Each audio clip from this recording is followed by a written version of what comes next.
Chapter 612.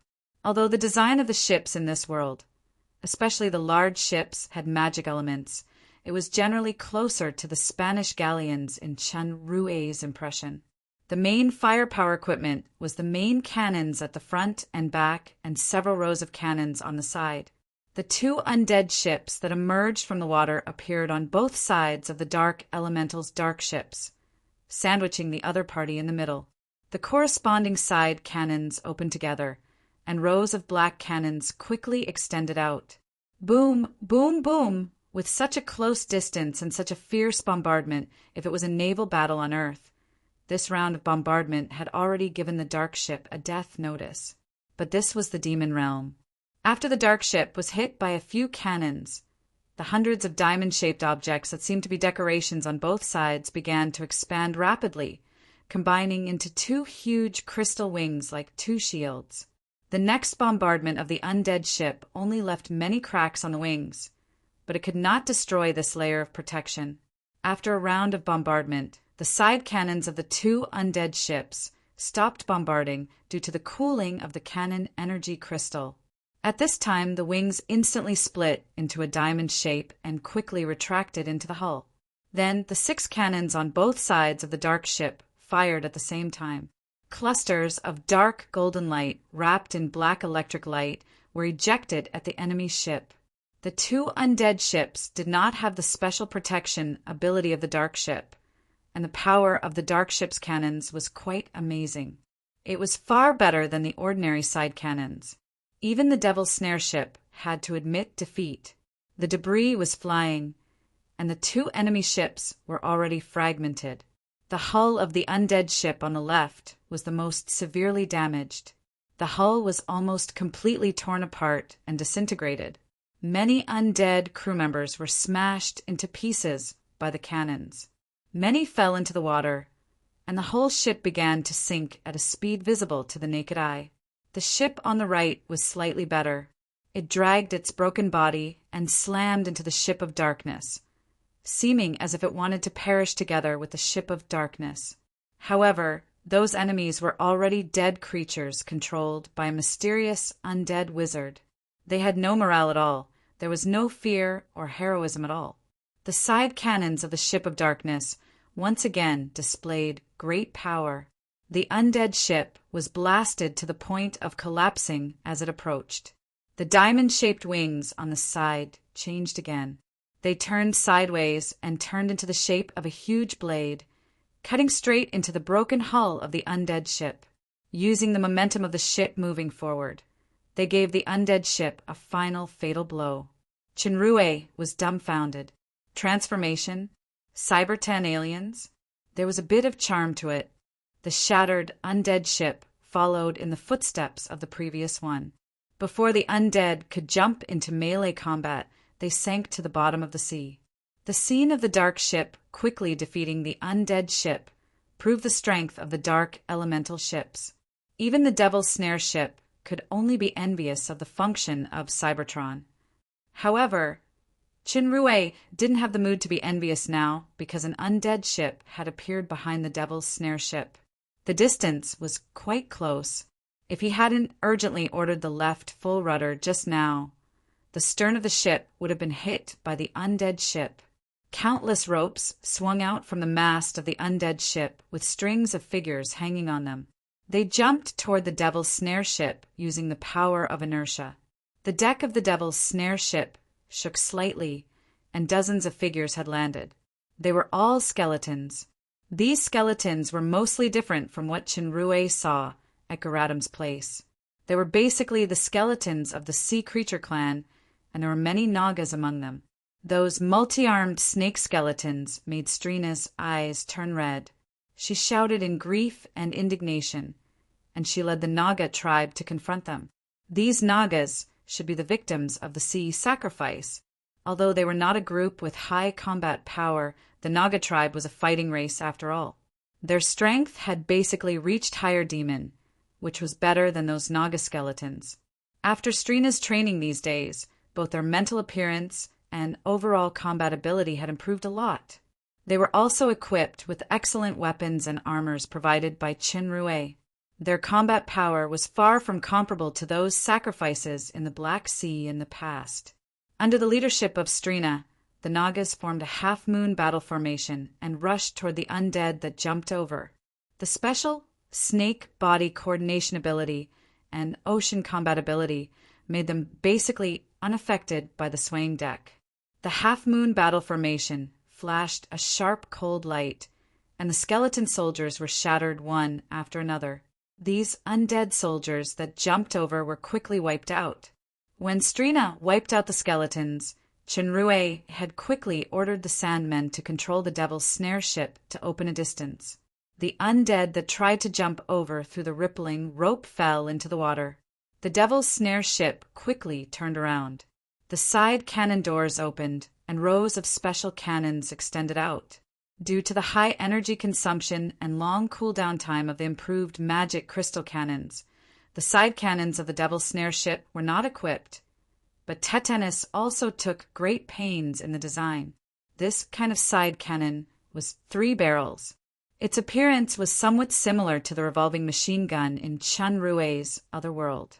When it was launched, it rotated and bombarded in turn, which was equivalent to automatic 3 rounds of fire. When the third cannon was launched, the first cannon had been basically cooled down using the magic circle and magic crystal.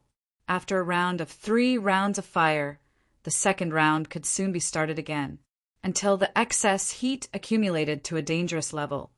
Then it had to stop for a long time to cool down. Although it was inferior to the dark golden energy of the dark ship in terms of power, the firing frequency of the 3-barrel cannon was very fast. The continuous destructive power was particularly terrifying. It could quickly destroy the enemy's equipment and combat power. As soon as the side cannons of the undead ship were opened, the 3-barrel cannons of the Devil's Snare ship began to bombard. In the bombardment, there were immediately dozens of huge holes on the undead ship. These holes were still increasing and expanding rapidly. Soon, the battered undead ship sank askew. The 3 dark ships dealt with their respective opponents, especially the main ship where the Dark Elemental King was located. The power of the cannons was particularly fierce. Without Hegel doing anything, it had already destroyed the enemies who wanted to approach and attack. As soon as he took a breath, lightning and thunder suddenly flashed in the sky, and it began to rain heavily. The rain not only interfered with the battle to a certain extent, but most importantly, it greatly affected the line of sight and the power of the cannons. More than a dozen undead ships emerged one after another in the nearby sea. The dark ship at the front was the first to be attacked. The left wing was completely shattered. An undead ship released a board with a hook, which buckled the dark ship. The undead boarded the dark ship one after another through the board and the rope on the mast. The commander of this ship was the elite dark elemental, Hisak of the early stage of the Demon Emperor. He ordered the dark elementals to rush toward the enemy. However, the undead on the undead ship were obviously much stronger than those destroyed by the Devil's Snare ship. They should be advanced undead. Although the dark elementals were completely immune to the fear breath released by the undead, the hatred characteristic of the dark elementals that made the enemy crazy also had no effect on the undead. Both sides fell into a fierce battle for a while. The combat power of the dark elementals was much higher than that of the undead, but the undead were not afraid of death at all. Moreover, the rain in the sky seemed to have a special effect on the undead, as if it was twice as fierce for no reason. When the battle was in a stalemate, the undead ship did not care about its own people who were still in a boarding battle. It directly launched cannons at the dark elementals. In this case, the dark elementals inevitably began to have more and more casualties. Hisak tried his best to lead the dark elementals to kill all the undead that boarded the ship and destroy the undead ship. Hegel, who sensed the continuous death of the dark elementals, let out an angry roar. 3 black clouds drifted out of the main dark ship and covered the 3 surrounding undead ships. These 3 ships had just launched cannons at the main dark ship, but they did not cause much damage to the target. The floating black clouds were extremely fast. In the blink of an eye, They had shrouded the 3 ships in it. Only the sound of whistling and fighting could be heard. After a while, the black clouds gradually faded away. The 3 huge ships turned into black powder and scattered into the sea as if they were scorched. None of the undead on the ship was spared. In terms of state, the Dark Elemental King was at his peak. He definitely surpassed the Earth Elemental King, who was still digesting the element imprint. In terms of elemental characteristics, the offensive power of the Dark Elemental was far superior to the defensive Earth Elemental. In particular, the Elemental King had been able to freely manipulate and fight the power of the Origin. He could launch a terrifying attack with every move. Therefore, Hegel's combat power was still above more. He completely annihilated the 3 powerful undead ships in an instant. The 4 ships tried their best to destroy these 10 undead ships with great difficulty. Both the ships and the personnel were damaged. Chun Rue ordered the Sandmen to bring the Devil's Snare ship close to the main dark ship. He gathered his power and asked the Dark Elemental King, "It can't go on like this. I don't know how many enemies there are. Your Highness Hegel, can your perception penetrate into the deep sea to sense the traces of the enemy?" Wasn't it called Hegel just now? The Dark Elemental King sneered. The vengeful character of the Dark Elementals made Chenrue complain secretly for a while, but the Royal Highness still gave the answer. "This sea area is weird. My spirit sensing is limited to within 100 meters, and it is constantly disturbed by some kind of strange power. I can feel that the location of the origin fragment should be relatively close. Maybe it is in this nether sea, but I can't sense its specific location. It is probably affected by the power of a powerhouse's kingdom. The origin fragment is in the nether sea." Chenrue thought of something. He took out the treasure map and shouted, "Dodo!" The slime, who had been hiding in the mast watchtower and turned into a flag during the battle, immediately resurrected. He slid down from the mast. Before he landed, his voice suddenly trembled. "Master, in front, in front!" A large area of unusual undulations began to appear on the sea in the distance. As expected, undead ships emerged from the water one after another. 10, 20 more and more. In the blink of an eye, at least 100 ships appeared, and this number was still increasing. This was no longer a small fry, but a huge undead fleet. Based on the calculation of the combat power just now, Chenrue's side was definitely not an opponent. The enemy's ships alone could blast 4 ships into honeycomb briquettes. Even powerhouses such as Chenrue and Hegel could escape by chance. It was impossible to fly for a long time in this boundless sea where there was no land at all. The sinking of the ships basically declared failure and death. There were also mysterious territory kingdom powerhouses in the Nether Sea. Even an existence like the Dark Elemental King might not survive, let alone Nagas and ordinary elementals. Chenrue had the last choice, which was to use the Stargate to escape back to the deep blue palace of the water elementals. But that was equivalent to giving up all his companions who were fighting side by side here and giving up the only hope to save Isabella. The undead fleet formed a fan shape and began to sail toward this side. The speed was not very fast, but it gave people a terrifying pressure as if watching death approaching them step by step. In front of the big ship, countless small boats were put down, carrying a dense mass of soldiers. The target was naturally the 4 ships on Chenrue's side. These sampans were obviously used for close combat boarding. It seemed that the enemy still had the intention to capture them alive. In this situation, even if Chenrue was quick-witted, he couldn't cope with it. At this time, Hegel's voice came to his ears. "Help me delay time. It will take at least 10 minutes. Chenrue had no time to ask or guess what big move Hegel would use to solve the crisis in front of him. Now that they were in the same boat, they could only trust each other. He immediately ordered, "Prepare the main cannon at the bow." The magic crystal cannon behind the bow immediately began to gather energy. Following Chenrue's order, a strong white beam of light ejected. Although the distance of the undead fleet was far beyond the range of ordinary cannons, the cannon of the Devil's Snare ship couldn't be described with the word ordinary. The undead ship at the front was swept by the white light, and the entire hull was instantly torn apart by the terrifying energy. Wherever the light beam reached, whether it was the crew or the facilities, they all turned into particles and dissipated. The white light destroyed the undead ship, but it did not stop. It then swept across and hit another ship next to it, but its power had been significantly weakened. It only cut a small half of the ship, but it also made the ship lose balance. It quickly tilted to one side and gradually sank into the sea.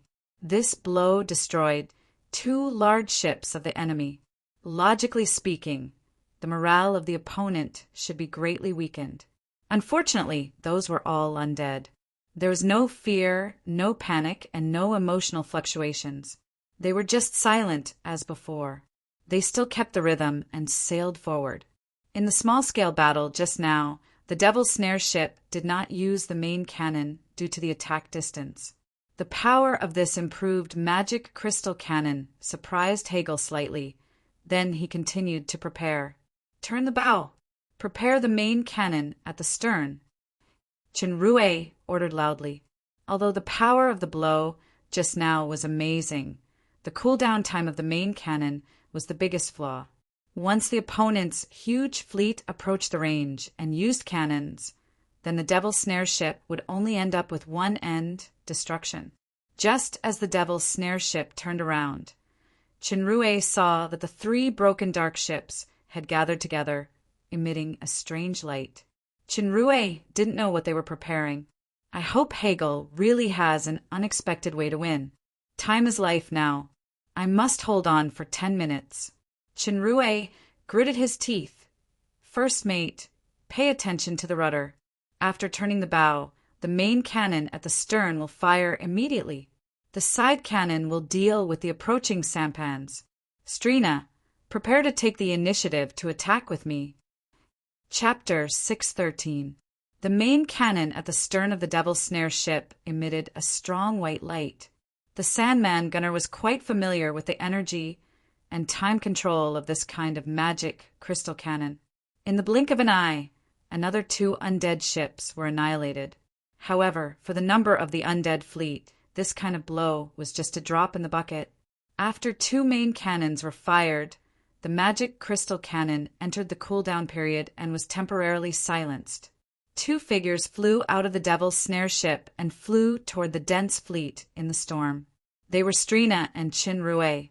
Strina was wearing a brand new set of dark silver armor, which was carefully made of materials such as magic immune mithril and star sand. Its weight was much lighter than expected. Not only its defense was amazing, but it could also increase attack speed, reduce magic damage suffered, and greatly enhance physical recovery speed.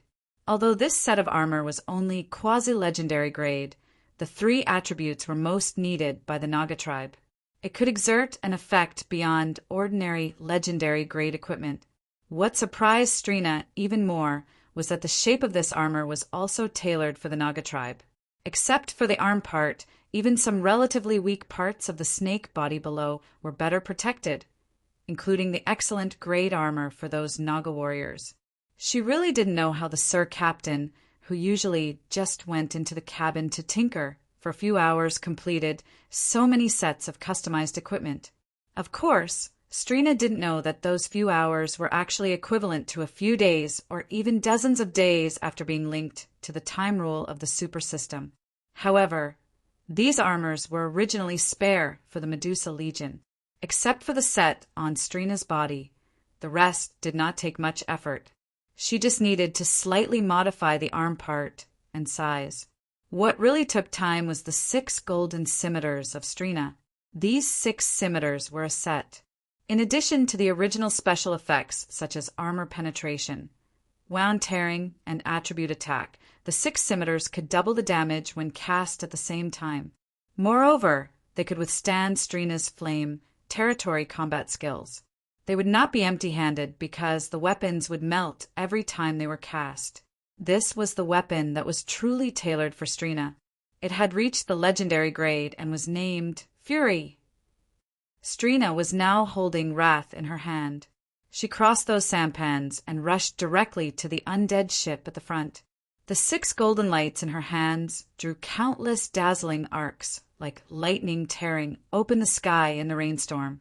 Wherever the golden lightning swept past, 3 huge masts were broken into several pieces and fell onto the ship. The broken parts were charred black. This was the additional attack effect of the fire attribute of Burning Fury. As soon as the masts of the ship were broken, the speed of the ship immediately slowed down. The advanced undead creatures, under the bonus of the special power of the storm, swarmed toward them. Strina's green eyes suddenly turned golden, and the 6 swords burned with crimson flames.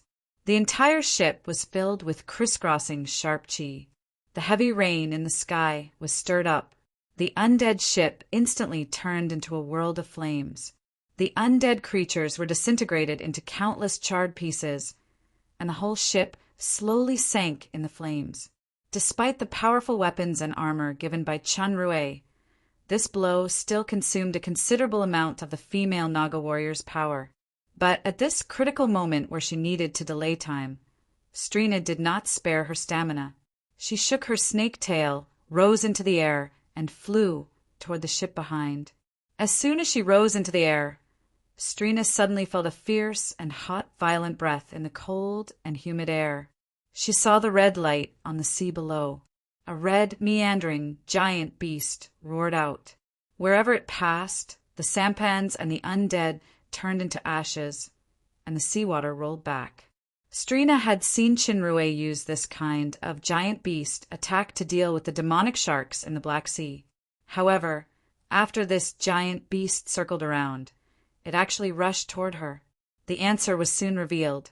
The huge flame dragon and the figure burning with black flames fused into one. The seawater twisted and boiled under the powerful red power. The black flames turned red, gathering an astonishing power and gradually entering the figure. Only then did the boiling of the seawater and the whirlpool calm down. Scorching dragon possession. Since the royal star transformation and the scorching dragon possession were incompatible, Chinrui rarely used this move on normal days. Previously, he spent a lot of faith crystals to save Shura's contract with Adeline. Now, the remaining amount could no longer be used for the royal star transformation. Therefore, with his original state of the peak stage of the Demon Emperor, he could increase his combat power to the early stage of the Demon Overlord after the scorching dragon possession. The huge waves caused by the hovering flame dragon overturned the sampans in this area. Even the approaching undead ships slowed down because of the obstruction of the waves. However, regardless of whether their comrades sank or were destroyed, the rest of the undead ships still turned a blind eye and continued to move forward at the rhythm. The top priority now was to buy time for the Dark Elemental King, so Chunrui's tactics were very targeted. He did not directly destroy the ships, but he used the power of the seawater to block the ships. Strina reacted quickly and immediately realized this, but her melee characteristics were not suitable for the main attack, so she changed her tactics to mainly cooperate with his actions. The whirlpool created by the two effectively blocked the advancement of the fleet, but the undead ships were not ordinary ships. As long as they were not destroyed, even if they were overturned and sunk to the bottom of the sea, they could still emerge unaffected. The heavy rain in the sky became more and more intense. The rain not only further strengthened the fleet, but it also made Chinrui and Strina feel strongly uncomfortable. Whether it was the operation of the power in the body or the use of the moves, they felt sloppy. It required several times more strength than usual. Their strength was greatly restricted. The undead fleet at the front had begun to launch artillery attacks, not at Chinrui and Strina, but at the Devil's Snare ship and the Dark ship. Chinrui rose into the air. He glimpsed that the 3 dark ships had merged together, and their forms were undergoing tremendous changes. It was the final moment. He immediately made up his mind. The power of the scorching dragon possession, burned to the limit, and a huge black hole appeared above the sea. In an instant, a large amount of seawater, sampan, and undead ships, including the rain with strange power in the sky, all rushed toward the black hole. After a while, the intensity and speed of the black hole swallowing gradually slowed down. There was still a big gap between the effect of scorching dragon possession and the royal star transformation. It was obviously interfered by the power of the opponent's territory.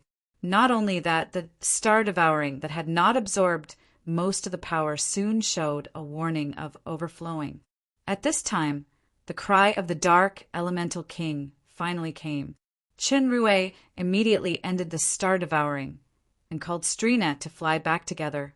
He saw that the 3 dark ships had overlapped into a huge shape. It was actually the shape of a tortoise. Qin stared at this tortoise with a strange expression. Transformers. Teenage Mutant Ninja Turtles?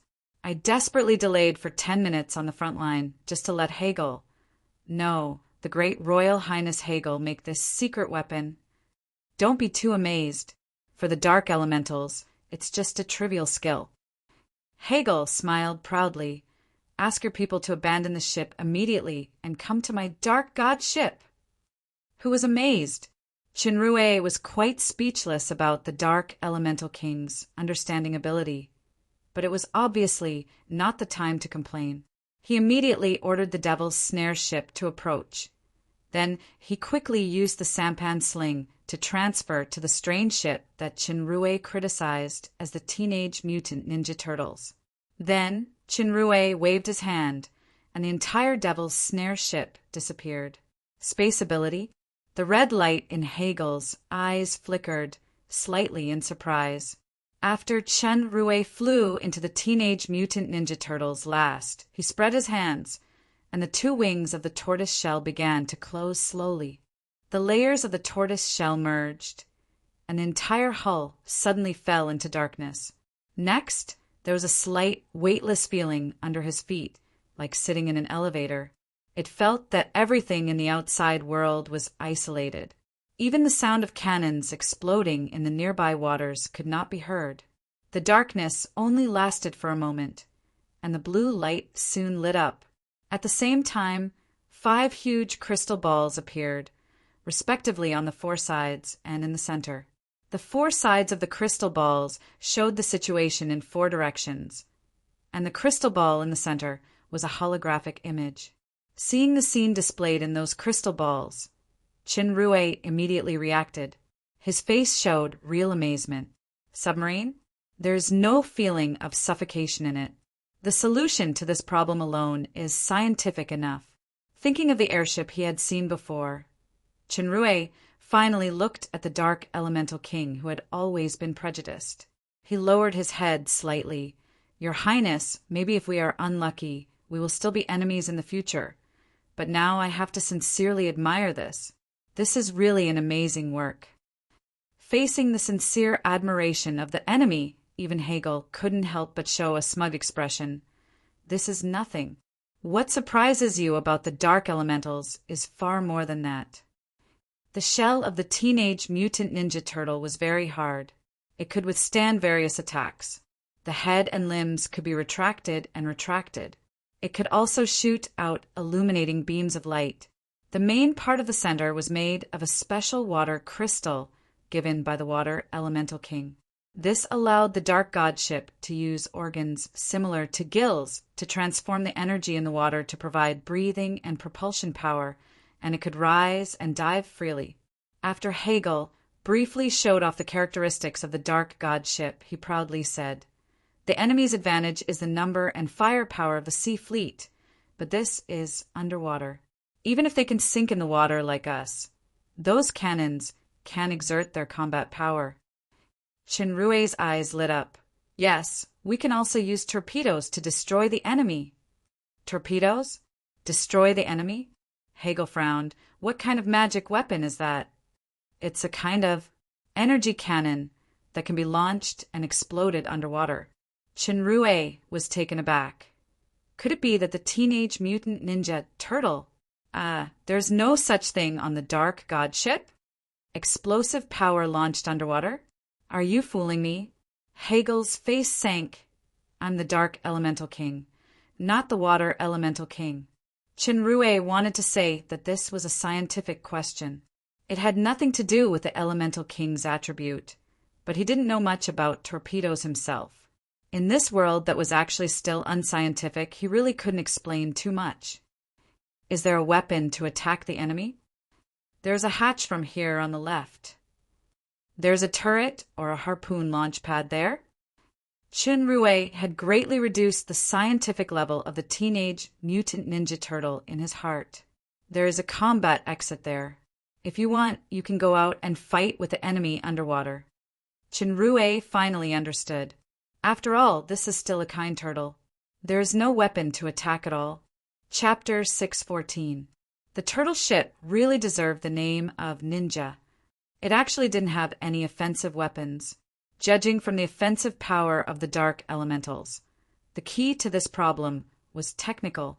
In an underwater environment, cannons were definitely unusable, including the dark golden cannonballs of the dark elementals with amazing power. After Chinrue and others dived to the bottom of the sea, the undead ship on the sea was really at a loss. Although the Teenage Mutant Ninja Turtle was a kind turtle, its diving depth and underwater speed were still quite commendable. It was not comparable to the undead ship that sank to the bottom of the sea at all. They quickly got out of the range of the undead fleet. Chinrue was not idle either.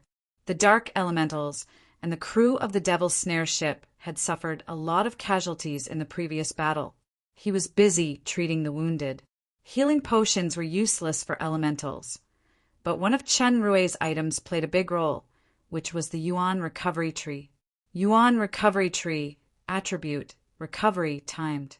Recovery of stamina and magic power within the range of effect. The effect can be timed. The maximum lifespan is 1 month. For the dark elementals, the magical power of the Yuan Recovery Tree was much better than the healing magic of the water elementals. Even though severely injured dark elementals received unexpected healing and recovery effects, no matter what grievances there were in the past, everyone was indeed in the same boat now. Unconsciously, Hagel's hostility toward Chinrue had also reduced a lot. Chinrue asked, "Your Highness Hegel, in this environment, can you sense the location of the origin fragment?" When I was at the hidden Misty Island, my sense of the origin fragment was still very strong. However, after entering the range of this nether sea, sometimes I feel that it is close at hand, and sometimes it feels out of reach. Hegel's tone was solemn. Up to now, we are still under the surveillance and interference of someone behind the scenes.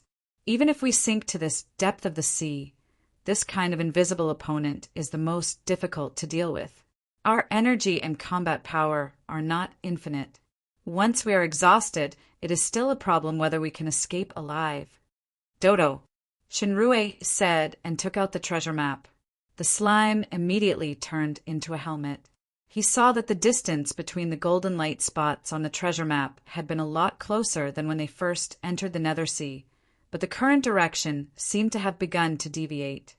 "Royal Highness Hegel, in this situation, I can assert that the treasure and the source fragment must be closely related, or the two are simply in the same place. Since your perception can't determine the location, how about following the instructions of this map? If we arrive at the location of the treasure, but don't have the origin fragment that your Highness wants, then it won't be too late for us to look for other places." Hegel glanced at the treasure map in Chinrue's hand, then looked at the strange helmet, and finally nodded.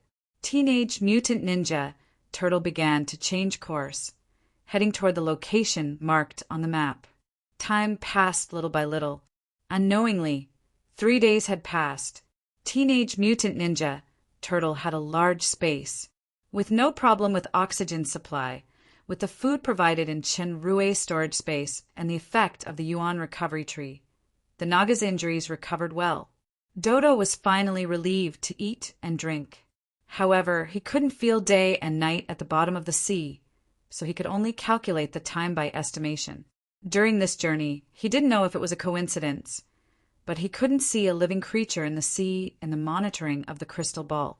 This was somewhat similar to the situation on the hidden Misty Island. The reason for the hidden Misty Island was that the souls of all animals except plants were sucked by the mirage. However, the hidden Misty Island was just an island.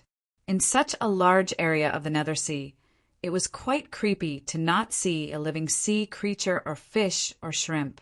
As soon as Chenrue woke up and walked out of the magic tent, he suddenly felt a violent tremor. Even the light of the nearby magic lamps began to flicker. The Nagas and elementals all showed vigilance. Soon, there was another tremor as if the teenage mutant ninja turtle had been hit by something.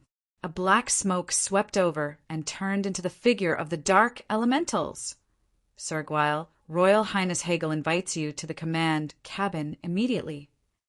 Chenrue hurriedly walked toward the command cabin. Strina and others followed closely behind. There were constant vibrations along the way. In the command cabin, Chenrue saw Hegel with a solemn expression. "We are attacked by the enemy. We must respond immediately." Chenrue's gaze fell on the 5 crystal balls. Judging from the images displayed in the crystal balls, there seemed to be a lot of enemies. The faint traces of the enemies in the lights were impressively long bodies that were launching a violent impact on the Dark God ship. They can't break through the defense of the Dark God ship for a while, but it can't go on like this. Once the important system is destroyed, most of the crew here are in danger of being buried at the bottom of the sea. Hegel's gaze fell on Chenrue. You now take a group of people out of the combat hatch immediately and kill these enemies as quickly as possible. If he just entered the Dark God ship, Chenrue would definitely think that this was a vicious scheme by Hegel to kill with a borrowed knife. But now he already knew that the Dark God ship was controlled by the Dark Elemental King combined with his personal will. Hegel was equivalent to the core power and controller of this submarine. Pulling one hair would affect the whole body. Especially in this deep-sea environment, it was really not suitable to fight. Thinking of this, Chenrue nodded without thinking. "Okay, I'll go with you," Strina said. The water elementals and Nagas on the side also expressed their willingness to go together. Considering the deep sea and strength, Strina did not agree with the Nagas to fight. "Your Highness, you should let him leave the treasure map before going." The elite dark elemental, Helaer, suddenly interjected. This intention was obviously not ordinary. Chenrue's eyes finally narrowed this time. He didn't make a sound. He just looked at Hegel without speaking. "Helaer!" Hegel snorted coldly. The red light in his eyes shot at Helaer like lightning. "Do you think your power is already above my will?" Helaer didn't dare to look directly at him. He quickly bowed his head and saluted. "Your Highness, I didn't mean that. It's just, will you go with them?" Hegel's eyes flashed with a cold red light. Helaer struggled in his heart for a moment, but he finally did not argue or disobey. He saluted and said yes. The water elementals gave Chenrue and Strina 2 seaweed-like things. "Sirs, this is sea gill grass. After eating it, it is equivalent to the magic of underwater breathing. It can last for up to 3 hours. Please pay attention to the time limit.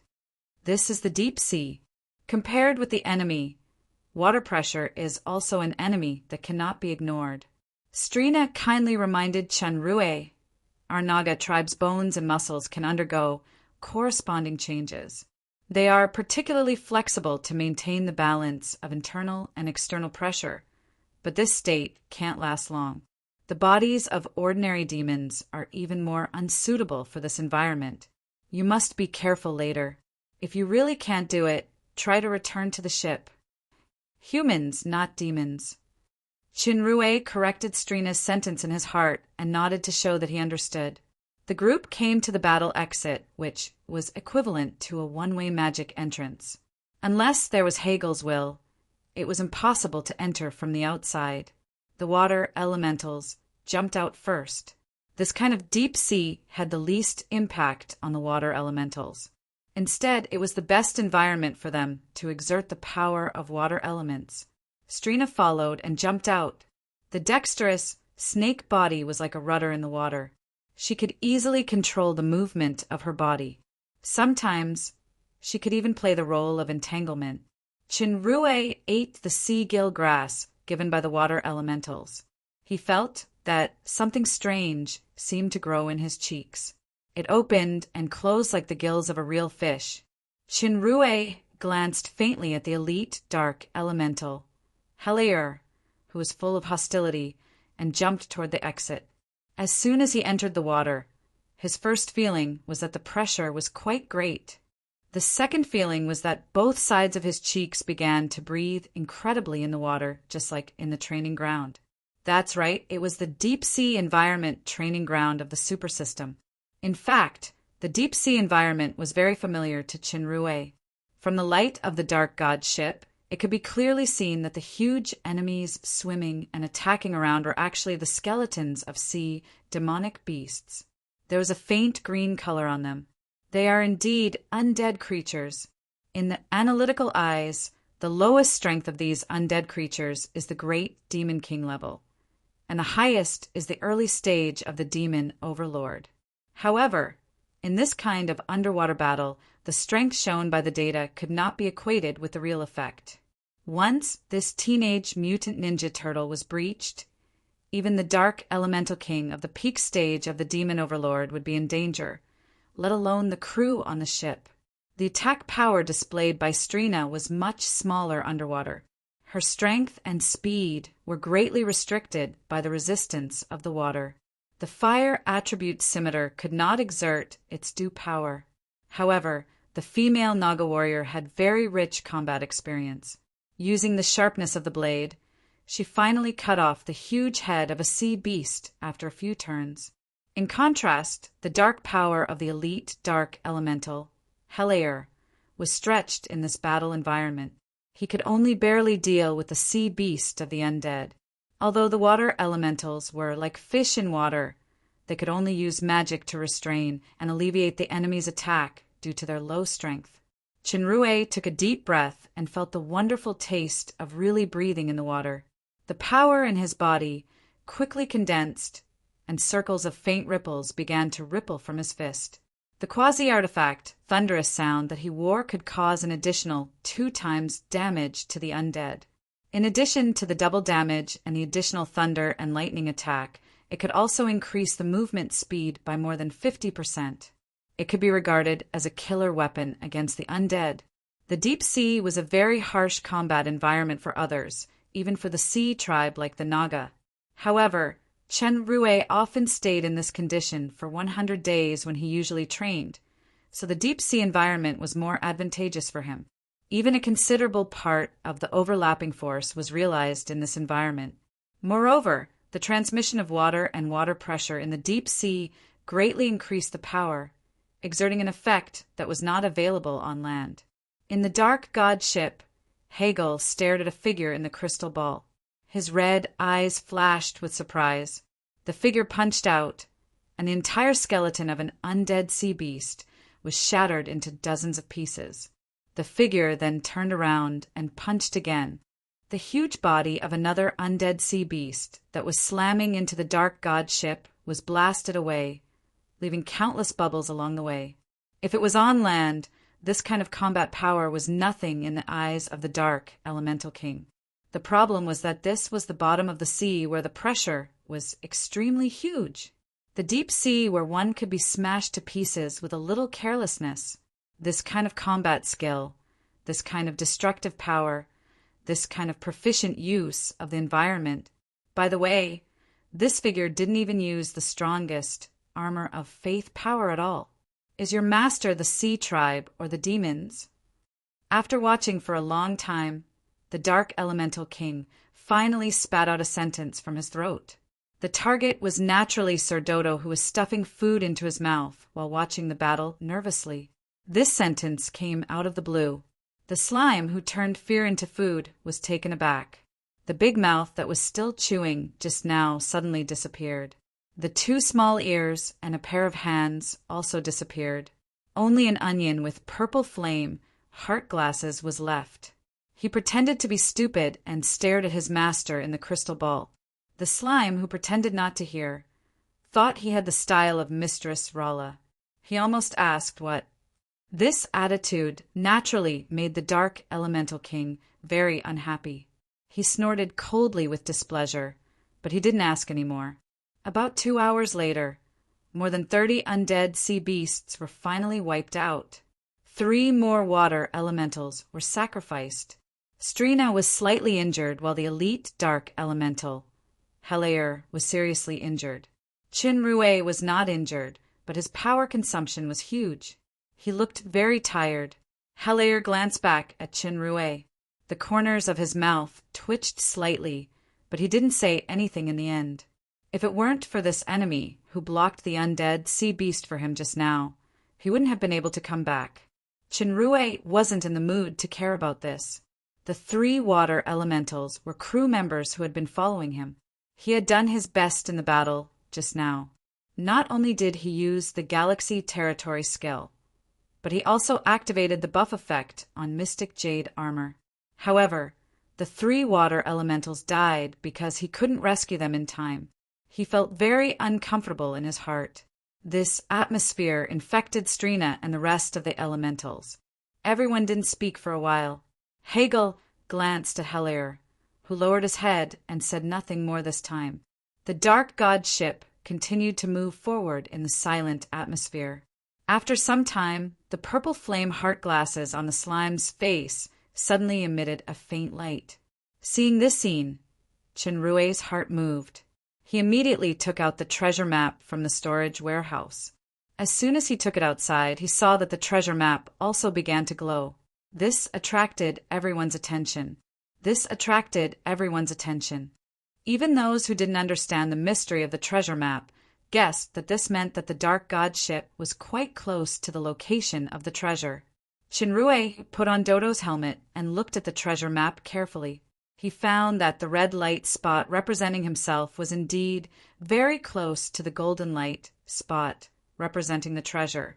The Dark Dragon Emperor's treasure is actually at the bottom of the sea. This time, the Teenage Mutant Ninja Turtle ship is really lucky. Be careful, full speed ahead, the Dark Elemental King said calmly, but the red light flashing in his eyes showed a bit of heat. Chapter 615. In the following time, Chinrue and others encountered more and more undead at the bottom of the sea. Sometimes, even the Dark Elemental King had to attack in person. The Dark God ship encountered danger several times, but they finally got through the difficulties. Everyone understood in their hearts that the increase in danger meant that success was approaching from a certain point of view. We are quite close to the treasure place now. We have reached the edge of a certain area. As long as we cross here, we can reach the final destination shown on the map.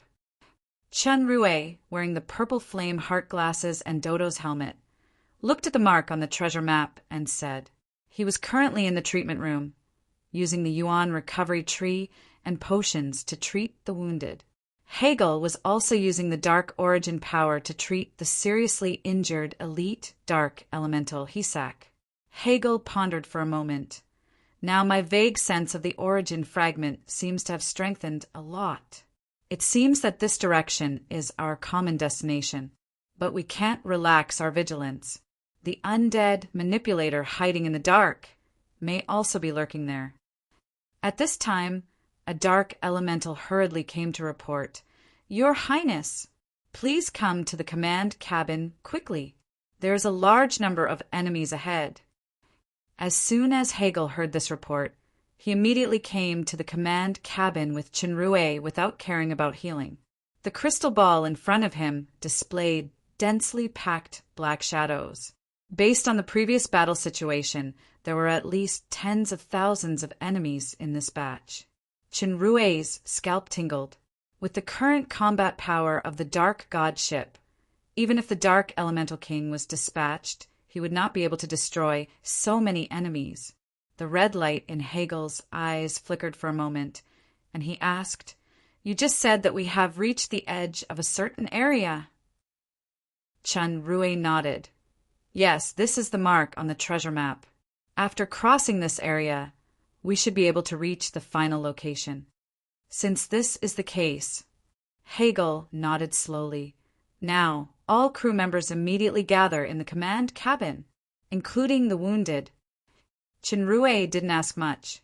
He asked Strina to quickly give orders, and Helaer also began to summon the dark elementals quickly. Hegel did not order an attack, but he let the dark elementals stand in front of the crystal balls in 4 directions. After a while, the 4 crystal balls began to emit a strange light as if they were resonating.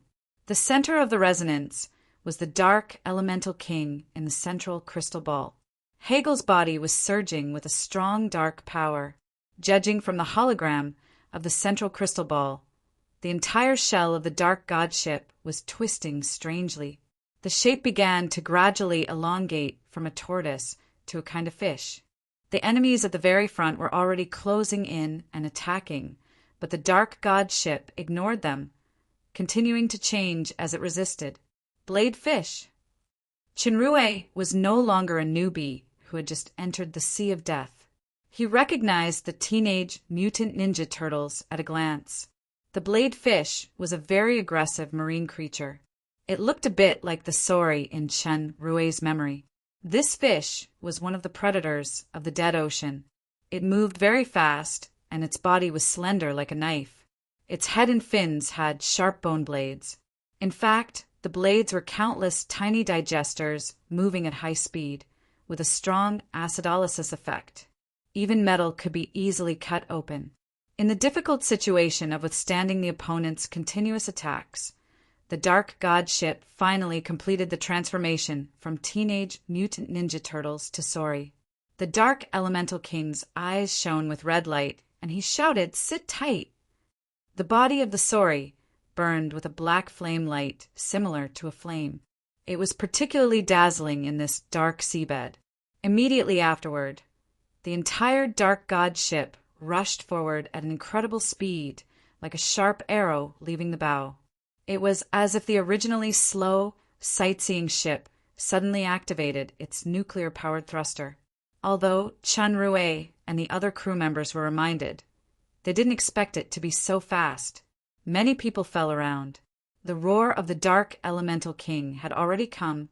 "Aguile, report the position."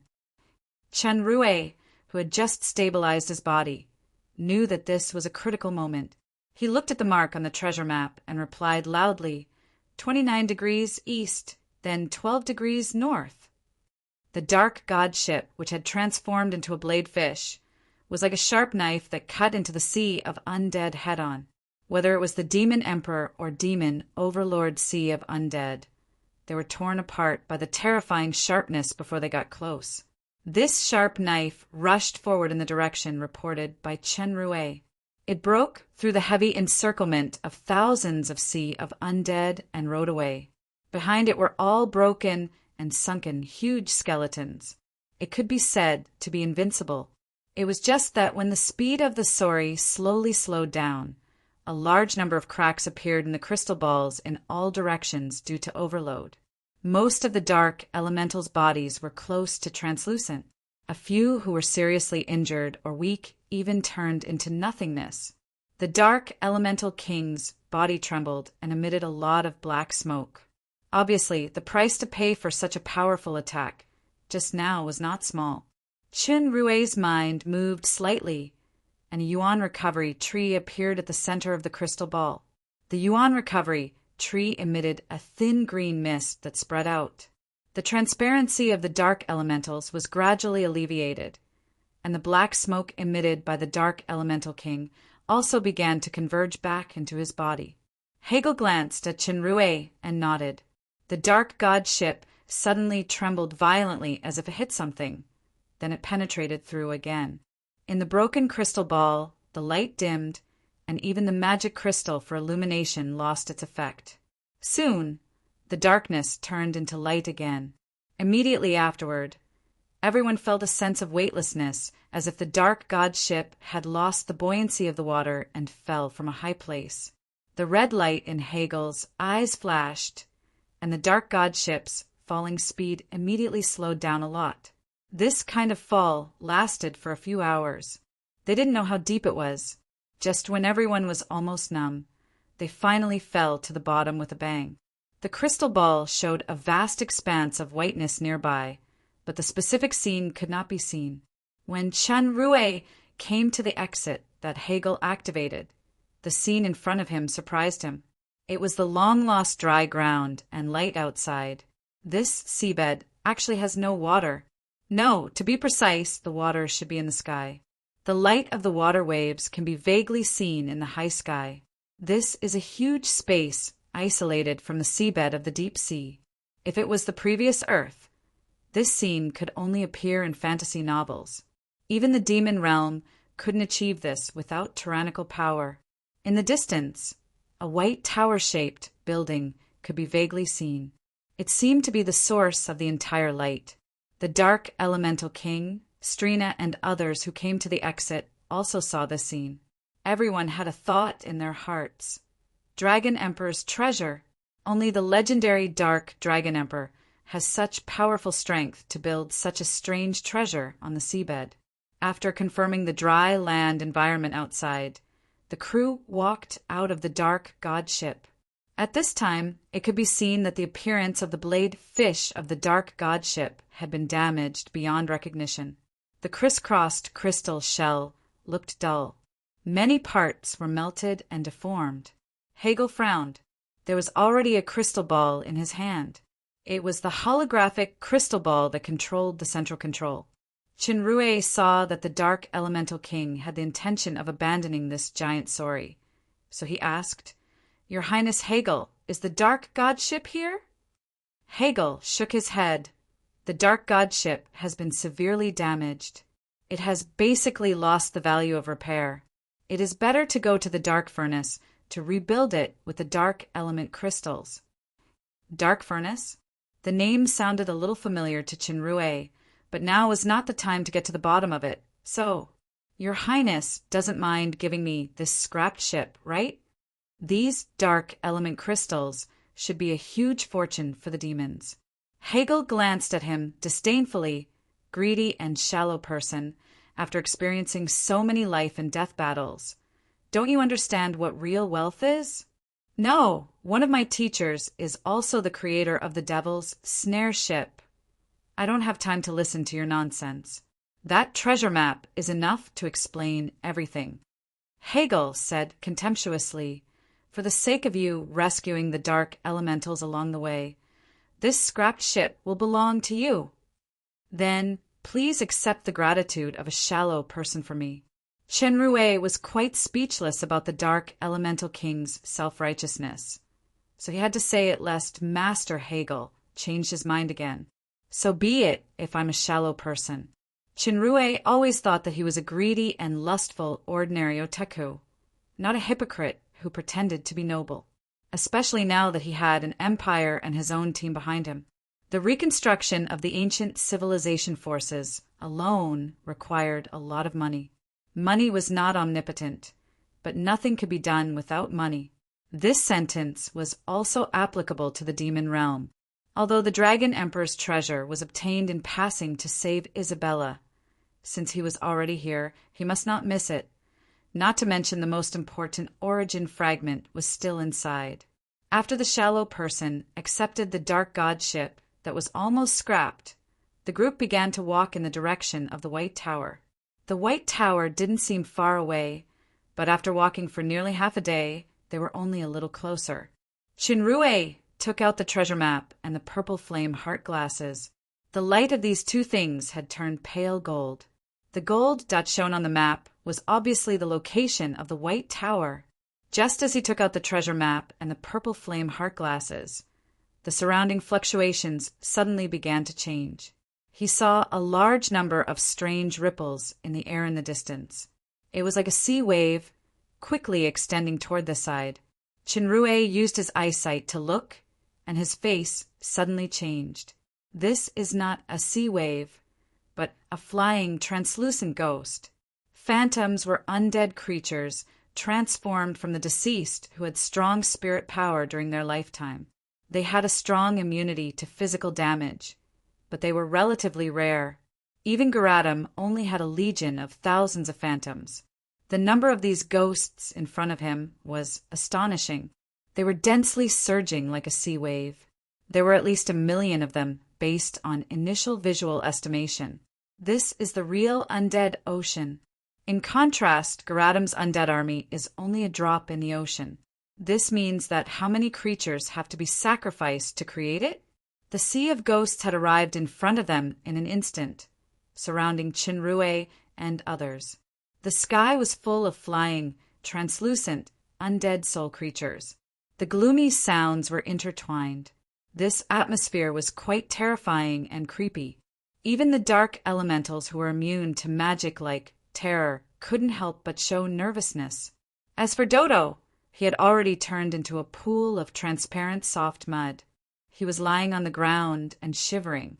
He was just praying that he would not be discovered by the enemy. Chun Rue's analytical eyes was densely packed with the enemy's information. However, the race column did not show the imagined ghosts, but resentful soul? Chen Rue blurted out. Yes, it's the resentful soul. Hegel's eyes showed solemnity. The resentful soul is an undead creature that cannot rest in peace for some reason. It breeds powerful power because of pain and hatred. It is difficult to be truly killed. Its strength is far above the ghosts. There is no cover here. Everyone immediately form a circular formation. Don't take the initiative to attack first. Be vigilant. It was the first time that Chinrue heard of the resentful soul. He hurriedly asked, "How can we deal with them?" The dark elemental king sneered. "The best way to deal with these things is the damn light magic. By the way, you can take out that damn sword of yours." Chinrue was quite speechless for the 2 consecutive adjectives with a strong, subjective derogatory tone from the dark elemental king. Now that the enemy was in front of him, he couldn't care much. The North Sea sword suddenly appeared in his hand. North Sea's big move, Flow Back to Origin, was a light and water attribute attack. Combined with the power of thunderous sound, it should have a pretty good effect on these resentful souls. It was just that there were too many resentful souls. How long could he last in this sea of resentful souls, even with the help of Strina, Hegel, and others when he couldn't activate the Royal Star transformation? These resentful souls gave Strina a different feeling. Her green eyes were intertwined with horror, shock, and anger. Unconsciously, 2 lines of tears flowed down. At least 1/3 of them are Naga's resentful souls.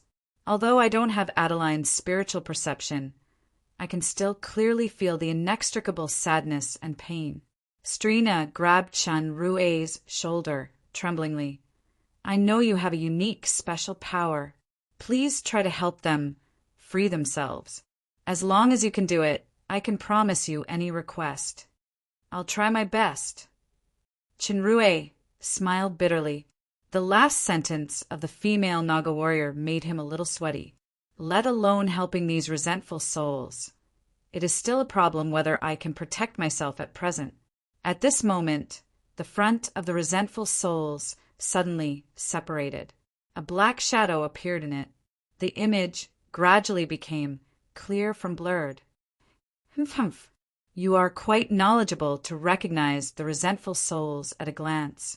The black shadow made a chilling voice. Welcome to the land of hatred. Guests from afar, are you satisfied with my welcome ceremony? Chapter 616.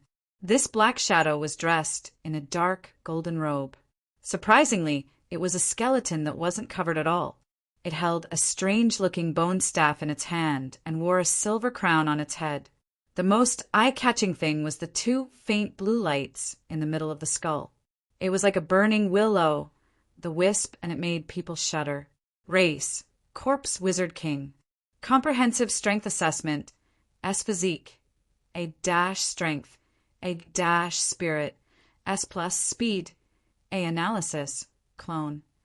Among necromancy magic, the most common and lowest level was the skeleton transformation magic, which could transform skeletons into controllable skeleton warriors.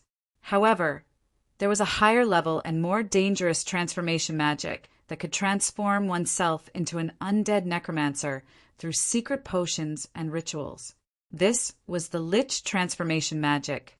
It was not the first time that Chinrue saw a corpse wizard. His servant, Garadam, was a corpse wizard. The Undead Legion led by him had played a very key role in several wars, but it was the first time that he saw the higher-level corpse wizard king. Chinrue knew that the corpse wizard did not have a real body. The body in front of him was just a host body, so the analysis of the analytical eyes would give a hint of clone. Garadam once used a projection to fool those treasure hunters in Paglio's treasure house. The current situation was extremely dangerous. The sea of resentful souls had surrounded Chinrue and others. If they fought recklessly, the odds of winning were slim. "Greetings, your highness corpse, wizard king." Chinrue thought quickly and bowed. "Your highness welcome ceremony is indeed impressive." A sharp voice rang out. "You should add great, supreme, and unique in front of your highness." It was not the corpse wizard king who spoke, but a green, resentful soul beside him.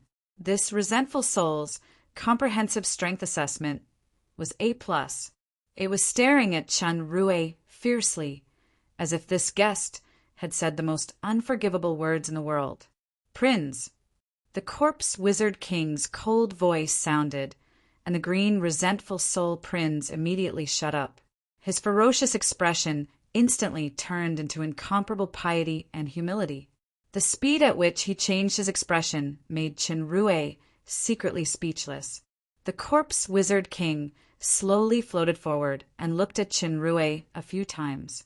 His eyes fell on the treasure map that emitted a pale golden light in his hand, and he said solemnly, "I like eyes with good eyesight the most. It will be the best material for making specimens. Maybe I can consider making your skeleton into a piece of art that will impress you more. I can guarantee that you will enjoy the whole process very much." Chinrue noticed the corpse wizard king's gaze, but he ignored this threat. He just calmly raised the treasure map. "We were guided by Sir Dragon Emperor and went through hardships to come here. We passed the test of Sir Red Pipit and Sir Letman along the way. I think we should be qualified to enjoy the treatment of real guests. Lowly fellow, don't compare His Great Highness to those two useless people." Prince screamed again. Chinrue finally understood that this prince was a person who helped the enemy do evil and hugged his thighs. He was just like those old R-rated movies where the leader of the fake army gave a thumbs up to the Japanese and even added with emotion, "Brilliant, really brilliant." You seem to have forgotten to add supreme and one of kind. Chinrue smiled slightly and calmed down instead. The corpse wizard king had made such a big scene. If he wanted to fight, he could just send the resentful souls to besiege him. He wouldn't need to waste so much effort. Prince was speechless for a moment and was about to flare up when the blue willow, the wisp in the corpse wizard king's eye sockets, shone even brighter. "Even though you are an ant, you are an interesting ant. Since you have the complete treasure map of Sir Dragon Emperor, you have the right to enter the Tower of Destruction. Follow me." After that, he turned around and floated back slowly. Prince quickly followed closely, and the entire sea of resentful souls parted to make a path. It turned out that the White Tower was called the Tower of Destruction. Chinrue and the Dark Elemental King glanced at each other, and they saw the surprise in each other's eyes at the same time. They originally expected a fierce battle, but unexpectedly they passed so easily. Although it was unexpected, it seemed to be the best result. If they really fought except for Chinrue and the Dark Elemental King, who might have special life-saving means, the rest, including Strina and Helaer, would have a hard time surviving. The two quickly exchanged glances. Chinrue bowed and said, "Thank you, your highness corpse wizard king. My name is Glorios. Maybe you can call me Lich King." The corpse necromancer, floating in front, said without looking back, "Lich King?" This title surprised a transmigration otaku. "Are you sure your name is Glorios instead of Arthas? Well, this is the demon realm. Let's go all the way west. continue to the White Tower. To Chun Rue's surprise, their speed was obviously much slower than before, but the distance between the Tower of Destruction was rapidly getting closer. It was as if this journey that would take dozens of days to reach took only dozens of minutes. Obviously, this was a kind of strange power of shrinking the ground into an inch. Perhaps this journey was originally only so far, but due to the power of the Territory Kingdom, Chinrue and the others fell into a strange rule that went south and north. If it weren't for the appearance of the Lich King, perhaps they would never be able to reach the real White Tower. The appearance of the Tower of Destruction gradually became clearer. It was a huge square-shaped spire. It was snow-white, and upon closer inspection, one could vaguely see strange blood-red patterns. The closer one got to it, the more one could feel the suffocating pressure. It was as if the spire was a god that stood high above, and one had to worship and look up to it from any angle. There was only one passage in front of the huge obelisk, which was surrounded by countless statues. Many of these statues were holding weapons. Their whole bodies were glowing with dark black metallic luster. They looked ferocious and lifelike. The statues spread to the entrance of the obelisk like a guard legion. At the entrance of the obelisk, the largest statue was stationed. It seemed to be the leader, Dark Iron Mystic Ghost. The Dark Elemental King glanced at these statues and frowned. Chinrue once heard Tetanus introduce that the Dark Iron Mystic Ghosts had powerful combat power. They were made of secret spells and special materials, which made them have the characteristics of greatly reducing the force and magic damage they suffered. Not only that, the Dark Iron Mystic Ghosts could also shield the detection of perception, so it was difficult to sense the strength of their combat power. Unlike the lamp spirits and crystal beasts, which had a certain subjective consciousness, the Dark Iron Mystic Ghosts were motionless war machines, similar to the gargoyles Chinrue encountered in Mountain Secred or the Golden Man made by Rala. But their power was incomparable. There were hundreds of thousands of Dark Iron Mystic Ghosts guarding. They were all silent like statues, but once they were triggered, the invaders would suffer a terrifying blow.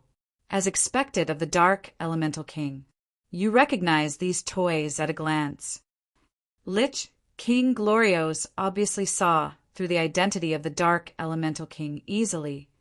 Everyone's Sir Dragon Emperor's treasure is inside. You can go in now. Just go in like this, surrounded by the Dark Iron Mystic Ghosts. Almost everyone was on high alert.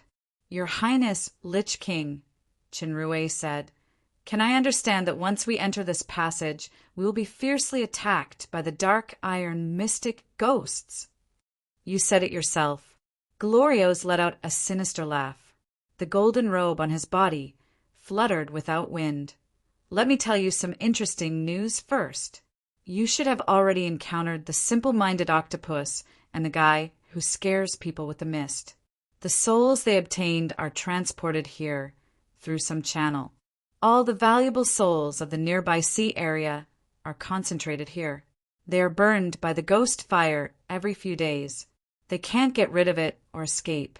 They can only hate in endless torture, so this place is called the Land of Hate. No wonder I can't see a living creature along the way. It turns out that all the creatures in the vast ocean have become undead creatures. Undead ship, deep-sea bone beast, resentful soul. Chinrue was horrified. Strina couldn't help but clench the 6 scimitars in her hand. Lich King continued indifferently. You currently have 3 choices. First, enter the obelisk directly from the tunnel surrounded by the Dark Iron Mystic Ghosts. Of course, I can't guarantee what will happen. Second, stay here and become a member of the Land of Hate, just like them. I believe that before you become like them, they will be happy to enjoy the long-lost blood and flesh. Unfortunately, there are too few of you. It's not even enough to fill the gap between my teeth. Glorios pointed his finger at the sea of resentful souls. Although the sea of resentful souls was full of boundless resentment and hatred, they showed fear and retreated after being pointed by the jagged finger bones. There were also many resentful souls who coveted Chinrue and others. The last choice is to play a game with me. If you can beat me, you will pass the final test. I can let you pass the tunnel safely. As expected, the third stage wasn't that easy to pass. The Dark Elemental King pondered for a moment, and he took the lead to speak. Tell me about your game first. It's very simple. Lich King's figure drifted to a strange round table near the front of the tunnel. This round table was very large. There was a black statue holding a sickle in the middle, and there were various strange engravings nearby. Magic card game, Fate Showdown. Fate Showdown? It's the first time Chinrue has heard of this kind of game, and it's even magic card? Fate Showdown? It's a very old game. Hegel didn't seem to be unfamiliar with it. How do you want to play? It's wonderful.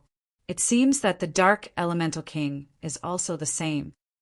The blue light in Glorio's eye sockets flickered with brilliance. You are a guest. You can choose any of the 3 ways of playing: Victory Race, Miracle War, and Death Game. How about winning 2 out of 3 games? The red light in Hegel's eyes flashed. However, what I want to figure out first is how to ensure the fairness of this game in your kingdom. Glorios seemed to be quite interested in this kind of magic card. We can sign a soul contract. With your soul level and the contract, you shouldn't have to worry about me cheating. Hegel thought for a while and nodded slowly. Okay, since it's best of 3 games, then let's play 1 game for each game if you can still hold on to the 3rd game. Your Highness Hegel is so confident. I am now more and more interested in the next game. Glorios let out a gloomy laugh. It's just that everything has a price. The bargaining chip of this gamble is the life of you and all partners. I wonder if your Highness King has this courage? Life and death game? Very well. Hegel smiled deeply. Since you want the life of an elemental king, then you should also pay with your life as a bargaining chip. As you wish. If I lose, not only will I let you enter the Tower of Destruction, but my life is also yours. Glorio seemed to smile more happily, but the skeleton face looked terrifying no matter how he looked at it. As a true fan of magic cards, I can't wait to look forward to the upcoming exciting duel. Wait a minute. The partners of the Dark Elementals will only be Dark Elementals. Hegel pointed to Chinrue and others and said proudly, it doesn't include these guys who are just using each other. This sentence made Strina's face change suddenly. She immediately snorted coldly. This is also what I want to say. The Naga tribe will also not entrust their lives to people they don't trust. I'd rather choose Igual. The rest of the Nagas and Elementals also nodded. Glorios looked at Chinrue, who was focused on by the Nagas and Elementals with interest. His smile became more weird. It seems that there is also an interesting game between you guys. Maybe my fun can continue later. Let's talk about it when your life can last that long, Hegel snorted coldly. Glorio smiled and did not talk about this issue. He walked to the round table with Hegel and sat down face to face. Before signing the contract and starting the card game, I will remind you for the last time that the loser will lose his life and soul. Even if you are an elemental king, you can't avoid the punishment of failure on this card table that condenses the power rule of the land of hatred. Perhaps your soul can be above the rules, but your elemental heart will definitely break. You can only spend a lot of effort and time to rebirth. In this case, even if you have the power of the kingdom, once you fail, the soul essence in your life box will disappear? Of course. A strange symbol appeared on Lich King Glorio's fingertips and flew toward Hegel. Hegel did the same. The 2 symbols merged and communicated in the air. Finally, after reaching a clause that both sides were satisfied with, it turned into a contract with the names of the 2, then it disappeared. After the contract was signed successfully, a large amount of mist appeared on the pattern of the round table. It faintly glowed with a pale golden light. The statue in the center seemed to become alive, and its body became hazy. It was wearing a black cloak, pointing the black, long-handled scythe in its hand, and a stack of strange cards appeared on the table. The material of this card was very special. The exquisite patterns on the back seemed to be the sun and the moon. The edges were covered with faint golden patterns, revealing a gorgeous and mysterious breath. Chapter 617. Your Highness Hegel. Lich King had learned the name of the Dark Elemental King from the contract. He spread out his hand. You choose first. The first game is a race to win? Spectacular war? Death game? By the way, Prinz, introduce the rules to the nearby guests later, especially the Guile. Anyway, after the game starts, both sides on this table can't hear the sound outside the game. Yes, Your Majesty, the Supreme Lich King. Prinz bowed deeply, then he floated in front of Chun Rue and others, and he returned to his arrogant posture. Humph. Hegel glanced at Chun Rue. The first game will start from the simplest race to win. 3 games to decide the winner. Okay, let's start. As soon as he spoke, the light of the entire card table flashed. The death scythe waved, and the cards flew up and turned over on the table. Chinrue saw clearly that these cards were painted with various patterns. There were humans and demon men and women wearing crowns, generals wearing armor, sun, moon, scepter, etc. There are dozens of cards in total. At the side, Prince began to explain. In the victory race, there were a total of 64 cards, divided into main cards and secondary cards. The main cards were Order and Chaos. The Order main cards were Golden Emperor, White Queen, Radiant Knight Captain, Champion Swordsman, and Farmer. The Chaos main cards were King of Darkness, Phantom Concubine, Demon Mage, Demon Warrior, and Demon Slave. The secondary cards had the Sun, Scepter, Cross Sword, etc., corresponding to Order, as well as the Moon, Poison Dagger, Cloak, etc., corresponding to Chaos. There were also neutral stars, gems, wood, ores, crystal lamps, one of each. The rule of the race to win was to draw 5 main cards and 1 secondary card within 10 seconds. The one with the largest card type would win.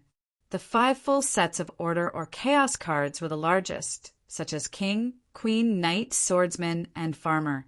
The 4 identical cards in the same camp were the second, such as 4 King and 1 Farmer, or 4 Farmer and 1 King. There was no difference in size. The third was 3 plus 2 identical cards in the same camp, such as 3 Knight and 2 Swordsmen. Then it was 2 pairs of identical cards or 3 identical cards in the same camp. The lowest was the mixed faction, with no pairs or straight. From what Chinrue heard, it was similar to Texas Hold'em on Earth. For example, a straight flush, a 4, a flush, a straight, and so on, but the rules were slightly different. However, the secondary card rules that Prince explained were very novel. In a race to win, the role of the secondary card was crucial. The main card type had to correspond to the secondary card of the corresponding faction in order to be established. Otherwise, it would be nullified and the main card would be lost.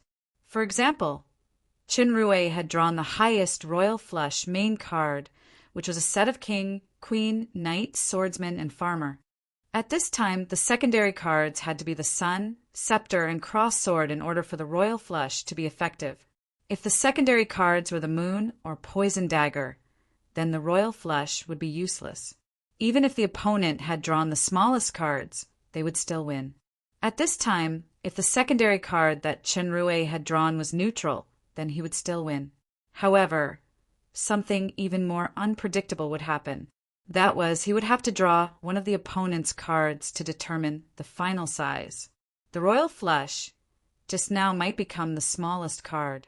The mixed faction card type did not have this restriction, but it was also the smallest card type. After checking the cards, the game began. The 62 cards were flipped back and began to automatically shuffle at a super high speed. Even Chinrue's eyes could not keep up with that speed. What Prince said was right. This magic card game was not simple. In addition to skills, it also required a strong mental strength as a backing. Just the shuffling stage alone required a considerable amount of mental strength to judge. The more accurate the judgment, the smaller the error and the higher the winning rate. In addition to the fact that both sides had chosen the same card, then in this fleeting time, they would also use their mental strength to start a high-speed and intense battle. Of course, the luck factor was equally important. The 62 cards were spread out again. The patterns on the back of some of the cards began to have an extra star. It was impossible to notice it without looking carefully. The cards with stars represented the secondary cards, and the rest were the main cards. This kind of prompt did not appear before the shuffling. Soon, several cards began to move quickly and appeared in front of the table of the two. After a few blinks of an eye, the remaining cards in the center of the table burned and disappeared, leaving only the 6 cards chosen by both sides. Glorio's voice sounded, "Your Highness Hegel, you are the guest. You open the card first." According to the rules, both sides had to open the main card first, then the secondary card last. Hegel's mind moved, and the 5 cards had been flipped over. 3 King of Darkness, 1 Phantom Concubine, 1 Evil Demon Sorcerer, and 1 Demon Slave. 3 pairs of the same card. "Sigh, it seems that my luck is a little worse than your Highness." Glorios flipped over his cards. They were also in the Chaos Camp. There were 2 Demon Fighter, 2 Demon Slave, and 1 King of Darkness. 2 pairs of the same card. They were just 1 level smaller than Hegel's. Next, he flipped over the secondary card. One was Moon, and the other was Cloak. Both card types were valid. Hegel won the first round. The table began to glow with golden light, and the cards of both sides disappeared. A new deck of cards appeared in the center of the Grim Reaper again. "Your Highness Hegel's strength is really extraordinary. Your Highness took the lead in this King of Darkness just now. Otherwise, it is likely to be a draw. But in this way, the game will become more and more interesting. Let's start the second round." Glorios grinned. The skeleton's smiling face gave people goosebumps. In the second round, Glorios's cards were 2 king, 1 queen, 1 knight, and 1 farmer. A pair of the same card. Hegel's cards were 2 demon concubines, 1 magician, 2 demon slaves, and 2 pairs of the same card. His cards were bigger than Glorio's. However, when he opened the secondary card, the red light in Hegel's eyes suddenly flashed. It turned out that his secondary card was actually an Order Sun, which was equivalent to being scrapped. Glorios's secondary card was Order Scepter, and the card type was valid. "Humph!" Hegel snorted coldly. When he was judging just now, he was strongly disturbed by Glorio's spirit power. As a result, he made a mistake and drew a fatal secondary card. Lich King let out a weird laugh. At present, it is 1 win and 1 loss. It is just a draw. The next round is the most exciting, decisive game. The third round began. After shuffling, many cards on the table actually became blurred. In Chun Rue's focused eyes, this blurred feeling was actually caused by the high-speed competition between the two sides. 10 seconds passed quickly, and the excess cards were automatically burned. Everyone's attention fell on the 12 cards of Hegel and Glorios. "Please open the cards first, Your Highness Hegel." The 5 main cards in front of Hegel were flipped over. They were King, Queen, Knight, Swordsman, and Farmer. The Order Camp's set of cards was also the biggest straight flush. As long as the secondary card was also the Order card, then unless Lich King's final valid card was also a straight flush, he would definitely win this round. At least he was already invincible. Glorios seemed to be pondering. If that skeleton face had skin and flesh, he must have frowned tightly. Then Lich King opened his cards. 1 King of Darkness, 2 Magician, 2 Demon Slaves, 2 pairs of the same card. It was not a small card, but it was overshadowed by the straight flush. Next was the most critical secondary card. Hegel smiled proudly. In everyone's almost suffocating breath, the secondary card was slowly turned over. A crossed sword. The dark elementals all cheered. The card type is valid. The king won. As the Dark Elemental King, you actually chose the order deck. It's an ironic victory. Lich King's creepy laughter was revealed. However, whether it is a real victory or not, we still have to wait for the final trump card to be revealed. Chinrue had a bad feeling. I have watched too many King of Gamblers movies. In the final decisive battle, it seems that the first to reveal the card is basically the loser. Hegel suddenly thought of something. The red light in his pupils suddenly shrank. He saw Lich King's secondary card was flipped open. Neutral secondary card. Then, both sides would draw each other's cards at the same time. Based on the current cards, Lich King was the Chaos card while Dark Elemental King was the Order card. Once they drew, no matter what they drew, both sides would become the smallest mixed card type. Lich King also had at least one pair of cards. In other words, Hegel lost. The cheers around stopped abruptly, and Lich King's sinister laughter sounded. Your Highness did not make the same mistake as the last time. You repelled my spirit interference. Not only did you grab the largest card type, but you also accurately got the corresponding secondary card. Unfortunately, the fairs of the world are hard to predict. I have won this race. The red light in Hegel's eyes flourished, and he gradually stabilized. Good trick, but the one who laughs at the end is the real winner. Let's start the second game immediately. Spectacle War. Spectacle War was another way of playing magic cards. Each side had a 50-story spectacle building to be built. They could build their own building or demolish the opponent's building by playing cards. The spectacle had a total of 100 floors. The criterion to determine the winner was which side's spectacle was built or destroyed first. If there was no winner within half an hour, the side with the highest floors of the spectacle would be the winner. The number of cards was not limited to 62.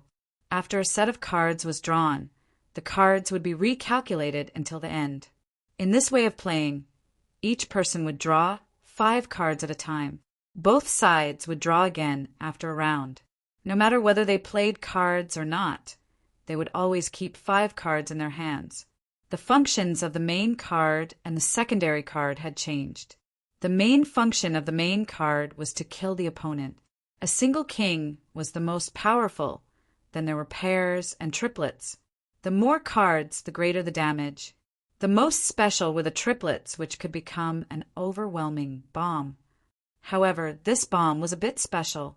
Not only would it blow up the opponent's 4-story building, but it would also destroy their own 2-story building, so it had to be used with caution. The role of the secondary card was to build. The secondary card of the same camp could add 2 floors to their own building, 1 floor to different camps, 1 floor to both sides of the neutral camp. The effect of the 3 cards of the sun, moon, and stars would be doubled. This game was directly decided in one game. Since Hegel had already lost a game before, if he lost this game again, he would be completely defeated. So the Dark Elemental King was on high alert. Hegel chose Chaos Spectacle. When he used the card of his own camp to attack and win, there would be double damage. The Dark Elemental King chose Order Spectacle. 2 3D buildings suddenly appeared on the card table, facing each other from a distance.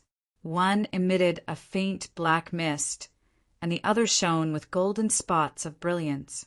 There were workers building below with the number 50 next to it. It looked very vivid.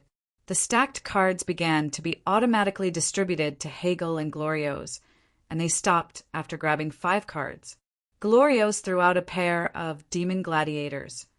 The central card table flashed, and 2 huge Demon Gladiators suddenly appeared. They waved their flails and roared as they approached Hegel's spectacle step by step. Hegel threw out the cards in his hand, and 2 glorious knight captains wearing full body armor and holding knight spears appeared on the battlefield.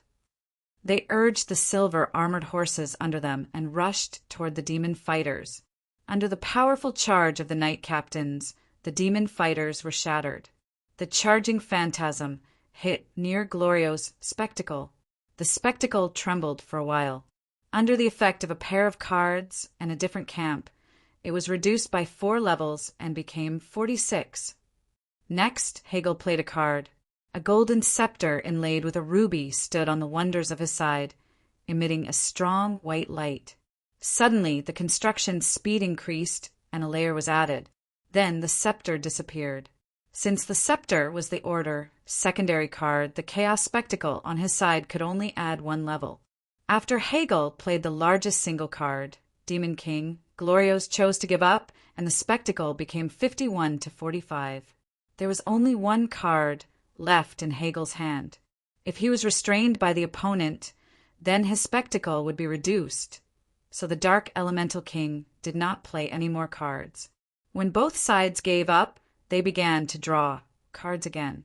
Hegel drew 4 cards, Glorios drew 2 cards, and both sides still had 5 cards in their hands. A new round of competition began. The sacred and majestic Golden Emperor, the violent and brave Dark King, the dignified and beautiful Silver Queen, the charming and moving Phantom Concubine, the fair and strict glorious Knight Captains, the strange and changeable Evil Sorcerer. The pictures on these cards were displayed in front of everyone in a gorgeous and vivid manner. They began to fight. Whether it was the image or the combat effect, it was amazing. However, behind this dazzling scene was a cruel life and death gamble. Under the fierce attack and defense, the spectacle buildings of both sides were constantly changing. The attacks on both sides were very sharp. Sometimes it seemed that the spectacle of the opponent was about to be crushed, but it was added by several consecutive secondary cards. Their own spectacle also began to be in danger. In the back and forth, the battle situation entered the most exciting stage. Hegel's spectacle had only the last 3 levels left, while Glorios still had 5 levels. Both sides had 3 cards in their hands. Glorios played a pair of Evil Sorcerer. Hegel couldn't deal with it, so he chose to skip it. There was only the last level left for the spectacle. Glorios played the only single card, Glorious Knight Captains, trying to give Hegel a fatal blow. At the critical moment, Hegel played a King of Darkness, which reduced Glorios' spectacle to 4 levels. He also gained an important lead in the next round. In the next round of card drawing, Hegel played the 3 Phantom Concubine that decided the outcome. 3 times of cards plus double of camp was equivalent to 6 levels of damage. Finally, he destroyed Glorios' 4 levels of miracle in one fell swoop at the critical moment and won a decisive victory. The first victory race Glorios won, and the second spectacle war Hegel won, which meant that both sides had returned to the same starting line. It all depended on the most critical third game, the death game. Chapter 6:18. The last death game would truly determine the life and death of the Dark Elemental King and Lich King. Perhaps it would also determine the final outcome of the Dragon Emperor's treasure exploration. I haven't encountered such an exciting game for a long time. Your Highness Hegel, you are a good opponent. Glorio's eyes flickered with 2 dim lights. The first 2 are just additional games derived. Death game is the true essence of the Fate Showdown. This game will determine our survival. Don't you need to rest for a while? Life and death are just the transformation of existence forms for elementals. If the soul essence in your life box disappears, even this immortal undead body will also be annihilated. If you want to rest, I don't mind. This kind of psychological attack dialogue with a sharp edge meant that the 2 sides had already begun to exchange fire quietly. I don't think there is any need to continue this meaningless discussion. Let's use the real victory and defeat to speak. As Glorios said, the scene on the table changed again. The entire space seemed to be infinitely enlarged. There was a castle in front of Hegel and Glorios, representing order and chaos respectively. Except for a certain range around the castle, all the other areas were shrouded in mist. At this time, there were only 2 cards in front of both sides. They were both secondary cards, wood and ore. At the moment when the 2 threw out their cards, a lumberyard and a mine appeared around the castle. They began to flash to indicate work. Soon, several farmhouse-like houses appeared around Glorio's castle, and there was a cave in front of Hegel. About 2 minutes later, a card was suspended above each farmhouse and cave. Farmer, demon slave. The cards quickly became real people. Under the command, they entered the lumberyard and mine to work.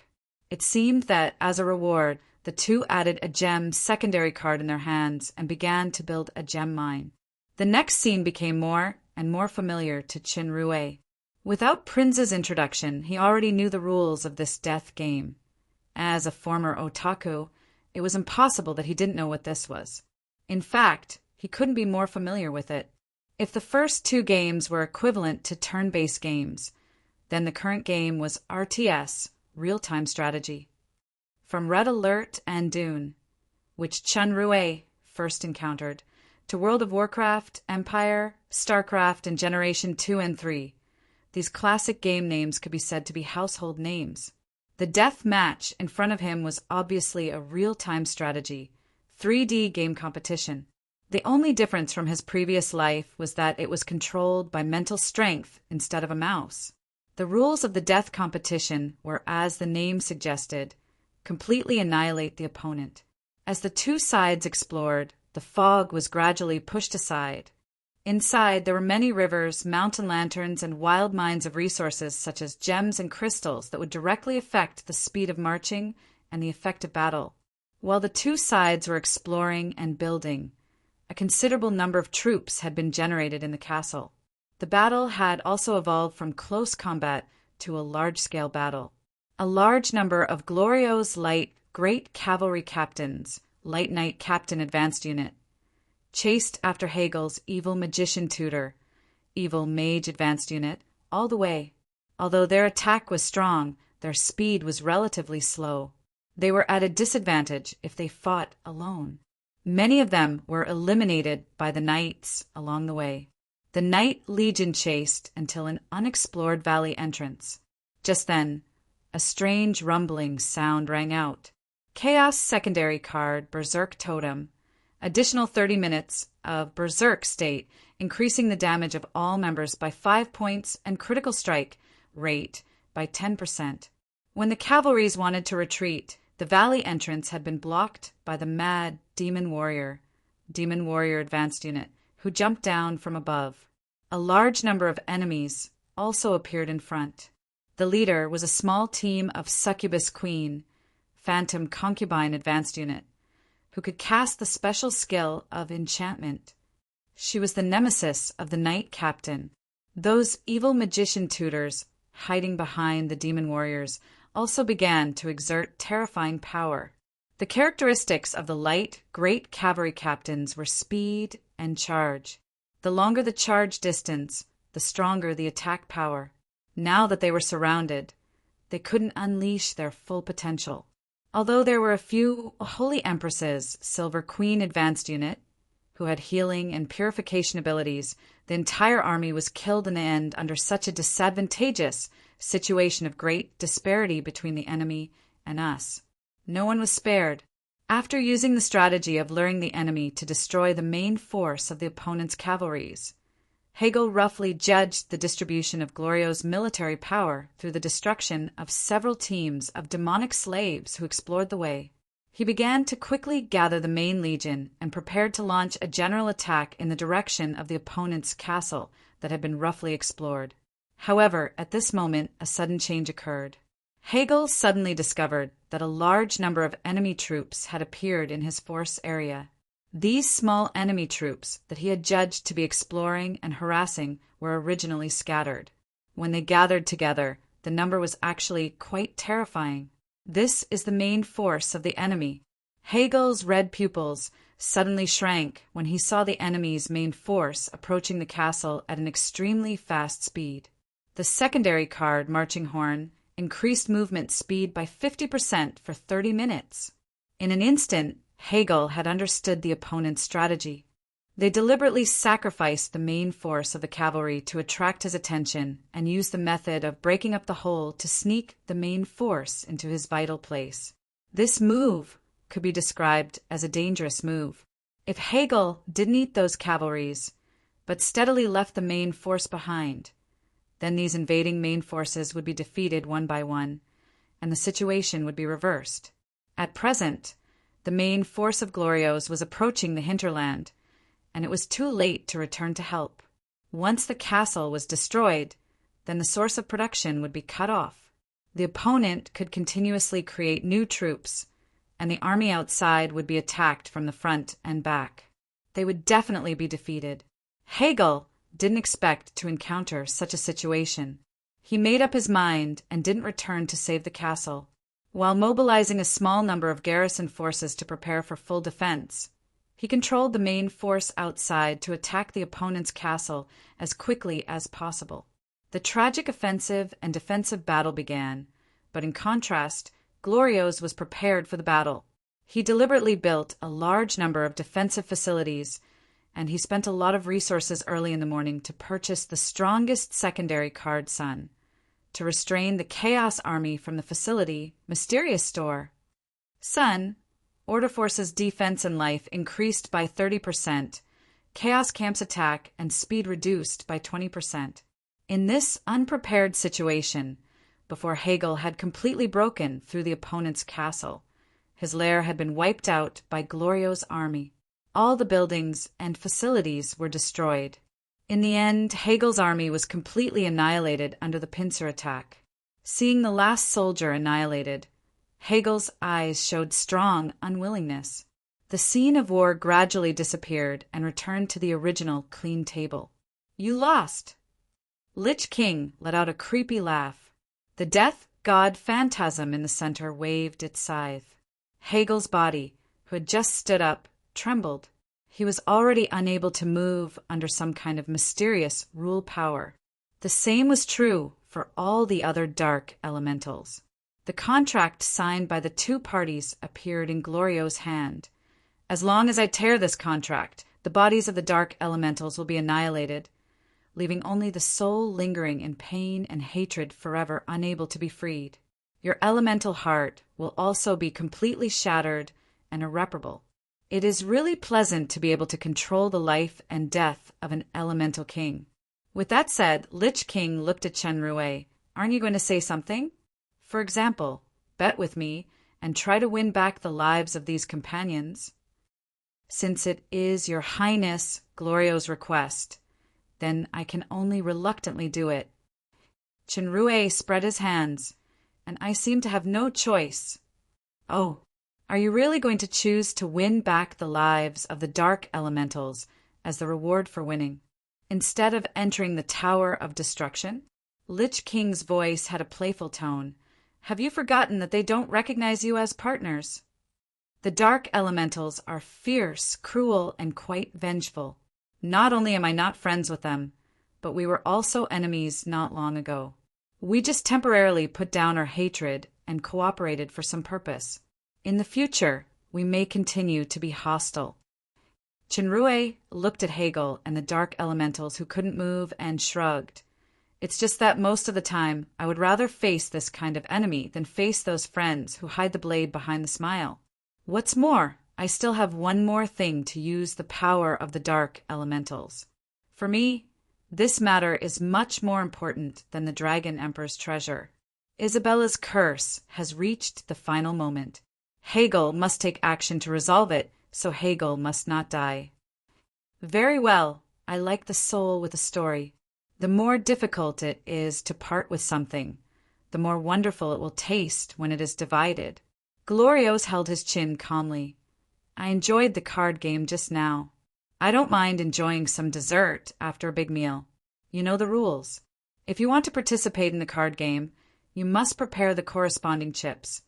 But this should not be a problem. These Nagas and elementals should be ready to entrust their lives to you. My level is too low, so I dare not rashly bet everyone's lives on it." Chen Rui shook his head, "but the chips are definitely needed. Maybe it can be exchanged for something that Royal Highness Glorios is interested in." Lich King shook his head. "The bet of life can only be life.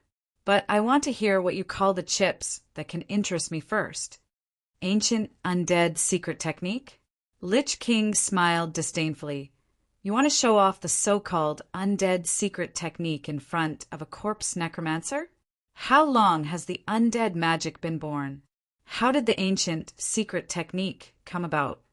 There is indeed the secret technique of the undead in ancient times. Not only can it create a large number of skeleton magicians and skeleton flying beasts, but it can even use the bones of giant dragons to create undead dragons. Royal Highness Glorios is a real master. I only need to reveal a few nouns, and Your Highness should be able to distinguish the authenticity. Soul Baseline 163, 549, Spirit Division to the 12th Power, Tramatu 2-color fusion chain. The so-called ancient secret technique was naturally a bluff, but those nouns were indeed the professional terms in the process of making undead dragons. This was what Chinrue wrote down when Garatum showed off the results in front of Chinrue. Although Garatum's strength was far from Glorio's, his research talent in the field of undead magic was superior. Especially after being inspired by Chinrue, his inspiration was like a spring. The semi-finished spirit dragon he created once killed the capital's demon overlord, Pegasus. Sure enough, when Lich King heard these names, the blue flames in his eyes suddenly became hot. 163. 549. You can actually accurately calculate the dragon power essence soul baseline data to 3 decimal places. That's right. Then the following spirit division to the 12th power is quite reasonable. The Tramatu 2-color fusion chain can stabilize the soul fluctuations of the 7th stage. What else? Of course, Chinrue wouldn't go on. He smiled slightly. It seems that Your Highness has distinguished the authenticity. The Lich King's tone became calm again. Regardless of whether it's an ancient secret technique or not, what you can offer is indeed of considerable value. However, the bargaining chip I want is still your life, the secret technique of necromancy, and your life can be used as a bargaining chip in this bet. Chinrue pondered for a moment and nodded.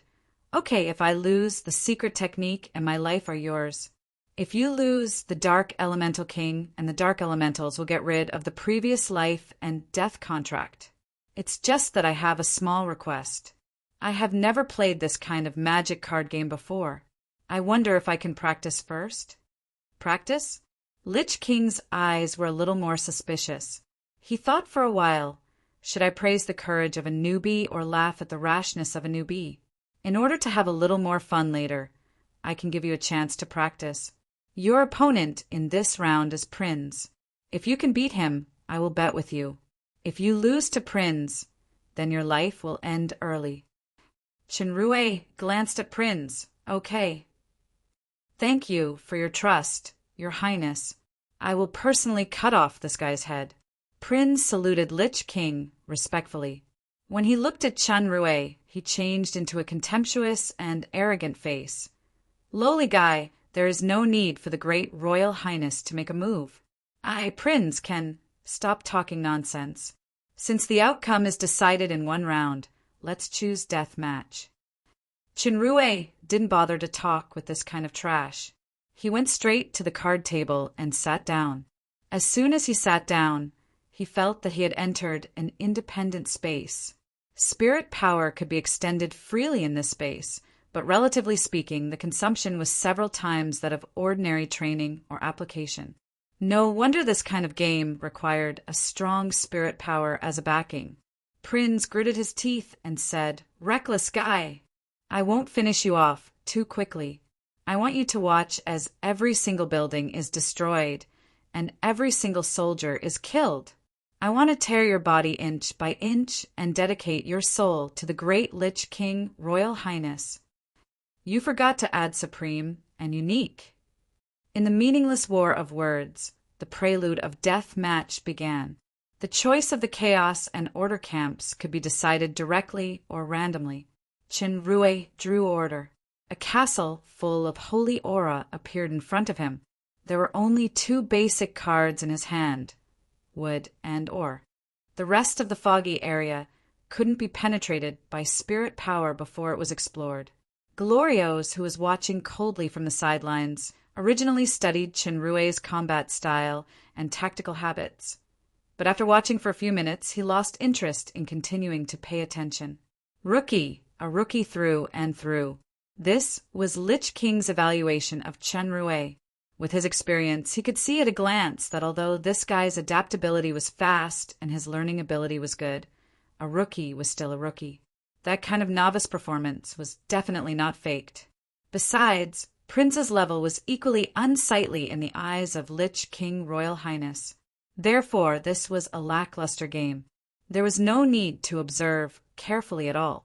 Chapter 619. Fate Showdown. Used pure mental power to control. With a thought from Chenrue, the 2 basic construction cards were played and turned into automatically working lumberyards and mines. 10 units of wood and 2 units of ore could produce a farmer card. The farmer was the lowest soldier type, and its combat power was pitifully low. Even the advanced soldier type, farmer, was the same. However, the farmer had the characteristics of production. If it was stationed in a resource location, it could greatly increase the speed of resource production. Although the skills of the Order and Chaos soldiers were different, they were relatively balanced. They were both the lowest soldier types.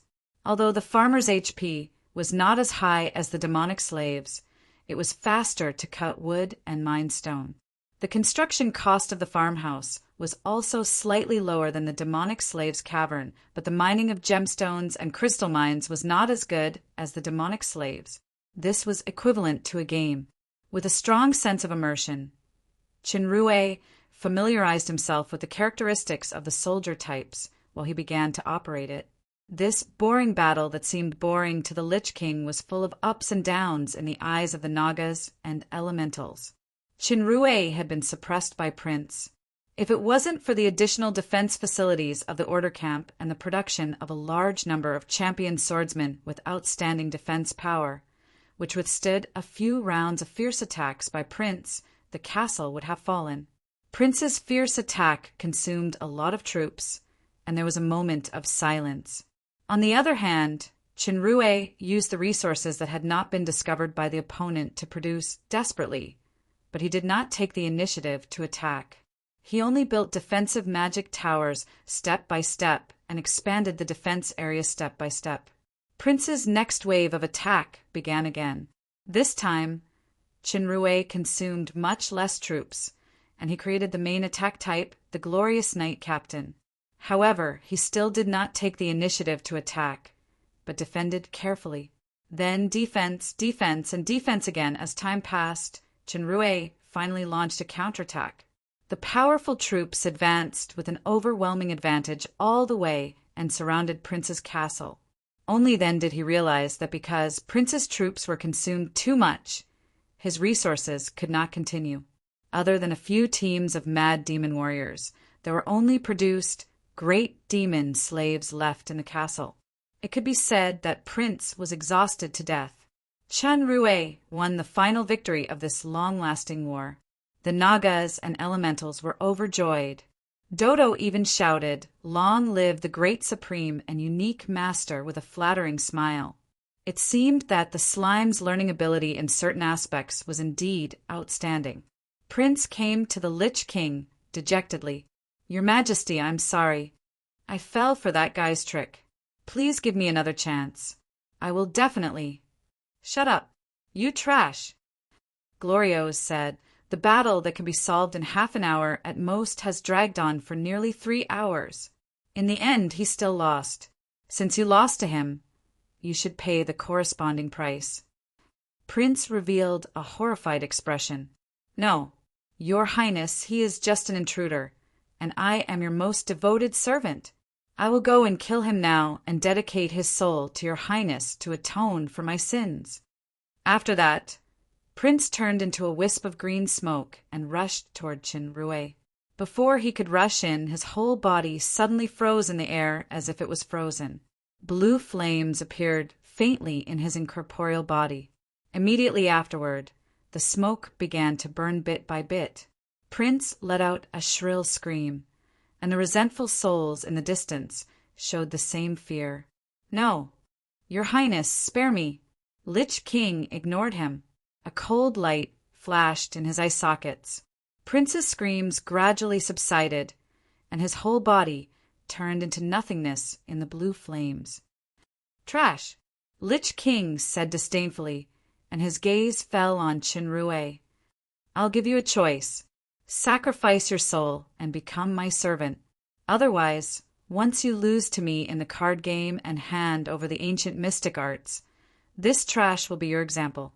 Your servant. I have already seen the end of this example." Qinrui said calmly. "Very good. Don't regret it." Lich King slowly came to the table and sat down. The card game just now was really boring. If there is anything that can be called a highlight, it is your spirit power. Your spirit power should have reached the level of demon overlord, which is far above Prince. Unfortunately, that trash didn't notice it. Speaking of it, your learning ability is also commendable. If you really attack, it probably only takes an hour to kill Prince. The reason why you dragged it for so long is that you want to further adapt and understand the control skills and the characteristics of both sides in order to cope with the next battle with me. Good eyesight.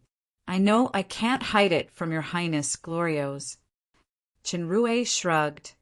Please forgive me, I'm indeed a novice, and the time is too short, so I have to use this opportunity to learn. I also don't want to be completely defeated by your Highness at the beginning. No matter what tricks you use, you can't make up for the huge gap in strength and experience. Glorios sneered. I'm not a trash like Prince. I don't see any chance of you winning.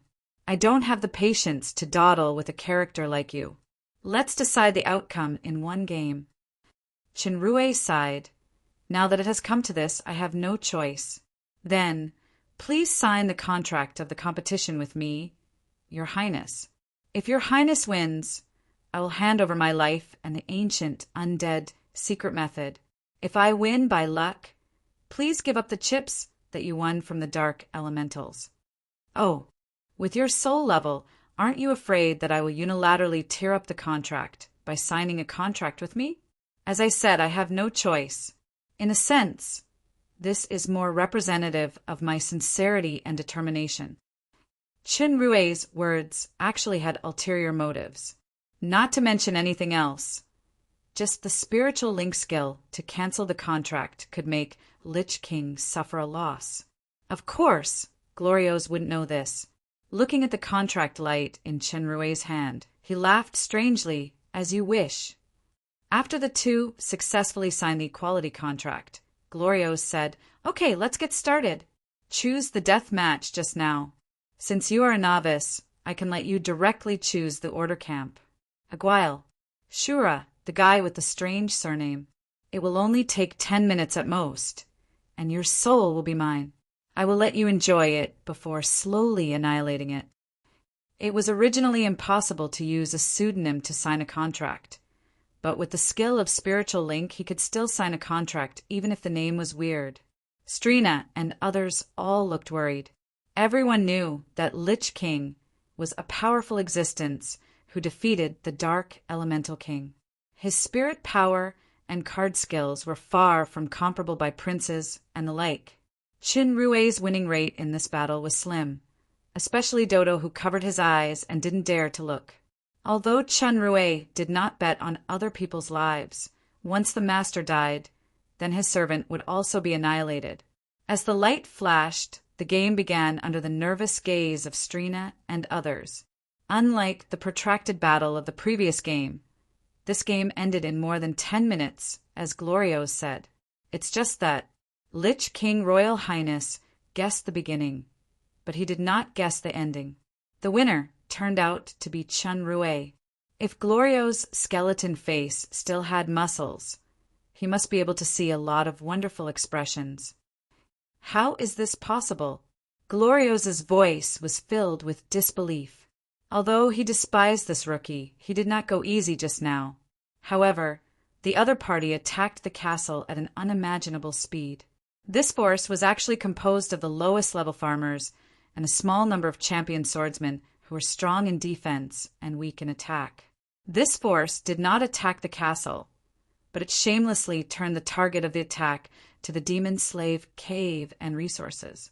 It killed the produced demon slaves and occupied the resources. Glorios didn't expect Chinrue, a rookie, to have this trick. He hurriedly used the remaining resources to create some demon fighters. After finally eliminating these invaders, Chinrue had used the resources to create new forces. It was still the champion swordsmen and farmers who went to Glorio's castle. They killed the producers and occupied the resources while attacking the castle. They did this repeatedly and continuously, making Glorios unable to breathe at all. His technique was incredibly skilled. He was obviously used to this. Poor Glorios had a lot of skills, but he couldn't cook without rice. In the end, he fell at the feet of a group of lowest-level farmers and champion swordsmen. Damn Aguile! How dare you fool me?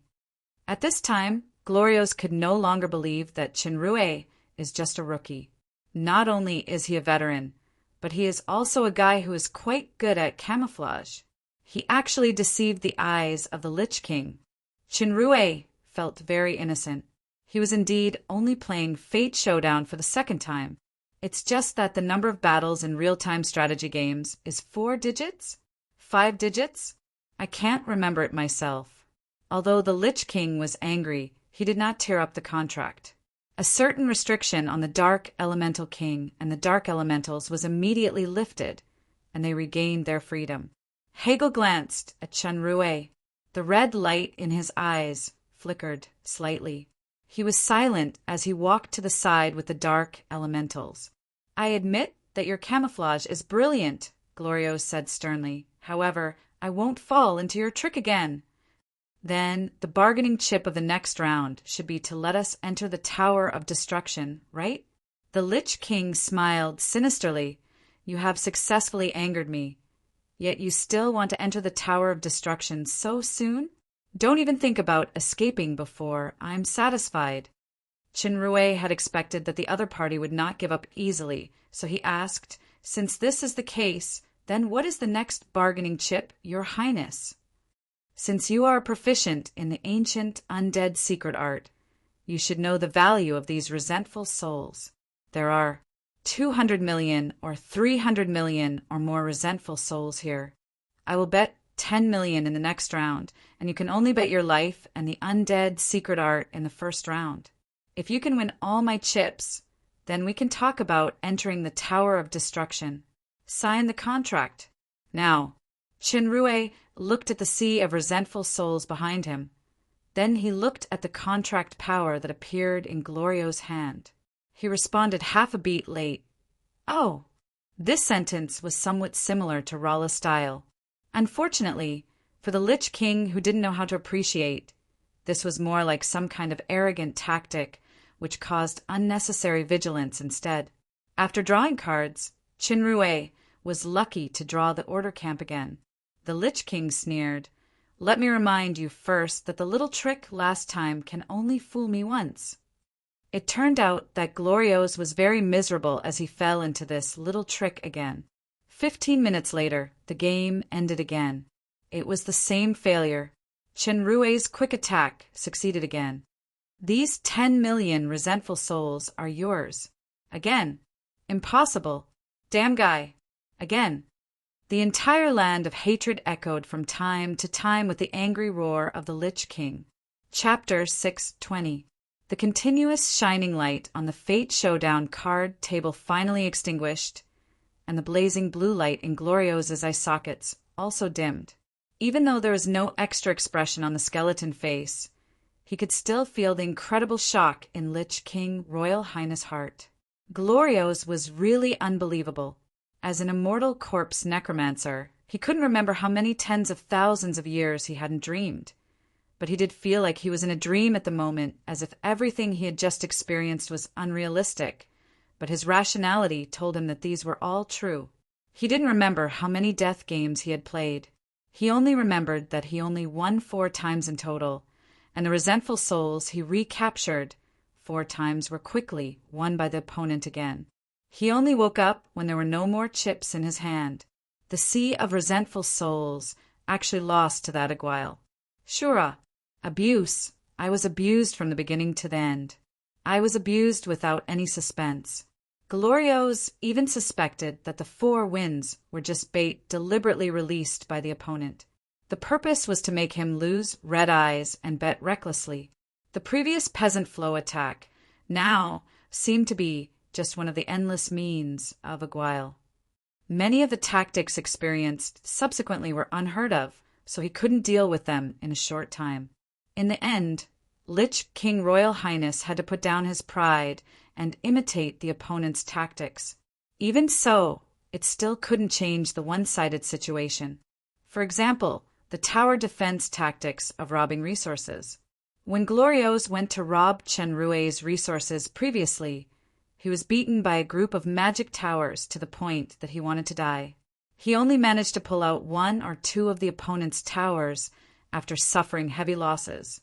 When he imitated the same tactics in the next round to repair the towers desperately, the opponent just sent a team of the cheapest demon fighters plus 2 magisters to wander nearby. They ran away after attacking. The defense towers were shattered one by one at a very small cost. The cost of repairing the defense towers alone far exceeded the output of this resource mine during this period. This small team almost exhausted the consumption of resources.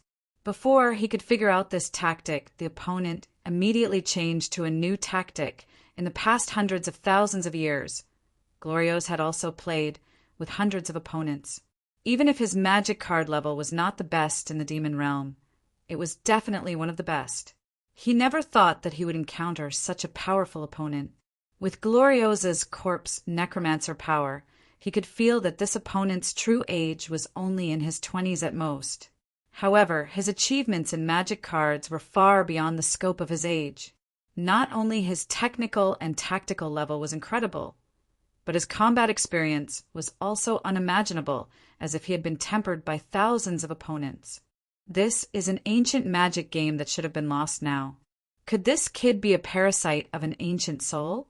Lich King naturally didn't expect that there were thousands of such super-level game enthusiasts. Among those people, Chenrue's level was at most a mediocre person. The Fate Showdown had almost been lost in the demon realm.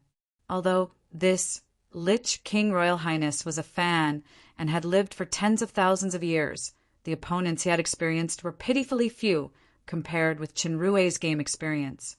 After Chenrue was familiar with the attributes of the troops and buildings, it was not surprising that he was completely abused. Back then, when Chenrue first encountered tactics like the one-blade style or the tower style in online battles, he was still tortured by his opponent. Sometimes he even wanted to smash the monitor so he could understand Glorios's mood very well. Of course, understanding was one thing, but he still abused him. Your Highness Glorios, I was lucky to win all your chips. So please fulfill the contract and let us enter the Tower of Destruction. Don't forget that our contract is to talk about entering the Tower of Destruction after winning all my chips. I didn't say that I will let you in. Let's have a good talk now. Glorios gritted his teeth and said, even if you won the previous round, let's bet the last round now. I bet with my soul. You can only use your own soul. If you refuse, then I will activate all the black iron mystic ghosts to kill all of you. Your Highness Glorios, let's not talk too far. Chenrue pondered before we proceed to the last round. Should I honor the chips I just won? According to the contract, all those resentful souls are mine. Lich King snorted coldly. I naturally won't go back on my word. From now on, these resentful souls are yours, and our contract ends here. The light of the contract flashed, then it disappeared. Chenrue felt that there were countless senses in his spirit power in an instant. It was as vast and boundless as the ocean. It was the soul senses of those resentful souls. What I want to remind you is that as long as the Tower of Destruction exists, these resentful souls will never be able to leave this land of hatred. unless you can become the master of the Tower of Destruction. Otherwise, you can't take them away. Glorio's words made Chunrui frown, but his main purpose this time was not the resentful souls. He asked, "So, Your Highness, Glorios, do we need to change the way we play in the next round? Put away your little tricks. I have my own ideas." Glorios said coldly, "I want to bet with you in the next round to win the race." Chunrui immediately understood the other party's intention.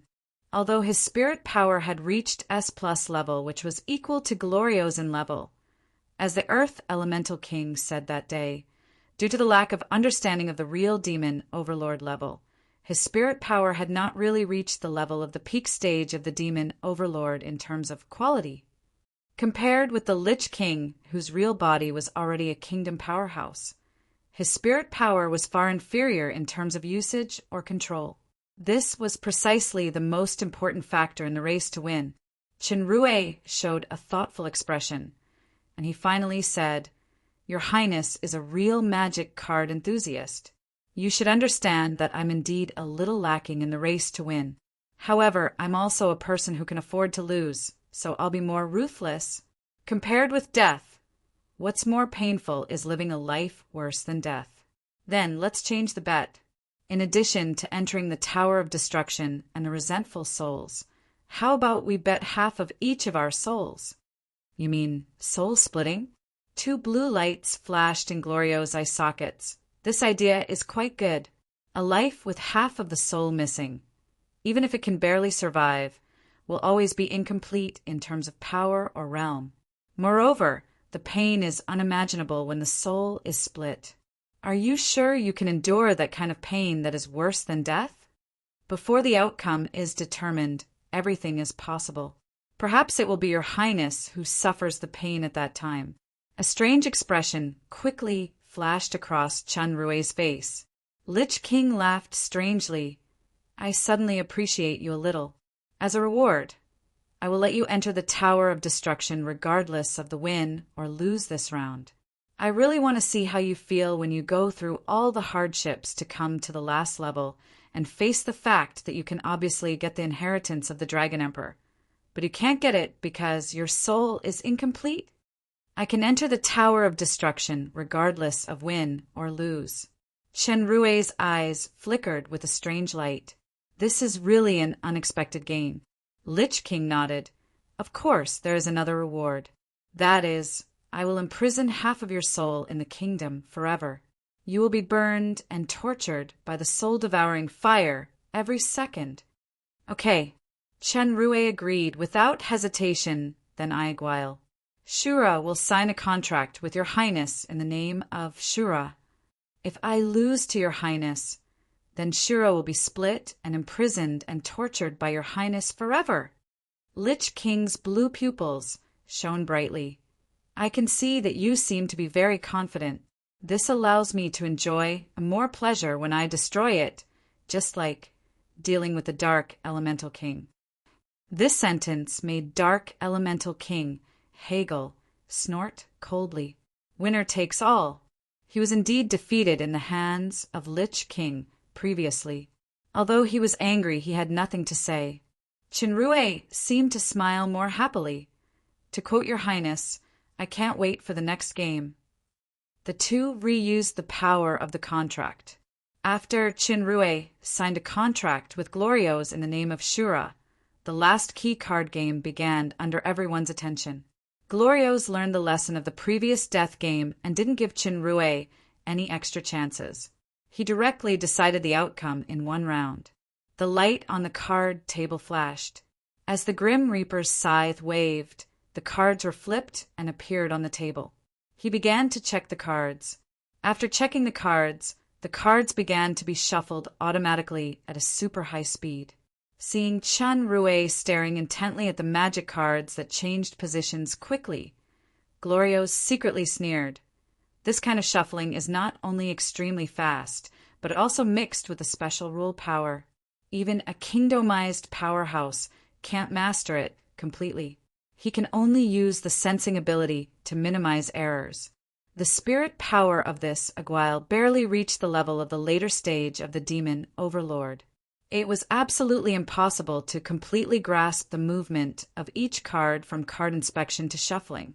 Moreover, it would backfire and cause more misjudgments. Glorios's idea was indeed correct, but he didn't know that this opponent, whose spirit power barely reached S+, had an incredible skill, like deep analysis. Otherwise, he would definitely choose the spectacular war that relied on luck in the last round instead of this kind of race to win that delivered itself to his doorstep.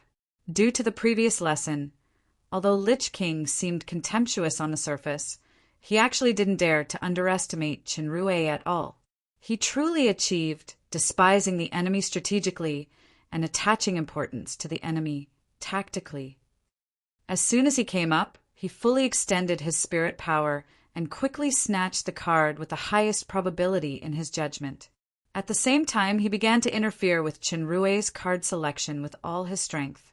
However, if Lich King Royal Highness knew that Qinrui clearly had the confidence, but he didn't think about winning this game at all, he would definitely spit blood in anger, provided that the skeleton could still spit blood in fact, from the beginning when Qinrui signed the first bet with Glorios under the name of Guel. Shura, a trap was quietly buried. In fact, due to Lich King's cruelty. From Qinrui's point of view, it should be called awesome. The role of this trap was even beyond the original expectation.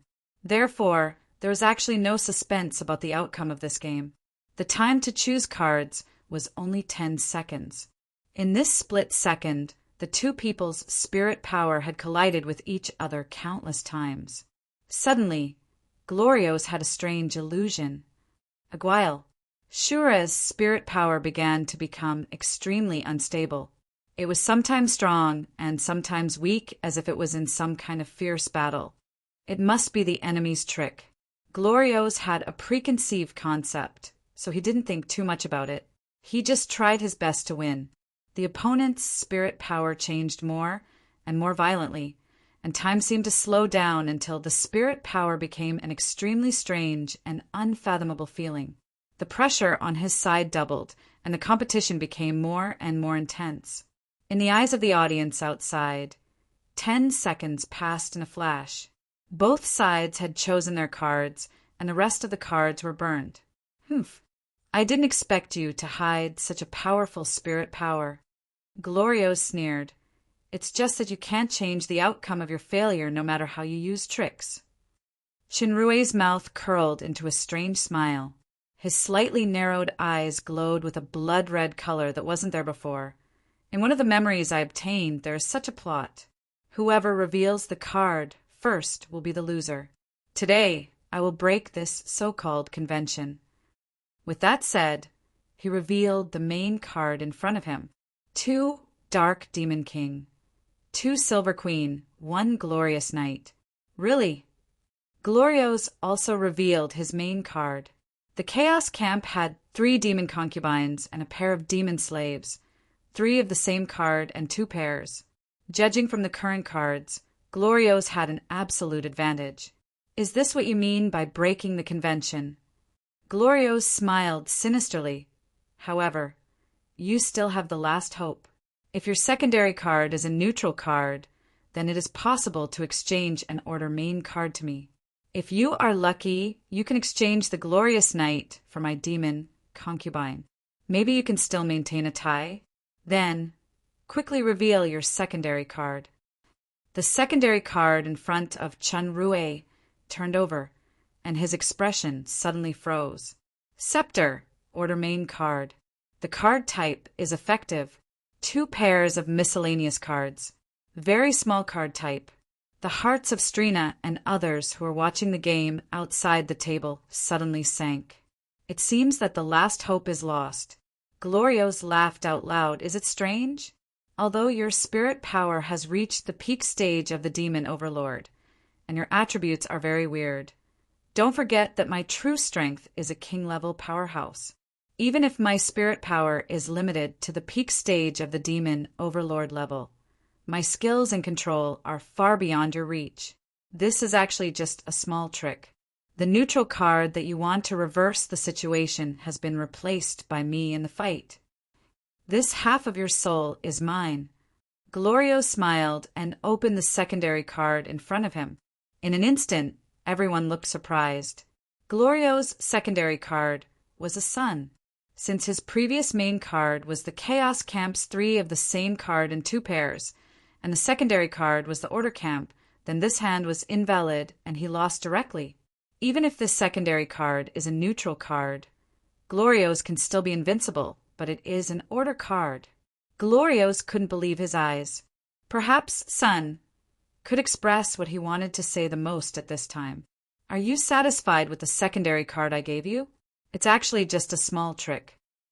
Chenrue's evil laughter sounded. For someone, this is actually a failed victory, but for you, I can return that sentence to you. Half of your soul is mine. Chapter 6:21.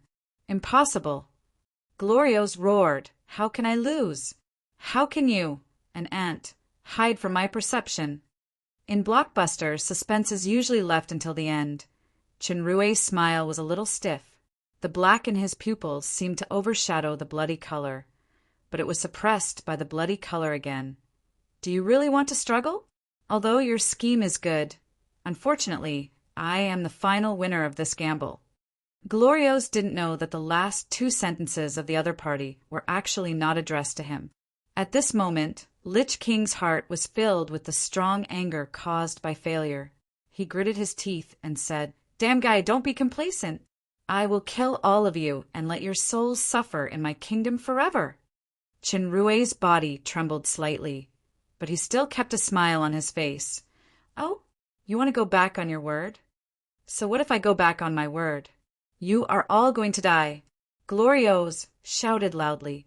His mind ran, and the contract signed by both parties suddenly floated in front of him. His body turned into wisps of smoke with blue flames, wrapping the contract. The contract suddenly burned, constantly making crackling and crackling sounds. The Dark Elemental King, who was outside the game, reacted the fastest. He waved his hands, and a dark golden light blasted toward Glorio's. However, Glorio's was already prepared. There was some kind of irregular twist in the air, as if there were countless pairs of transparent hands. The dark golden energy was constantly decomposed and weakened in this process. It was eliminated before it got close to the table. After the explosion, the blue light in Glorio's pupils dimmed a lot, as if he had consumed a huge amount of mental power. However, after the smoke gradually dissipated, the contract was still intact. Lich King exclaimed in horror, "You are at most a mere demon overlord. Why can't I terminate the contract?" "Haha." Chenrue laughed. His eyes flashed with a strange bloody color. "According to the contract, I will accept half of your soul.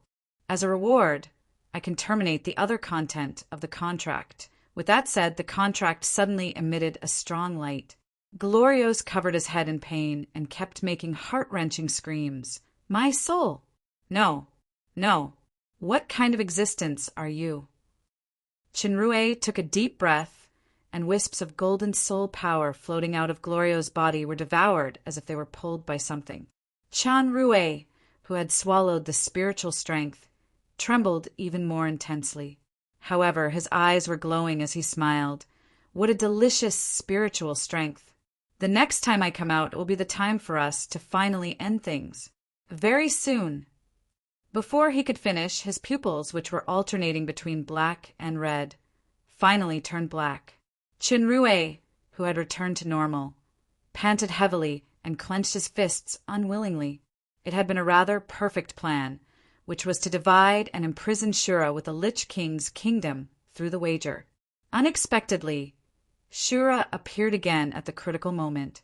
He desperately seized control of the body and finally won this bet. As Shura said, this was a failed victory for Chenrue. Shura not only devoured half of Glorio's soul, but he also lifted the contract with Glorio's, which was the clause that allowed him to enter the Tower of Destruction regardless of victory or defeat. Glorio's, who was severely injured, naturally would not let it go. Lich King's figure had drifted away like smoke. The scream that resounded throughout the entire land of hatred was full of indescribable anger. Damn guy! Dark iron mystic ghost. Kill all of them. The eyes of the dark iron mystic ghosts near the Tower of Hatred, which had been silent like statues, began to glow with a dark red light. Ka-ka-ka! The dull sound of joints moving rang out at the same time, and hundreds of thousands of mystic ghosts came to life in an instant. The largest dark iron mystic ghost slowly raised the greatsword in his hand and pointed at Chenrue and others. The mystic ghost rushed toward this side like a black torrent. With the number of people on Chenrue's side facing such a terrifying number of dark iron mystic ghosts, there was no chance of winning at all. Besides, there was also a kingdomized powerhouse clone, Glorios. The dark elemental king and others hurriedly waited.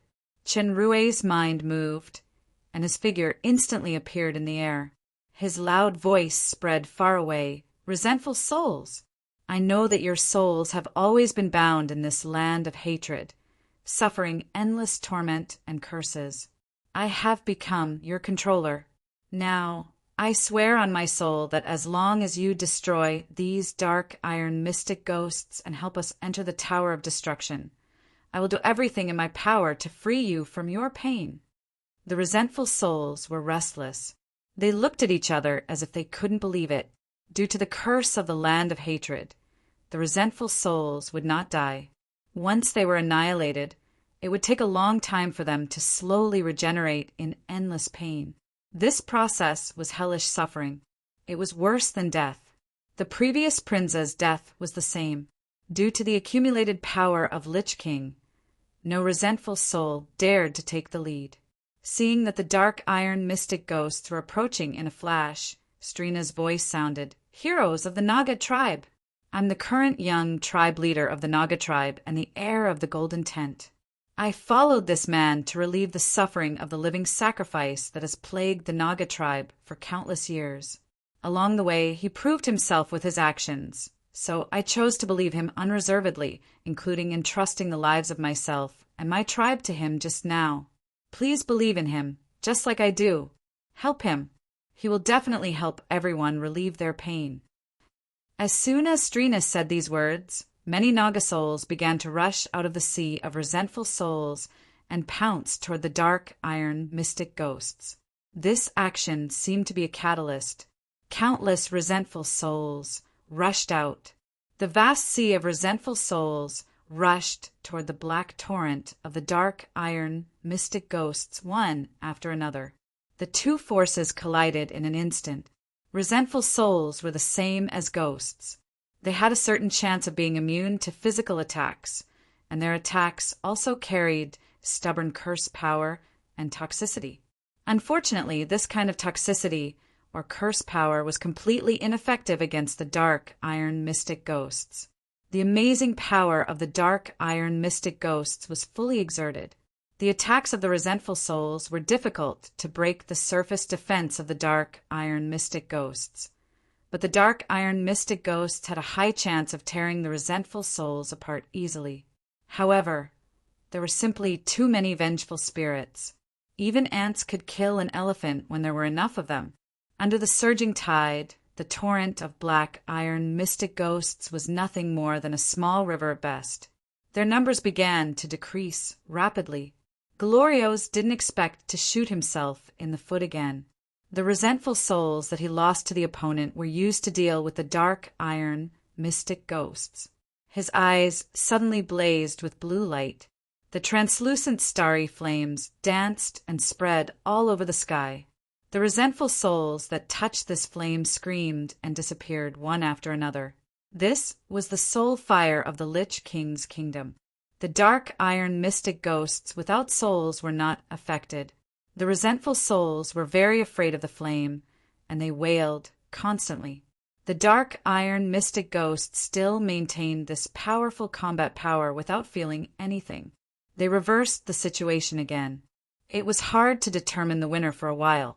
A lot of black gas emerged from Hagel's body and formed a circle to protect everyone, including Chenrue.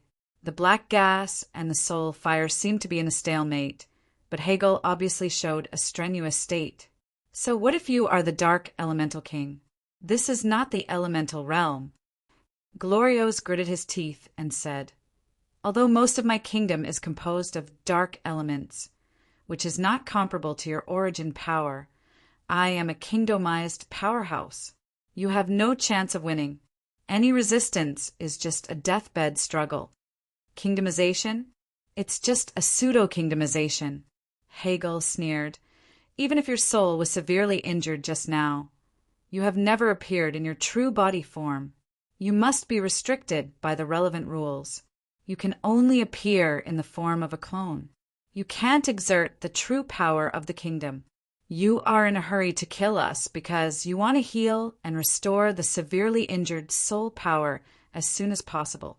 I guess the phylactery containing the soul essence is hidden somewhere in the land of destruction. As long as you find the phylactery and destroy it, then you will also be completely annihilated. The bone staff in Glorio's hand waved repeatedly, and the light of the entire land of hatred dimmed. A terrifying pressure spread rapidly. Shinrue and others felt that every move had become extremely difficult. The dark elemental king's protective black gas also shrank by half under the pressure. Shinrue and others were also shocked. Everyone spontaneously had an instinctive feeling in their hearts, as if they were ants, and Glorios was the supreme master. They could only be slaughtered by him, and they almost couldn't have the thought to resist. The most obvious reaction was the resentful souls. Their power was suppressed to the lowest point, and their fighting spirit was greatly weakened. They fled in all directions. They were completely suppressed by the dark iron mystic ghosts who were far fewer than them. This feeling is not an illusion, but an existence similar to rules. This is no longer the territory power, but the power of the kingdom. Even Strina showed an uncomfortable look. The only ones who remained normal were Hegel and Shinrue. Shinrue frowned. Stars appeared around him. With the benefit of the galaxy territory, Hegel's protective black gas expanded slightly. He was surprised. Humph, humph. Such a strange power is actually not restricted by my kingdom power. How can your small corner of territory compare with the entire kingdom? Lich King's tone suddenly became abnormally sharp. No matter what kind of existence is behind you, I will grind your bones into ashes today, then cut your soul inch by inch. Countless whistling figures began to appear in the air. They were the images of death gods holding scythes. They flew toward Shinrue and others. These death gods were similar to Brock's incubus territory. After their illusory figures were attacked, they turned into smoke and dispersed. They quickly gathered back into their original form. However, their attacks were not illusory. The terrifying scythes had strange characteristics. Many dark elementals and nagas at the edge of the black smoke protection were slashed in the air and turned into smoke. Hegel's protective black smoke suddenly changed, turning into thousands of silk threads that flew toward the death god. After the death god's illusory body was contaminated by the black gas, it quickly solidified into a solid body. Then it was twisted by the black silk and shattered like glass. It was just that the smoke in the kingdom was endless. New death gods were constantly being formed. Even if Hegel had the auxiliary power of the galaxy territory and the dark elemental origin power that had a certain restraining effect, it couldn't last long. I can't hold on for too long. I must find and destroy the phylactery as soon as possible. Hegel said in a deep voice, although I am strongly disturbed, my dark elemental heart can sense that the soul that echoes with this kingdom is not far away. You must cover me. Okay. Shinrue knew that it was urgent. He couldn't care less that he couldn't activate the Royal Star transformation, and he agreed without thinking. Chapter 6:22. Shinrue took a deep breath, and the power in his body surged up. Since the faith crystals were used to remove Adeline's control, the remaining number was not enough to activate the Royal Star transformation. Now the resentful souls outside were suppressed by the power of the kingdom, and they were no match for the dark iron mystic ghosts. The situation was critical. With the current strength of my side, it is impossible to defeat Glorio's head-on, even if it is just the pseudo-kingdom power that is activated by a clone now. The only hope to win is to destroy the phylactery, so I must take a risk. A mask suddenly appeared on Chunrue's face. In an instant, it swallowed all the smoke of the nearby death god like a whale sucking water. It was just that the kingdom was completely different from the territory. For the kingdom that enveloped the entire land of hatred, the god-eating mask could only empty the spirit power of this small area. It could not shake the spirit power of the entire kingdom, just like the galaxy territory skill could strengthen oneself and allies, but it could not weaken the entire kingdom. Nevertheless, this moment was enough for Hegel to free his hand. The Dark Elemental King did not waste Chunrue's efforts. He turned into a wisp of black smoke and rushed out quickly. The direction of the attack was actually the army of the Dark Iron Mystic Ghosts. As soon as the Dark Elemental King left, the original protective power disappeared, and the rest of the people suddenly felt the pressure doubled. Chunrue activated the halo of Mystic Jade armor. Coupled with the buff effect of Galaxy Territory, Strina benefited the most. She had broken free from the oppression of the kingdom. In the clear shout, the green eyes of the female Naga warrior suddenly turned golden. The 6 swords burned with crimson flames. The crisscrossed sharp chi turned into a flame, great sword that slashed toward Glorio's. The death god smoke along the way was forcibly cut open by this strong fire attribute sharp chi. It couldn't gather for a while. Facing the oncoming flame great sword, Glorio stretched out a white finger bone and tapped it. The great sword suddenly disintegrated into sharp chi all over the sky. Then it was decomposed and weakened by countless transparent hands. It disappeared in the blink of an eye. Strina's full blow, which was close to the peak stage of the demon overlord, was easily disintegrated by a finger. The strength level between the demon overlord level and the kingdomization is really different. If it weren't for the special origin power of the Dark Elemental King, I'm afraid I would have been defeated long ago. At this time, the Dark Elemental King had quickly rushed into the army of dark iron mystic ghouls. Looking at the trajectory of the black smoke, it should be the huge leader of the dark iron mystic ghouls. This leader has not made a move. He just commands the dark iron mystic ghouls to fight. He doesn't look like an ordinary killing machine. Judging from Hegel's actions, the phylactery must be hidden on this dark iron mystic ghoul. Lich King screamed with a little panic. He couldn't bother to fight back against Strina. He waved the bone staff, and countless death god smoke quickly chased after the black smoke. A large number of dark iron mystic ghosts also appeared in front of the huge leader and surrounded the Dark Elemental King. Glorio's reaction strengthened the Dark Elemental King's determination even more. He actually adopted a desperate method, completely ignoring the obstacles and attacks along the way. After suffering many attacks for a while, he finally approached the dark iron mystic ghost leader. The black smoke suddenly stopped, and Hegel's exclamation came out, "No, this is just a trace of soul breath that has been deliberately enhanced. I was fooled."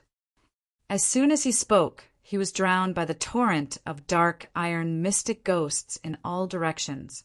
Lich King let out a smug, strange laugh. "Smart guy. Do you think you can easily find my phylactery?" "Glorio's. Watch out." Chunrue's figure appeared in front of Glorio's, and several huge light balls flew over. Just an ant. The battle was not a card game. Glorio's naturally didn't take Chunrue, who was only at the peak stage of the Demon Emperor, seriously. The hatred of the soul being divided made Lich King hate this ant deeply. With a thought, countless twisted and cut gaps appeared in the space. Aurora shot was split and disintegrated in the blink of an eye. The terrifying power spread to Chunrue, who was rushing over, splitting his entire body into pieces. To be more precise, he split into countless demonic flies. Almost at the same time, an object exploded in front of Glorio's. This was a bulging package. There seemed to be many bottles and jars in it. In the explosion sound, countless fragments of juice sprayed out like lightning. This explosive force was quite amazing. Even a demon overlord powerhouse couldn't ignore it. However, for a powerhouse with kingdom-level strength, this level of damage was nothing at all. It was not even comparable to Strina's previous attack. However, surprisingly, this explosion made Glorio scream as if his soul was cut previously. That kind of pain was by no means faked. The core of the explosion was Rala's imitation of Zari's explosive bomb. But in this attack, the explosive bomb was just an accelerant. The most important thing was the juice that was blasted, the black juice. Grand Master level black potion, resurrection potion. For an undead, the Grand Master level resurrection potion was more terrifying than any poison. It was not the first time that Chanrue did this kind of sulfuric acid. When he was searching for Paglio's treasure in the Silent Night wetland, he had tested the terrifying lethality of the resurrection potion on Grenadum's body. Given Glorio's strength, there was more than one resurrection potion this time. Speaking of which, this was the most luxurious bomb of the demon realm. If those potion masters knew that the highest level black potion that was lost in the demon realm was actually wasted like this, they would definitely be extremely distressed. Glorio's also didn't expect that this ant-like enemy actually had such a big killing weapon. The death gods in the explosion range made a sizzling sound and disappeared. Glorio's body was penetrated with countless bullet holes. The golden magic robe that condensed the powerful undead power was tattered. These superficial injuries were fine. What was really damaged was the soul attached to the clone. It had suffered unexpected heavy damage. Glorio suffered a big loss in the hands of Chanrue twice in a row, so he simply hated him. He endured the severe pain and waved the bone staff. Countless transparent hands grabbed at Chanrue. At this time, Demonic Fly's transformation had reached its time limit. It couldn't be used again in a short time. Once he was caught, his body would really be torn apart. At the critical moment, the sonic boom sounded. Chanrue's rapidly retreating figure brought out countless mysterious trajectories like water ripples. He was like a slippery loach that slid away those approaching hands. Sonic boom plus star diversion. Glorio's determined attack failed again. He was shocked and angry. As he was about to pursue, he suddenly sensed something. When he looked back abruptly, he saw an undetectable light, smoke flying close to a place behind him. The blue flames in Lich King's eyes flashed with unconcealable horror. The target of the light smoke was actually the death god statue holding a scythe in the center of the Fate Showdown card table. You are the one who thinks you are smart. Don't underestimate the king of dark elements. This voice was Hegel, who should have been submerged in the torrent of dark iron mystic ghosts. The one in front is just the origin power that I separated. You can't fool me. This is the real hiding place of your phylactery. Chanrue had long felt Hegel's real movement from the analytical eyes. In order to cooperate with this diversion strategy, he used the super sulfuric acid bomb of the resurrection potion to successfully attract Glorio's attention. Not good. Lich King yelled. This time he was absolutely panicking. He even gave up chasing his most hated enemy, Chanrue. He exhausted the power of the kingdom to rush toward Hegel. Everything was too late. The light smoke that Hegel turned into had penetrated the death god statue. A crack appeared on the solid statue that seemed to be just brushed by the light smoke. Immediately afterward, the crack spread rapidly. In a few blinks of an eye, the long-handled scythe fell with a clang sound. The fragments had scattered all over the ground and turned into powder when they touched the ground. After Hegel shattered the death god statue, he suddenly showed a look of surprise. It stood to reason that after the phylactery was shattered, Glorio's should have disappeared. However, The huge power of the kingdom still surged forward unabated, accompanied by the angry roar of Lich King. This was far beyond Hegel's expectation. He had exhausted his full strength in this blow just now. He hurriedly condensed his power to defend, but he was knocked away by the terrifying power of the kingdom. A lot of black gas leaked out of his body, and the red light in his eyes dimmed. He obviously suffered a lot of injuries. After Lich King severely injured Hegel with a blow, he did not intend to stop at all. He continued to attack with all his strength, determined to crush the Dark Elemental King into pieces to eliminate future troubles. At this moment, Lich King's skeleton shook and all his movements stopped. The power of the kingdom also solidified in the air. He slowly turned his head, and he saw that Chenrue had appeared in front of the pile of broken powder out of nowhere, grabbing something in his hand. The long-handled scythe. Who said that the phylactery must be a box? Chenrue said lightly, star iron, emery, blue pattern mithril, red silk crystal. This scythe is not only extremely strong, but it can also interfere and isolate the sensing power. It is indeed the best container of soul essence. Put it down. Glorios's voice was full of ruthlessness, but Chenrue heard the obvious weakness in his voice. Chenrue smiled knowingly. Sure enough, the scythe is your real phylactery. This kind of mixed metal is made with a secret technique. It is quite strong. It cannot be destroyed by ordinary means. No wonder it was intact under Hegel's blow just now. But you should also be shocked, so you are so eager to kill Hegel to cover up. Hurry up and destroy it. Hegel shouted and pounced on Glorios. As long as it is destroyed, not only Glorios, but the dark iron mystic ghosts will also stop moving. You can't destroy this scythe. Glorios's voice trembled a little. Although he knew that the alloy was extremely strong, and there was the soul power of the king-level powerhouse in it, there was an ominous premonition in his heart for some reason. As it turned out, the Lich King's premonition was accurate. It was unknown what method the other party had used, but the mixed metal created by secret techniques was rapidly weakening. A hole was torn open, and the strands of soul essence hidden within felt an unprecedented and intense danger. It was as if a little beauty had met a drooling, eccentric uncle in a situation where she was completely defenseless. Chapter 6:23. Glorios, who realized the biggest crisis, began to fight desperately. He took Hegel's dark origin attack head-on. The terrifying kingdom power was like a raging tide, sending the Dark Elemental King flying again.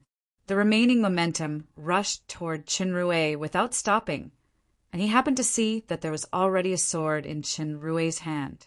The sword edge was 2 back-to-back angels. The sword body was snow-white, engraved with 2 strange marks. It was simple and full of mysterious breath. Before the surging and whistling kingdom power approached, the sword in Chenrue's hand had decisively slashed on the broken scythe. In an instant, Glorios and the scythe wailed at the same time. The power of the entire kingdom began to distort, and shrill screams resounded. The snow-like long sword had a special restraining power. The wisps of golden soul essence that were trying to escape were annihilated like snowflakes encountering fire. No. The dual voices of the scythe and Lich King sounded. That sword, the sword in Chenrue's hand, was not North Sea, but one of the 7 artifacts, the sword of fallen angel. The mixed metal of the scythe was extremely strong, but those materials happened to be excellent aura conversion materials. Although it was impossible to convert the entire scythe into aura in a short time, it was not a problem to make cut.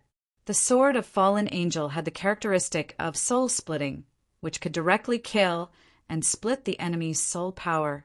Even the soul of a king-level powerhouse would not be spared if it was slashed by the fallen angel without any defense. The surrounding kingdom power declined rapidly, and Glorio's figure began to fade into nothingness. He held unwillingly, "Damn, Aunt. I didn't expect that I would actually die in your hands. Let's die together." As he said, the bone staff in his hand turned into a blue light and flew toward Chen Rui.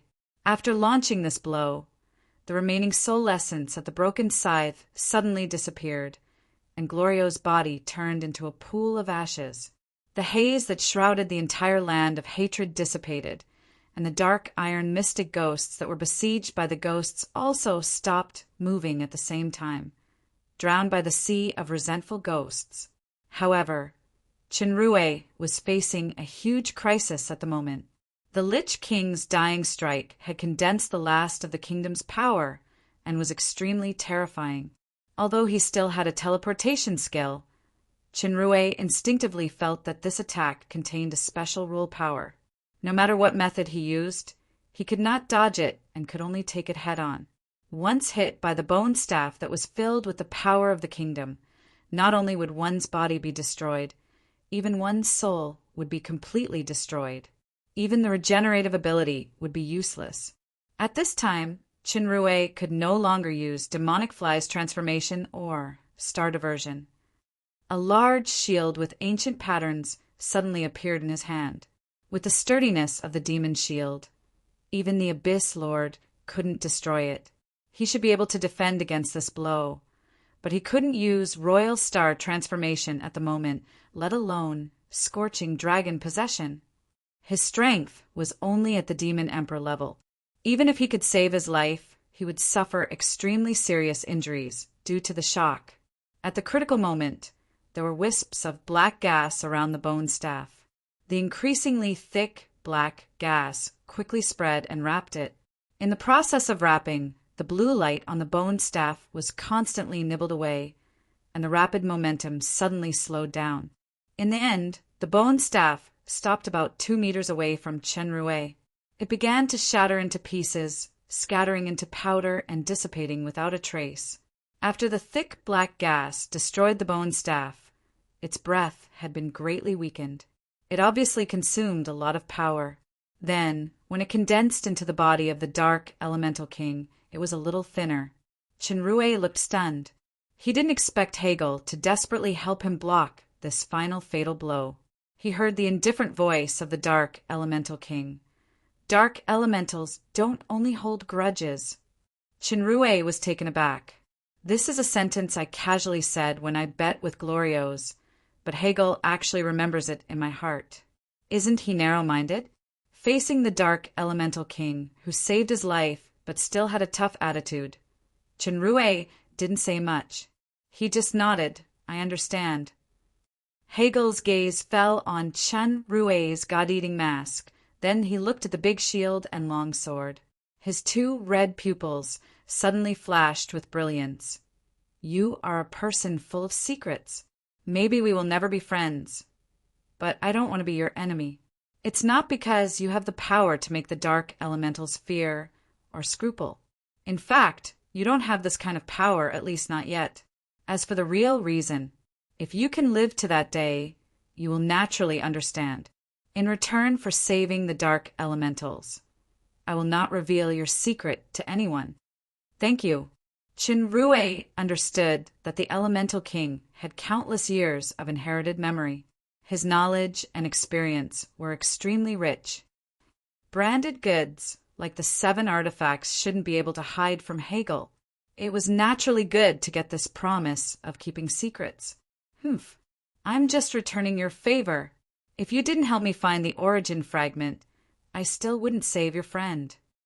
Hegel dropped a sentence, ignored Chenrue, and walked toward the Dark Elementals.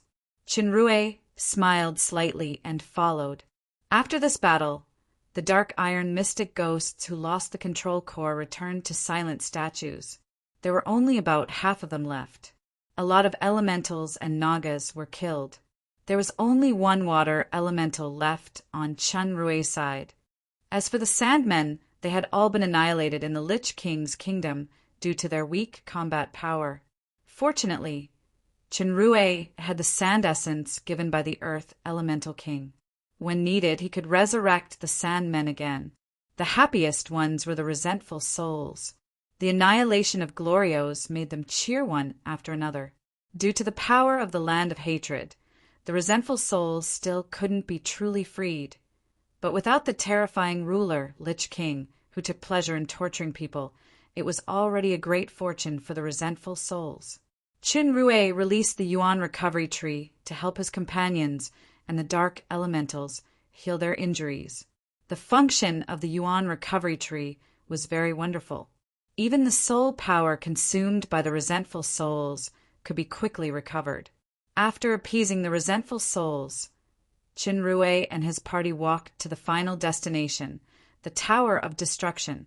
The entrance to the Tower of Destruction was a completely closed door with strange engravings on it. When Qin Rui took out the treasure map emitted a strong golden light that was far stronger than before. It automatically split apart, turning into little golden symbols that merged into the engravings. The engravings changed quickly, and a keyhole appeared in the center of the door. Qin Rui's mind moved. He put on the purple flame heart ring and put his hand close to the keyhole. The purple flame heart ring changed quickly. The shape of the raised purple gem was exactly the concave shape of the keyhole. After inserting it, it fit seamlessly. Then the purple light shone brightly. The entire door disappeared and turned into a space entrance with strange ripples. "Let's go," Qin Rui said to everyone. "My people and I won't go in." Strinus said, "The so-called treasure is meaningless to the Naga tribe. You have the Dragon Emperor's token, and now you have defeated the Lich King.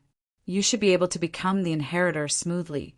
By then, you only need to remove the red centipede seal to solve the living sacrifice problem that has troubled our tribe for tens of thousands of years. Moreover, the ancestors of the Naga just asked us to stay and learn the Naga tribe's now incomplete secret technique, six-blade break. For us, this is the real treasure." Qin Rui saw that her attitude was very firm, so he did not force her. He nodded. "Don't worry, I will definitely help the Naga solve the problem of the sea sacrifice and Adeline's restraint." Dodo, who had been pretending to be dead in the battle just now, appeared on Qin Rui's shoulder energetically. Obviously, the slime who was infected with the dragon's collection habit was still quite sensitive to the word treasure. "If I go in with my master, at least I can pick up a shiny thing." Hegel thought for a while and let the rest of the dark elementals stay.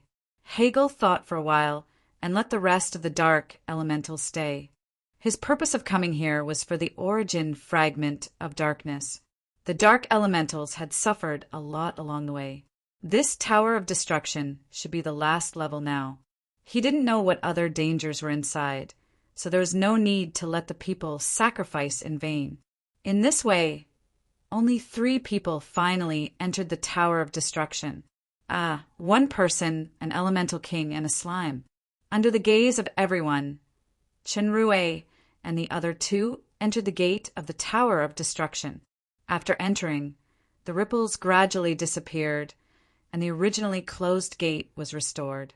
As soon as they entered the gate, Qin Rui and the other 2 felt dazzled. Then the entire field of vision became wide. There were no stairs as imagined in the Tower of Destruction. It was simply an independent space. The space was gray. Gradually, 2 sources of light and heat appeared. They were not the 2 moons of the demon realm, but a sun and a moon facing each other from a distance. Mountains, water, animals, plants, and people in cities slowly appeared in the space. They could clearly feel a strong breath of life. A huge statue stood in the center of the city. It seemed to be the image of a black dragon. This statue reminded Qin Rui of the Tower of Faith in the Super System. Yes, this was the building of faith. A large number of believers worshipped the statue every day. The area under the sun was bright and hot, full of noise and prosperity. The area under the moonlight looked cold and quiet. There was a circular trajectory between the sun and the moon. They slowly moved and exchanged positions. The space alternated with day and night. The space provided the living environment for life, and the faith power of life became the source of the operation and strength of this space, forming an endless cycle. Chen Rue suddenly had a feeling of reality. This is the real kingdom. In contrast, what Lich King displayed previously was just a territory with the body of a kingdom. No wonder Hegel called it a pseudo-kingdom. The sun and the moon kept circulating. After an unknown period of time, the light began to dim, and the noisy city became dead silent. The black statue in the center gradually weathered and decayed. The vitality in the entire kingdom was annihilated step by step, and the space became nothingness again. Chen Rue and the others floated in the air as if they were outsiders of the entire space, witnessing the rise and fall of this kingdom. Unlike Hegel and Dodo, Chen Rue's heart had always been haunted by a strange feeling, as if this kingdom was the super system he owned. At the moment when the kingdom turned into nothingness, the feeling in Chen Rue's heart was suddenly released, forming an unprecedented realization. A certain path that had been hard to find in the mist suddenly became much clearer. This realization also made his state of mind further touch the limit of a certain bottleneck. However, he did not have much time to realize, because two rays of light had appeared in the kingdom of nothingness. It was a pair of huge eyes with a golden pupil on one side and a silver pupil on the other. It was watching the three outsiders who broke into the space. Chapter 6:24. This pair of strange gold and silver eyes were snake-shaped vertical pupils. It should be the eyes of the giant dragons in this world. The faint pressure carried a penetrating power to see through people's hearts. It was as if the entire silent space had opened its hazy, sleepy eyes. In the kingdom of nothingness, there was gradually a trace of destruction breath. Inheritors with the dragon eye ring, you have finally come here under the guidance of fate. A thick voice sounded. It was not particularly intimidating, but it gave people a feeling of palpitation. There was no doubt that it should be the legendary Dark Dragon Emperor. Dragon eye ring? Chen Rue was startled. He subconsciously looked at the infatuation ring on his hand. It turns out that the Dragon Eye ring is the real name. However, forget about the guidance of fate. The guidance of treasure is more like it. You have passed the test of courage, will, and wisdom, and successfully reached the kingdom of destruction. As you have seen previously, my kingdom has experienced an inevitable process of prosperity and decline. You can choose to inherit my will or wealth. Tell me, what do you want the most? Wealth, power, or something else? The test of courage should refer to the Octopus King. The test of will should be the Mirage, and the test of wisdom should be the Lich King. Although there were many accidents in the process, they finally passed. As soon as this sentence came out, Dodo's eyes suddenly turned into a sparkling gem state. Chen Rue also felt his heart palpitate, as if there was a strong desire to blurt out. The super system immediately gave a warning. This was by no means a simple question. It contained a strange mental confusion. The Dark Elemental King snorted coldly. Put away these little tricks to confuse the eyes and ears. I just want one thing. I can clearly feel that it is here. The Dark Dragon Emperor looked at Chen Rue noncommittally. So what is your wish? Chen Rue had gotten rid of the mental confusion and glanced at Hegel. His wish is my wish. I wonder if Sir Dragon Emperor can satisfy it? Oh, the Dark Dragon Emperor seemed a little surprised. You are willing to give up infinite wealth and power just to satisfy his wish? Are you sure this is the case? I'm sure. Chen Rue shrugged. He didn't lack wealth, nor did he lack a way to make money. Similarly, he had his own way to become stronger. Most importantly, he needed Hegel to save Isabella's life. This was the most important reason he came to the Sea of Death. Amazing friendship. The Dark Elemental King couldn't help but snort coldly at Dark Dragon Emperor's words. But soon, the Dark Elemental King's gaze was attracted by something. A black, rhombus-shaped crystal appeared in the air. Then your unanimous wish, is it? Hegel's eyes glowed with red light. His figure flickered, and a wisp of black smoke flew toward the crystal stone. However, no matter how fast the black smoke was, it always maintained the same distance from the diamond-shaped crystal stone as if it was standing still. There must be something in return. The voice of the Dark Dragon Emperor sounded. If you want to get the origin fragment of darkness, you must stay in my kingdom and become my believer. You want an elemental king to become a believer? Hegel sneered. Ridiculous delusion. Do you think you are the god of elements? Since you have entered my kingdom, this has become your only choice. The voice of the Dark Dragon Emperor was a little more irresistible majesty, which made Qinrui have a bad feeling in his heart. Shameless boasting. Your kingdom has collapsed and annihilated, leaving only a remnant soul. The black gas in Hegel's body began to surge. I admit that you are very powerful. Although I can't defeat you, with my purest dark origin power, any dark creature in the demon realm can't be immune. At least I can perish together with your last trace of soul. Perish together? Are you showing the ignorance of a fool? The Dark Dragon Emperor blinked, and the destructive breath in the entire space began to increase suddenly. This breath alone made Qinrui feel breathless. It's a completely different level, an irresistible power. This kind of strength is far from comparable to King Octopus or Lich King. No wonder even the Dark Elemental King admits that he can't defeat this trace remnant soul. Even if Qinrui can activate the Royal Star transformation now, he absolutely can't compete with such a powerful force. This has far exceeded the limit of kingdomization.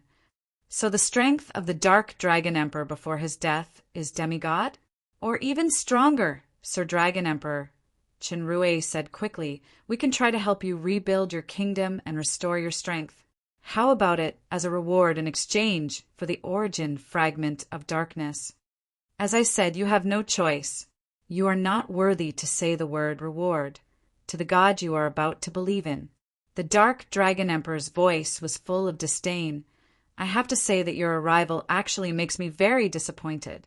The holder of the dragon's eye ring who has passed the 3 major tests, and the inheritor I have been waiting for many years, is actually not a dragon's.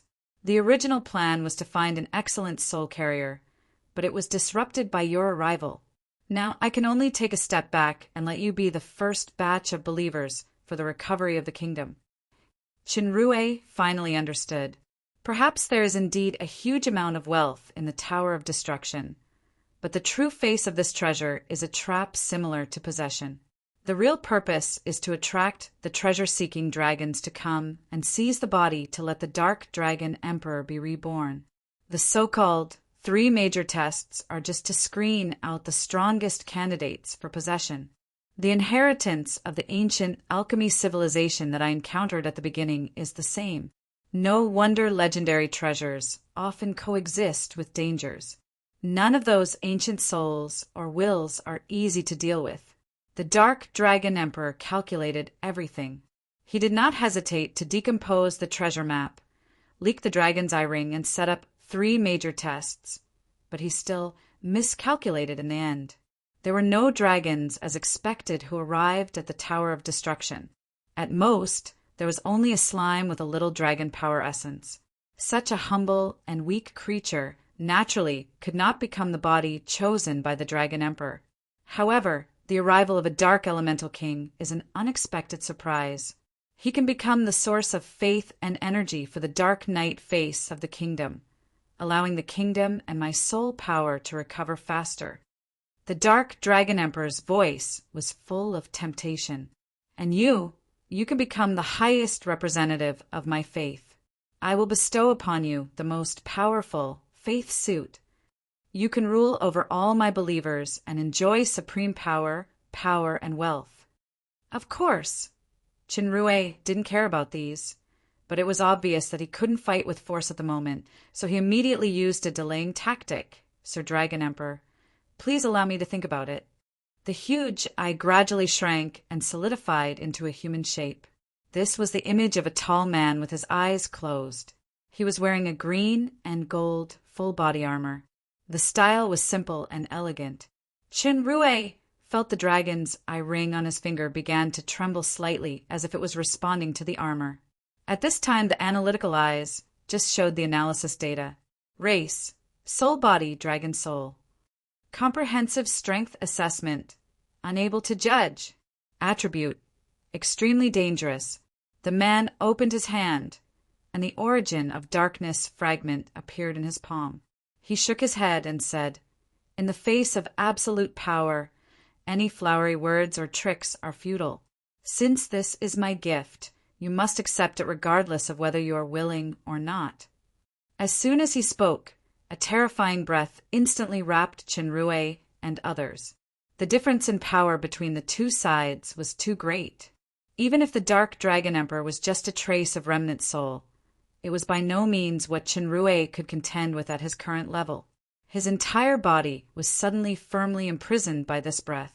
Whether it was his body or will, he couldn't produce the power to resist. The same was true for the slime who tried to turn into a pool of water and pretend to be dead. Only the Dark Elemental King was an exception. Hegel's body emitted flame-like black flames, and the bloody light in his eyes also burned. His whole body changed quickly, turning into a long sword wrapped in black flames. He blasted toward the Dark Dragon Emperor. This time the long sword was not limited by the distance.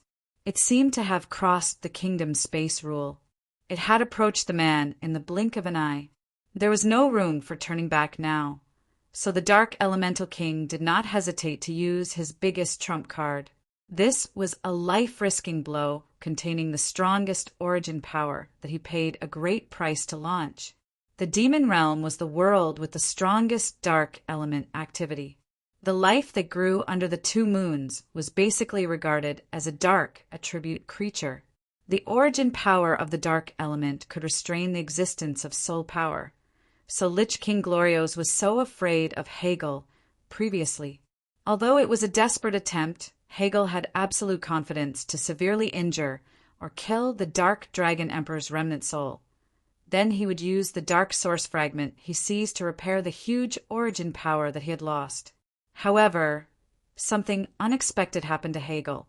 A shield engraved with a dragon had appeared on the man's left arm. The long sword slashed on the shield and sparks splashed. It actually couldn't break the shield's defense. The defense of this dragon shield is comparable to the illusionary demon shield of the 7 artifacts of the demon realm. You are just a demon overlord power now. You can't destroy its defense at all. Don't underestimate the purest origin power of the Elemental King. I said that all dark creatures can't be immune to the damage of this power, even if you are a black dragon immune to elemental damage. Hegel's cold voice came from the long sword. The flames on the long sword gradually penetrated into the dragon shield. Although the dragon shield could withstand the physical slash of the long sword, it could not stop the penetration of this kind of flames. Immediately afterward, the hand of the Dark Dragon Emperor behind the dragon shield began to burn. Not only the hand, but the entire body inside the armor was burning. Just as his soul was about to be completely incinerated, the Dark Dragon Emperor suddenly opened his eyes. His right eye was an empty black hole, while his left eye was abruptly emitting a dazzling and scorching light that was as hot as the sun. The dazzling light quickly enveloped the whole body of the Dark Dragon Emperor. Under the effect of this light, the origin of the dark elements, the black flames, became thinner and thinner. The long sword, transformed by Hegel, roared in horror. What is this? Could it be the origin fragment of light? Impossible. What kind of dragon emperor are you? You actually. Hegel's voice quickly became weak, and he could no longer maintain the form of the long sword. He returned to his original human form, but a kind of black crystal began to spread rapidly on the surface of his body. In the blink of an eye, his body that was sealed could no longer move. Light and darkness were opposites. They restrained each other, and the damage would also be doubled. For example, the same primary magic, if the damage of Fireball to the Dark Elementals was 2, then the damage of Light Bomb to the Dark Elementals was 4. Hegel's state was not only restrained by the origin fragment of light, but it was also the price of burning his own origin power. Who said that the Dark Dragon Emperor must be a black dragon? The Dark Dragon Emperor looked at the Dark Elemental King, whose face was frozen in disbelief, and laughed. His laughter was full of unconcealable pride. Saint Dragon. Hegel only had time to say 2 words, and his face was completely covered by crystals. His whole person became a cold statue. Although he was not dead, he had completely lost his combat power. Saint Dragon. Chinrue was very surprised. He had heard from Paglio and Rolla that the Saint Dragon was the most powerful and rare type of dragons. It had extremely powerful vitality and the offensive and defensive abilities of all dragons. It could be immune to all low and intermediate magic. Some mutants also had the characteristic of limb regeneration. The most important problem was that the Saint Dragon was a light attribute dragons worshipped by the human world as the Dragon of Brilliance. In addition to the Black Dragon that was born with the dark attribute, many dragons also chose the demon realm as a place to live or came to the demon realm for various reasons. For example, Rolla came to the demon realm 20,000 years ago because of the research of magic, and Paglio was born in the demon realm. He was considered a famous original dragon. The dragons in the demon realm were described as fallen dragons by the human world. In fact, it was just a different location. Dragons rarely participated in the war between the demons and the human race. However, who could have thought that the Dark Dragon Emperor of the demon realm was actually the Dragon of Brilliance that completely rejected the dark attribute power? Are you surprised?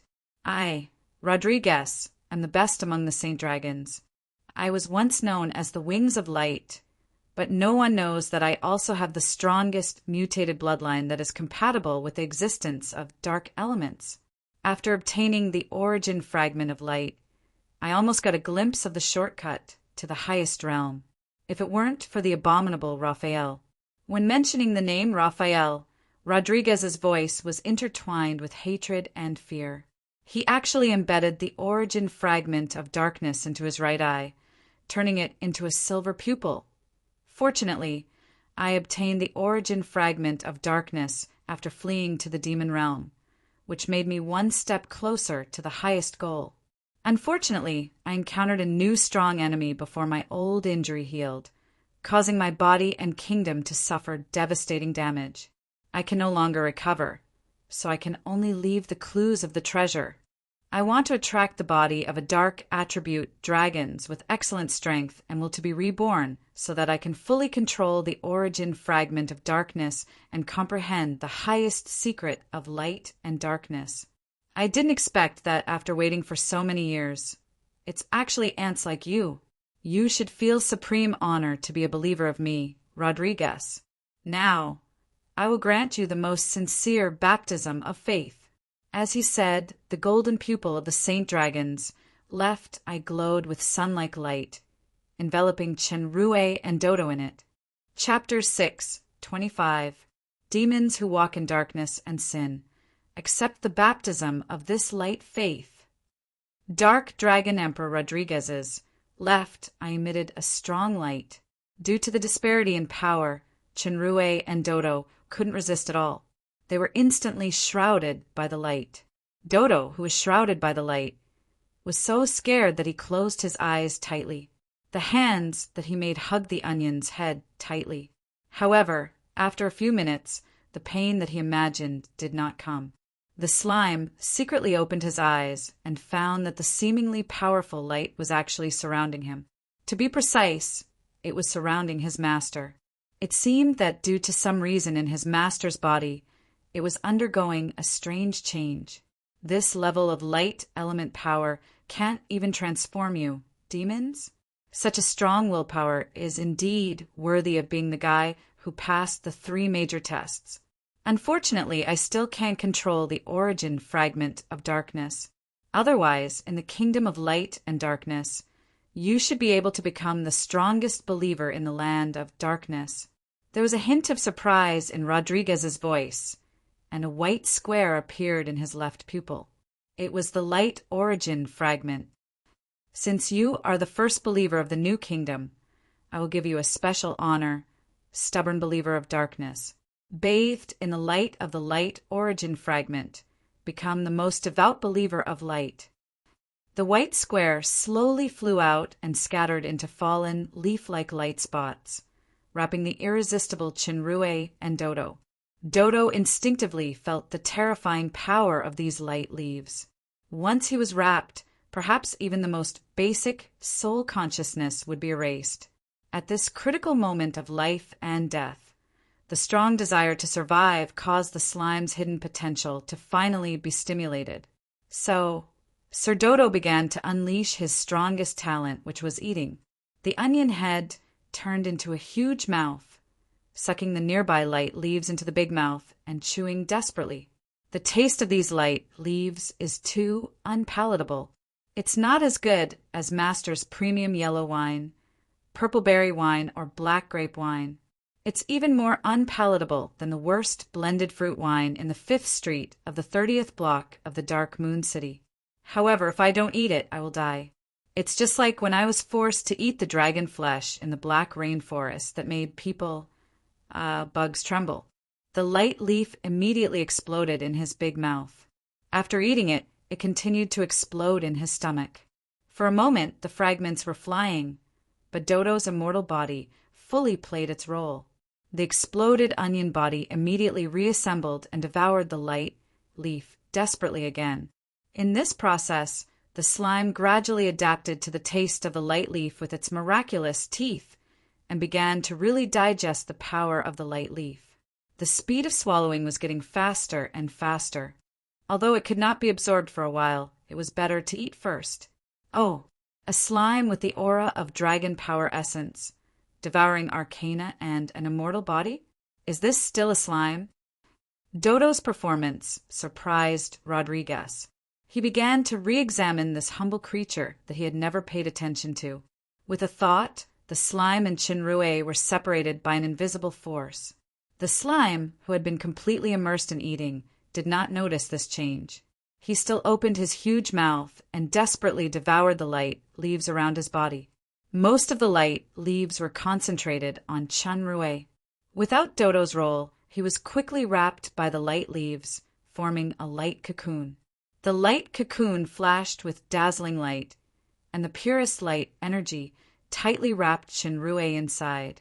This was a special baptism technique that Rodriguez secretly learned and improved from the Light Divinity Temple's priest. It could transform some stubborn non-believers into devout believers.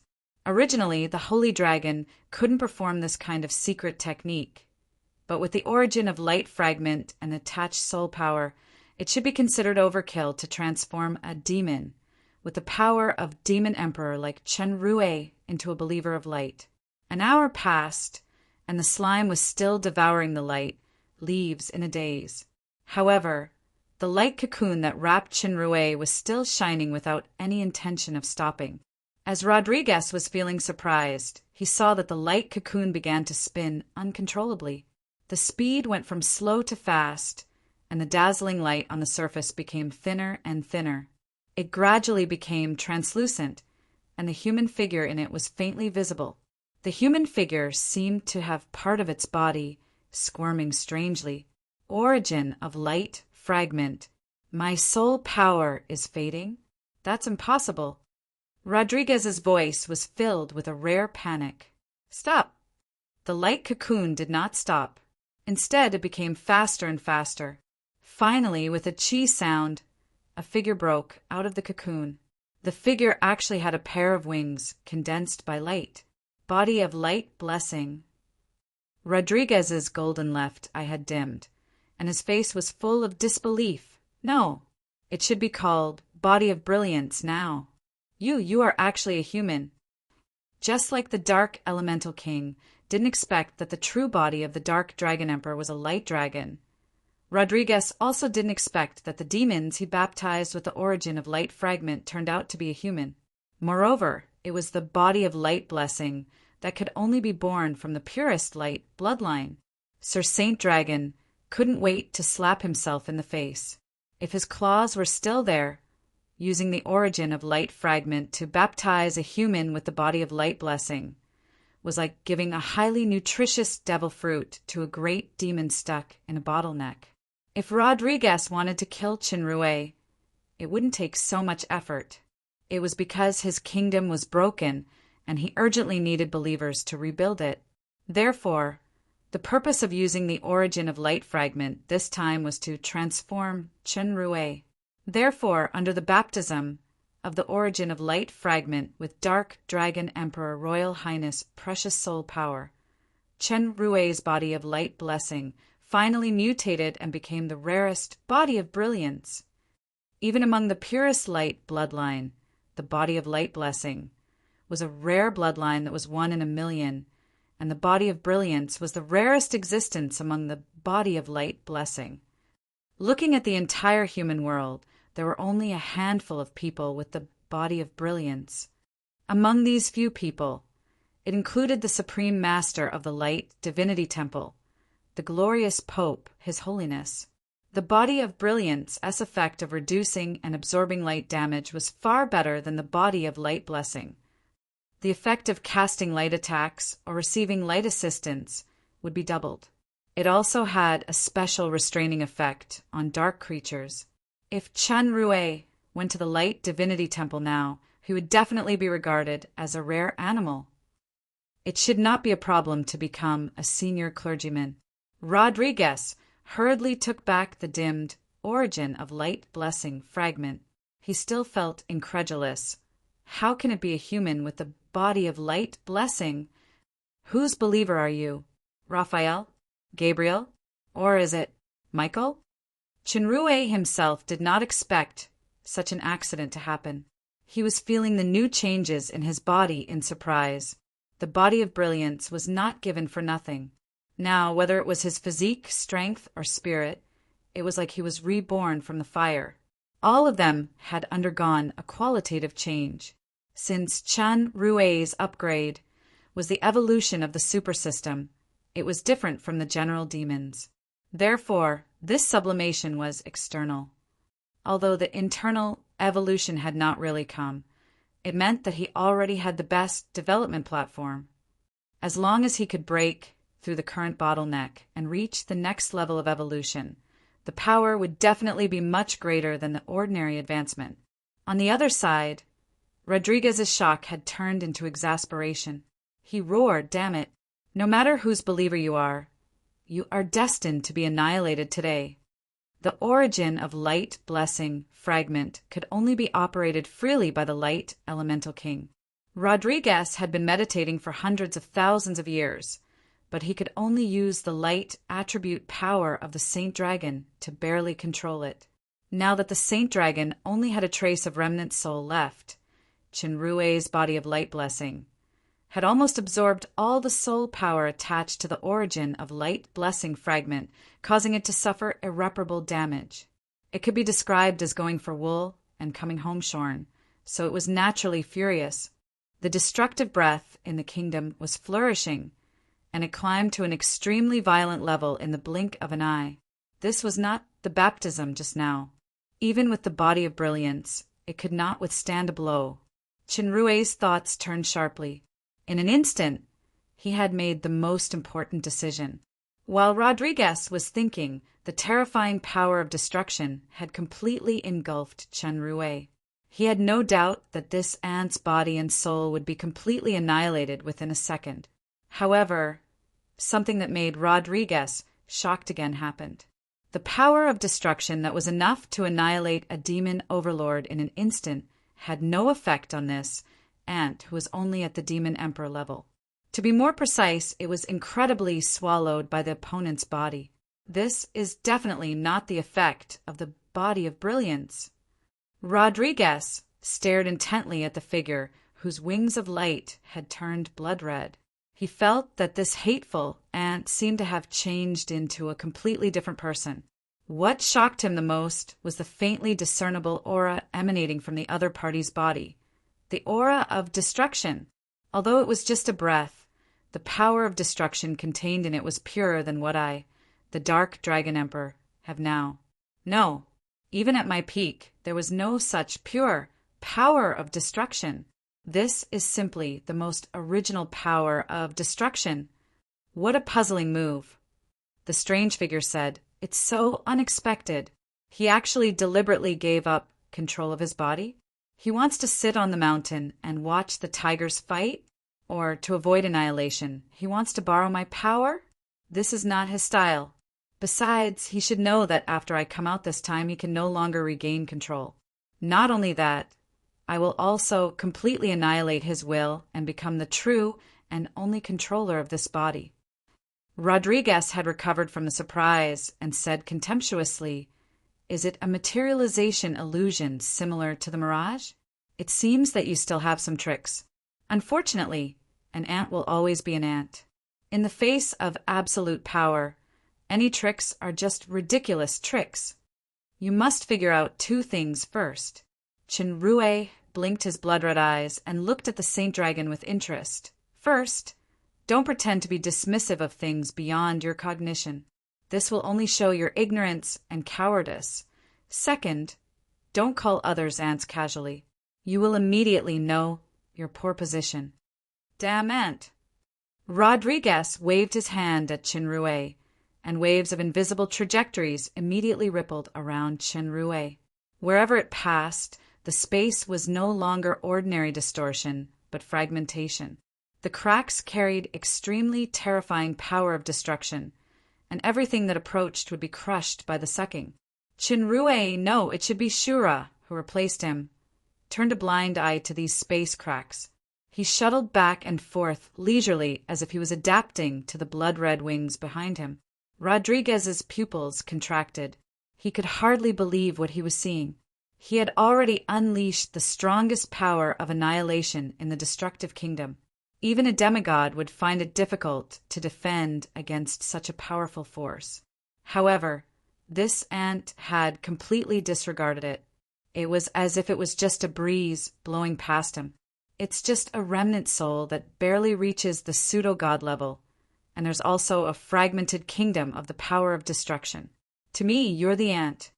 Shura yelled, and there was already a black, hideous armor on his body. His spirit power skyrocketed, and his hands brushed past the space cracks. The cracks actually extended in the opposite direction toward Rodriguez, facing the counterattack that was only at the demon overlord level. Rodriguez instinctively felt a sense of crisis. He put away his underestimation, and his figure flickered. He had already appeared in the distance. This kind of space teleportation was a means of the kingdom. It was by no means comparable to a mere teleportation. The actual distance was thousands of kilometers away, but those cracks actually ignored the limit of distance and penetrated the space. They surrounded him like a vortex shape. Rodriguez tried to teleport several times, but he still couldn't get rid of the vortex. Not only that, those cracks also emitted a strange power of sucking, extracting his soul power bit by bit. Impossible. This is my kingdom. Everything in front of him was completely out of Rodriguez's cognitive range. This human should only have the power of demon overlord at most. Even if he has the body of brilliance, it is impossible to have this unimaginable ability. As I said, you will soon find your pitiful position. Shura showed an evil smile, and he instantly appeared in front of Rodriguez. In terms of power level, I'm indeed insignificant in front of you, even if you're just a remnant soul. But in terms of power origin, you're the real ant. If Rodriguez had half of his strength back then Shura's power could be easily solved no matter how strange it was. The problem was that he was now only a wisp of soul, and his power was greatly reduced. The origin of light fragment was used as nourishment by the other party. The origin of darkness fragment was originally uncontrollable. This time, it was used to seal the dark elemental king. The only power of destruction that could be used was completely restrained by the other party. He was helpless. The most terrible thing was that if this continued, this wisp of remnant soul would be drained by that strange power sooner or later. By then it would really be annihilated. This fact made the Dark Dragon Emperor terrified. He didn't have any pride left. It was too aggrieving to be destroyed by such a weak existence. My body. As long as I have a body, I can at least avoid the current disaster of soul annihilation. Suddenly, the Saint Dragon's eyes lit up. He was still looking at the slime that was desperately devouring the light leaves around him. Chapter 6:26. Rodriguez's figure flickered, and he launched his teleportation again. Those space cracks quickly caught up and continued to surround him, not giving Rodriguez a chance to escape at all. However, Rodriguez's teleportation this time was not to escape, but to turn into a white light and fly toward Dodo, who was nearby. At this moment, Sir Dodo had entered an almost mystical state. To be precise, it was a foodie state where he would bite whatever he caught. The power of the origin of Light Fragment was almost eaten up by the slime, although a considerable part of it was lost due to the explosion. Under Dodo's rare, desperate biting, a lot of it was actually devoured. Without any suspense, the white light transformed by Rodriguez was swallowed by Dodo. When there was little white light left, the slime's movement suddenly stopped, and his pupils gradually changed into gold and silver. It's too easy. Rodriguez's laughter came from Dodo in the air. With a shake of his body, those light leaves were gradually absorbed into his left eye. His body twisted for a while and changed into a human form. The will of this body is weaker than a piece of paper. It's effortless to occupy it. Equally weak is the strength. Shura's voice sounded in the air, and Rodriguez's laughter stopped abruptly. He saw a fist enlarging in front of him. Then his entire body burst apart. The body that was scattered into countless pieces finally reassembled. Another punch came, and it burst again. The process repeated. Asshole. Just now, in order to maximize and quickly protect his soul from being devoured, Rodriguez used the method of suppressing his soul to occupy the body. At most, he could only exert the power of the body. The strength of the slime, who had been eating and doing nothing, had always stayed at the Demon King level. Even when he unleashed his potential just now, he didn't just rise to the peak stage of the Demon King. He was still one step away from the great Demon King. Facing Shura, who was wearing the Royal Star transformation black armor and at least had the combat power of the peak stage of the Demon Overlord, it could be said that he had no power to fight back. Rodriguez desperately used his immortal body to resurrect and put on the armor again. However, due to the huge difference in strength, the only power he could use to destroy the country was useless against Shura, so he still couldn't change the result of being completely defeated. The so-called immortal body was not infinite. Once the power was exhausted, the body would truly die of exhaustion because it could not be reborn. Even the body would be reduced to ashes. If this continued, Rodriguez would still be in the same crisis as before. Actually, you can try to fuse with the soul. That way, your combat power will be greatly improved. Maybe you can escape? Shura looked at the slime who had recovered his body again and laughed strangely. Rodriguez snorted coldly. I can sense some kind of contract between you and this body. It should be an unequal contract. Although I don't know what's wrong with it, I won't be fooled. In any case, I want to erase the original consciousness, so I choose to use a secret technique to assimilate this soul, completely abandoning the part of the contract and completely controlling this body. My power will also recover step by step. Speaking of which, although this body is not the dragon's, the immortal and devour characteristics are good talents.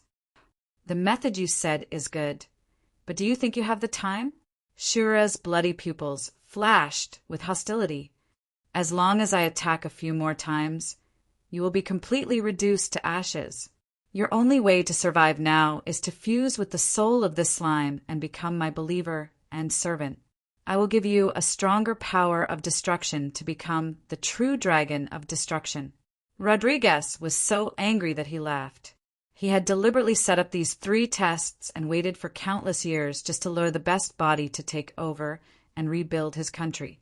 who knew that man's plan was not as good as God's plan. What he waited for was actually a deadly evil star. Now, under the situation, he had to parasitize his soul on a lowly slime, and this demon overlord ant in front of him actually wanted him, a pseudo-god powerhouse, to surrender? Aggrieved, too aggrieved. Dream on, ignorant ant. Don't think everything is under your control. Rodriguez's eyes emitted two bright lights at the same time.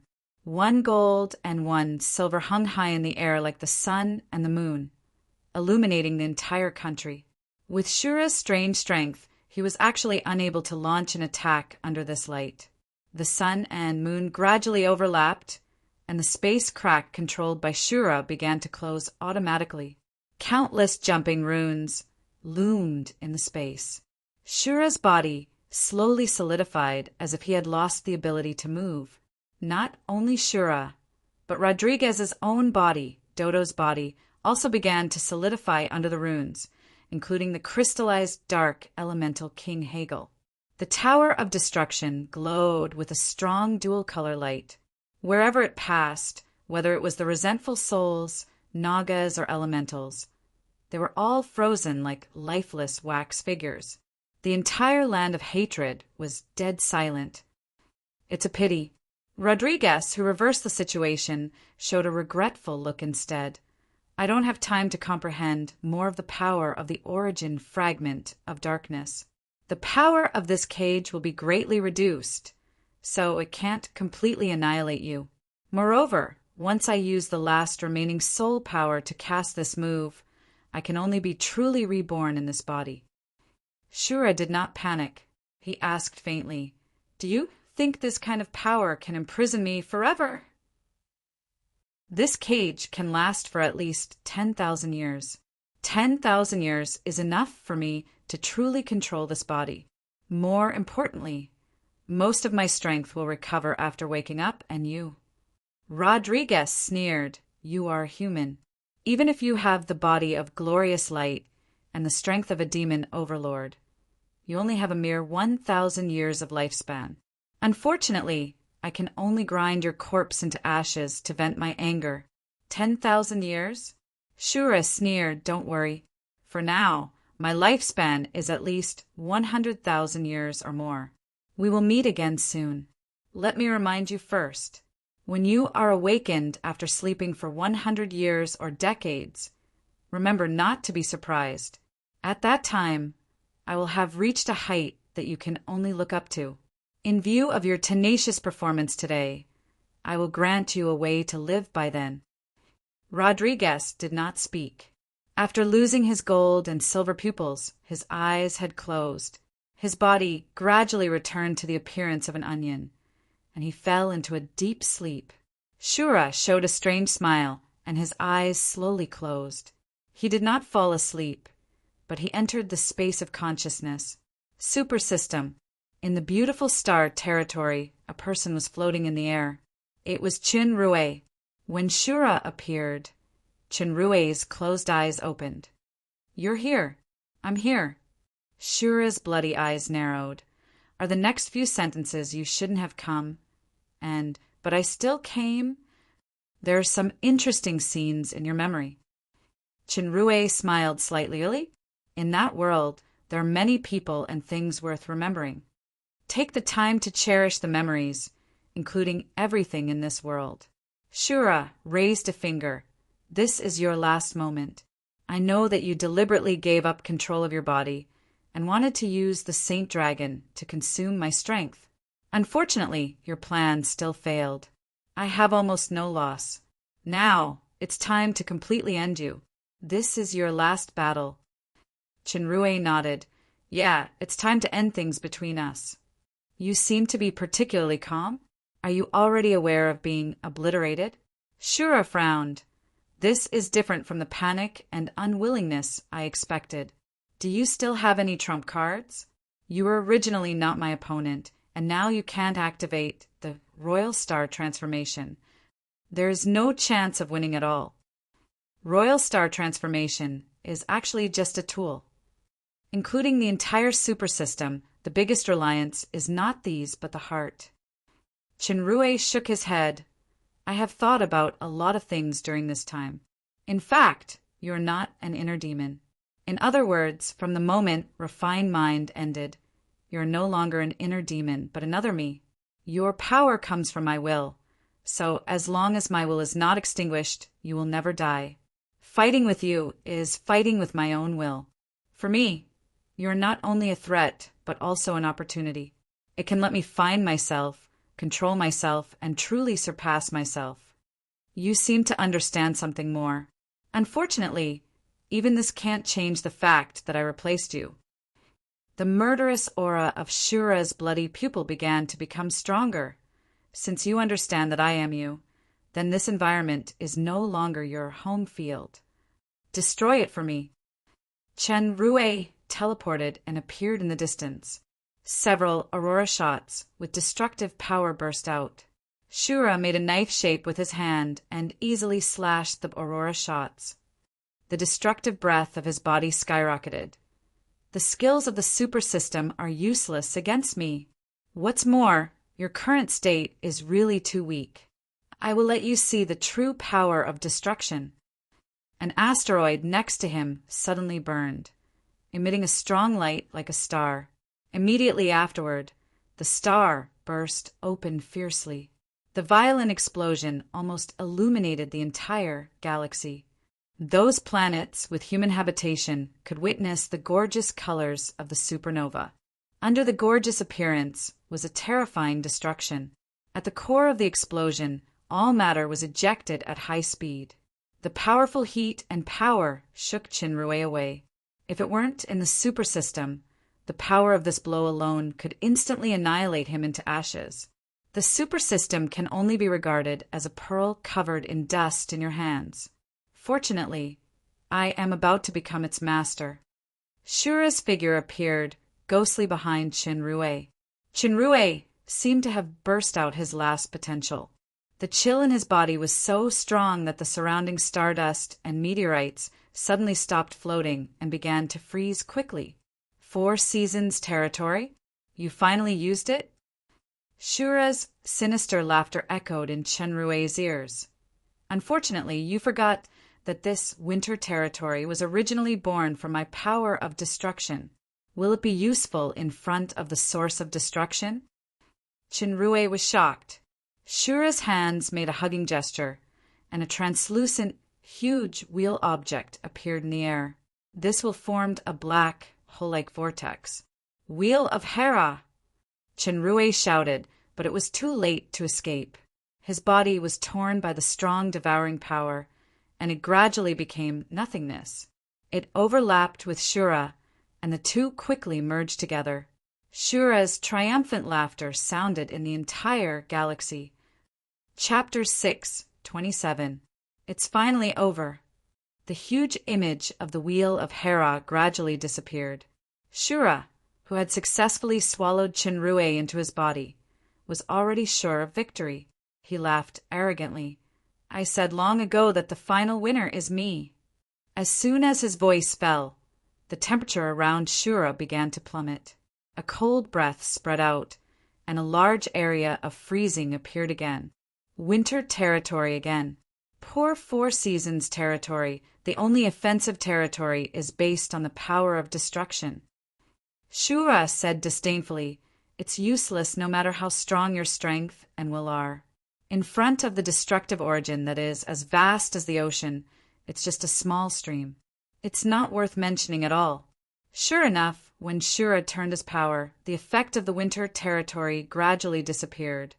But it didn't take long for Shura's body to stiffen again, and the winter territory appeared again. Shura snorted coldly.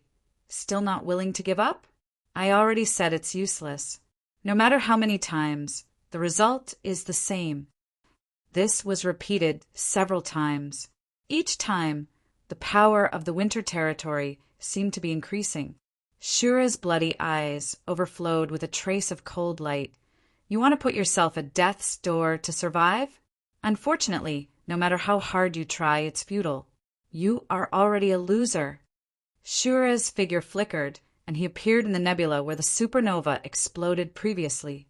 To be precise, This was just the explosion of an artificial star, but it was not much different from a real supernova explosion. The expanding gas and dust formed a dazzling nebula, and the external matter of the planet was ejected by the huge explosive force, leaving only the extremely dense core inside. The entire nebula was full of a terrifying destructive aura. Under the guidance of Shura, it formed a strange vortex around him. Since you are so stubborn and want to struggle on your deathbed, then I will assimilate your winter territory and let your remaining will completely give up. Shura's blood-red eyes flashed, and his entire body faintly became illusory. The power of the domain of winter suddenly increased several times, and even the surrounding nebula began to solidify. A strange change began to appear in the center of the nebula. The distorted space sucked in the light of the explosion. Not only the light, but all the nearby matter was also swallowed up. It turned out that under the effect of the power of destruction, the explosion of this artificial supernova actually produced a celestial body like a black hole. It was not the super-domain star eater skill, but a real black hole, a dense celestial body which was actually equivalent to an alternative planet. Shura leapt into the black hole and became the center of the devouring force. The power of the domain of winter merged with the black hole and gradually disappeared. As expected, there were no more repeated attacks like before. Destruction is the power that surpasses everything. Shura showed great confidence. Even if you're at your peak, you're still no match for me. What's more, you're only left with a sliver of consciousness, yet you still refuse to dissipate. Destruction is indeed the most fundamental law of the universe. I can already feel it clearly, unprecedentedly clearly. The overlapping phantoms of Chun Rue and Shura appeared. His voice sounded very weak, but his eyes flashed with a strange light, just like what I saw in the Saint Dragon Kingdom. Any immortal will eventually decay. Everything in the universe, whether it is life, stars, matter, cannot escape the moment of destruction. This is the eternal truth of the universe. Although I have long understood this truth, it was not until the moment you assimilated the domain of winter that I truly understood it. So what if you truly understand it? Accept this ultimate truth, annihilate. Shura's blood-red eyes glowed with the light of destruction, wrapping around Chun Rue's phantom. Chun Rue's phantom disappeared little by little, but the light in his eyes became brighter and brighter. Then what is after destruction? After saying this, Chun Rue's phantom was completely swallowed by the power of destruction. Shura suddenly shook and actually trembled slightly. The nebula after the supernova explosion began to distort, and the originally dim and magnificent light became dazzling again. Shura's body flashed in response, alternating between substance and nothingness from time to time, his face full of shock. Impossible, he's clearly annihilated. Shura exclaimed, and the originally restrained power of the domain of winter began to spread with unprecedented intensity. In the nearby star field, everything was frozen solid, and even the devouring power of the black hole inconceivably stopped. After freezing solid, with a whoosh, black flames emerged from Shura's body, and a new aura began to spread, this aura brimming with vitality and hope. Shura's face showed a rare expression of pain, and he covered his head. Nirvana? No, what is this power? Could it be? After destruction comes birth, the cycle of life and death, endless life and death. This is the truth of the universe. Chinrue's voice sounded in Shura's mind. You are right, Shura. I am indeed reborn from death. It's just, you are actually using my destruction to comprehend birth? Shura finally understood. At this time, the domain of winter was full of vitality. This was no longer called the domain of winter, but the domain of spring. Shura screamed and covered his head tightly. The huge wheel of Hera appeared beside him. Various strange powers, such as Mirage's illusion power and Lich King's undead power, flashed one by one, but they still couldn't stop the strange transformation of his body. The blood color in his eyes became dimmer and dimmer, constantly changing with strange light. This is the power of birth? In the black flames, Shura's body began to annihilate little by little. It's actually this level of mental power. No, my body, my will. Although you claim to be the origin of destruction, for the real universe, in fact, the destruction rule you possess is just an insignificant, superficial. The same is true for the birth rule I comprehended. There is still a long way to go in the future. Chinrue's voice became firmer and firmer. Perhaps in this life I will not be able to comprehend the true way of life and death, but I will always go on, not only for myself, but also for everything I cherish. The black hole under Shura's feet suddenly emitted a strong light. It was no longer devouring everything, but it was completely the opposite. It quickly ejected all kinds of substances outward like a fountain. The supersystem's tower of faith also had a blowout. The massive faith power that had been disappearing before quickly returned, and the number of faith crystals increased at a terrifying speed. Shura's shrill voice gradually became inaudible. The black flames completely turned the body into flying ashes, leaving only the pair of eyes. It could be vaguely seen that the original red eyes had undergone a strange change. One side had black pupils on a white background, and the other side had white pupils on a black background. It's over, or rather, it's a new beginning. Chinrue's voice sounded in the flames. The pair of strange pupils gradually closed as if he had fallen into a deep sleep. After witnessing the prosperity and destruction of the Saint Dragon Rodriguez kingdom, the original understanding in his heart became clearer and clearer. The reason why he chose to take the initiative to let Shura seize control was that he had the determination to die and realize life through death. He used the winter territory to understand the law of destruction from Shura, and then realize the mystery of birth, which was the opposite. If it weren't for the desperate situation, if it weren't for the determination to survive, if it weren't for the super system's galaxy territory, which was equivalent to a small universe, Chinrue wouldn't have been able to touch the most fundamental law of the universe in such a short period of time. This was not only the most important battle to end Shura, but it was also an opportunity to surpass himself and break through the bottleneck. With the expanding black flames as the center, a huge force full of vitality spread across the entire galaxy territory. Not only those planets with life, but even some uninhabited planets began to have water sources and greenery. The entire galaxy territory was undergoing some subtle changes. At the same time, the meteorites and clusters on the edge gradually evolved into new planets, and the scope of the galaxy territory continued to expand. In the black flames, the original flying ashes burned again and reassembled into Chinrue's body. In the body, a juju pit-sized thing floated out. This thing was verdant. If Chinrue wasn't asleep now, he would definitely recognize it. Under the exuberant flame power, this thing quickly sprouted, transforming into a green sprout that flashed with a magnificent 7-colored halo. In the kingdom of the Tower of Destruction, there were circles of colorful light around the body of Shura, who was imprisoned by the 2 origin fragments. As the colorful light lingered, the body began to distort like water waves. This distortion drove the fluctuations in the nearby space, but this fluctuation was very gentle and had no aggressiveness. In a flash, the colorful light disappeared, and the fluctuations in the space gradually subsided. Chinrue, who was originally imprisoned, had disappeared incredibly. Fallen angel capital in a courtyard. Alice looked at a light piercing the sky in the night sky in surprise. Look! What is that? Is it a meteor? Yes. Eve nodded on the side. I've read about it in the book, but it's the first time I've seen it with my own eyes. What a beautiful meteor. Alien widened her eyes.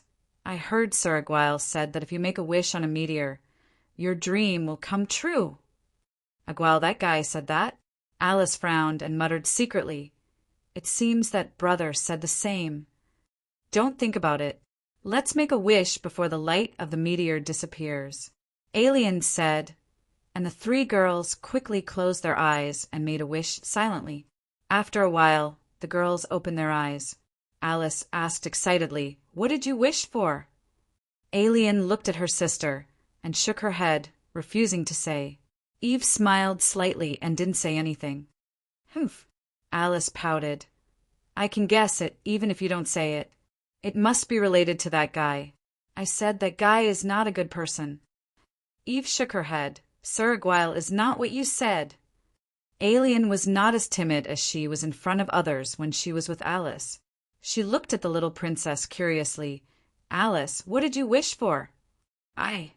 Alice's face suddenly turned red.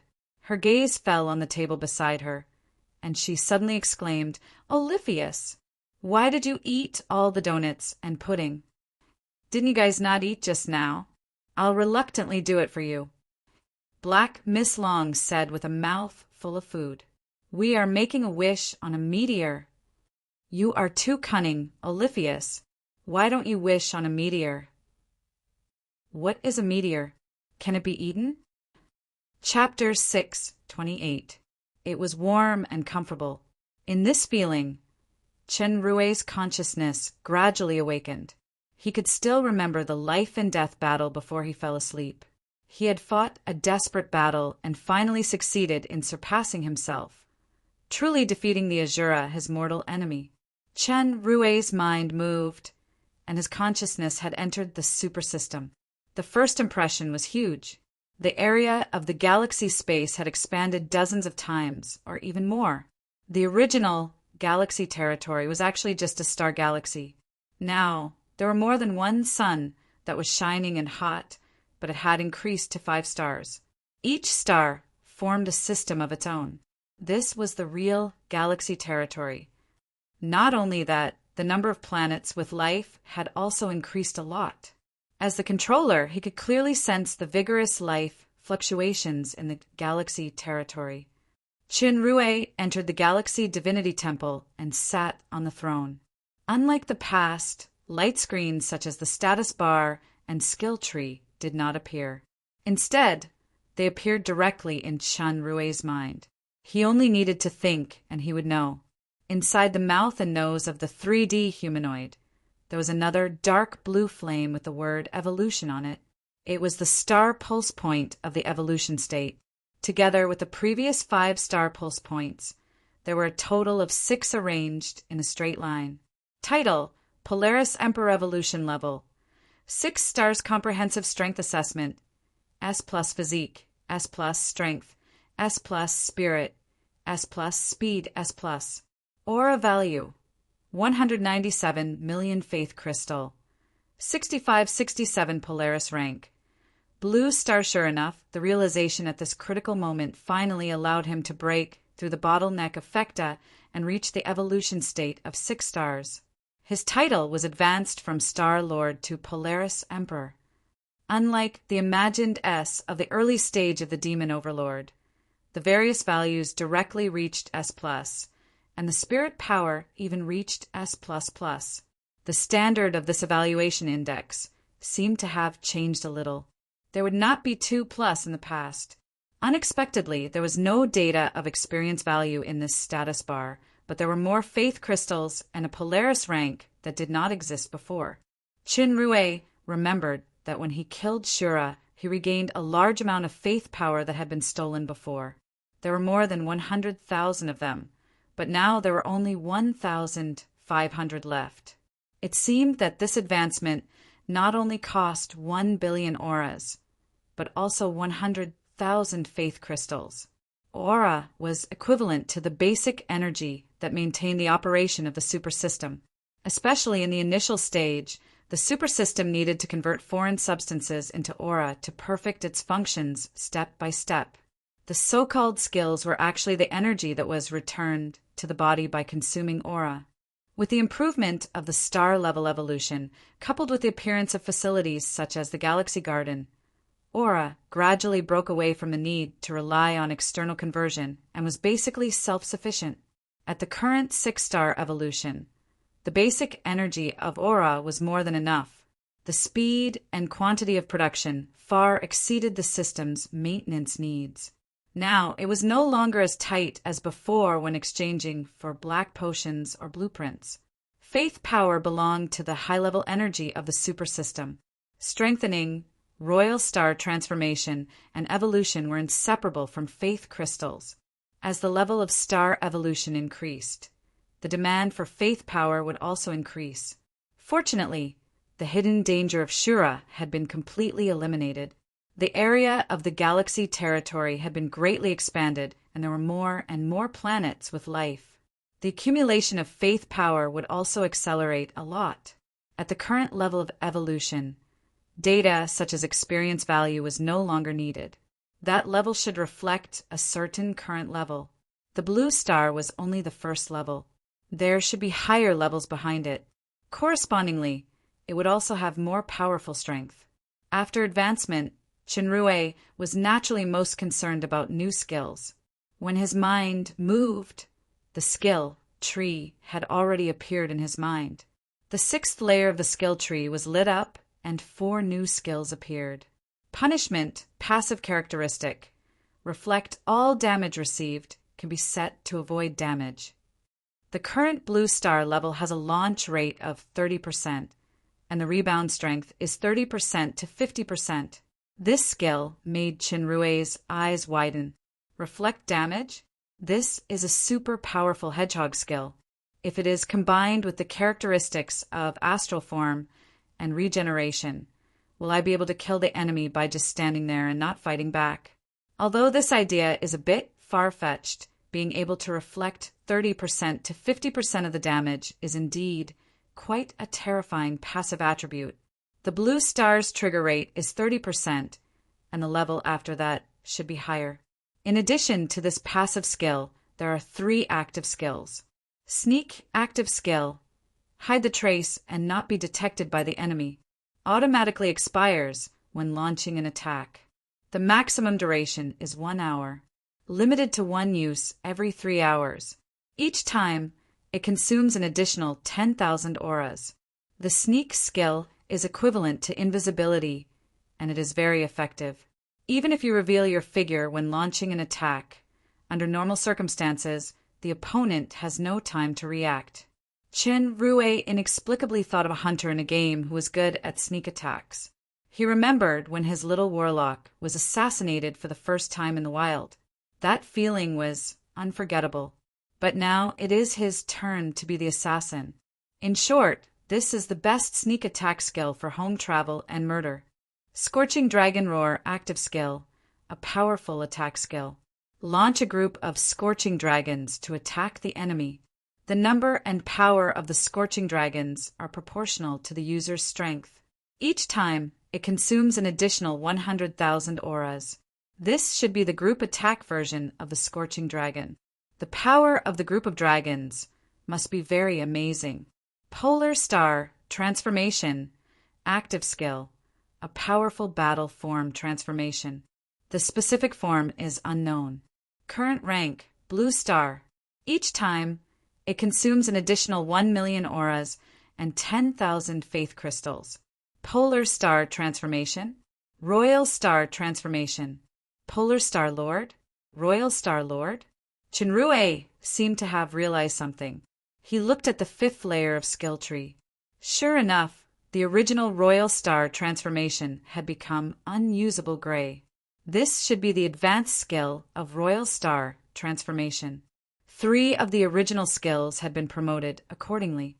In addition to the original Sonic Boom flight skill, there was also a high-speed flight skill, Light Explosion, which could only be used once per hour. The star point validity of Stargate was initially 1 month. After the Fecta realm, it increased to 1 year. After this advancement, it increased to 3 years.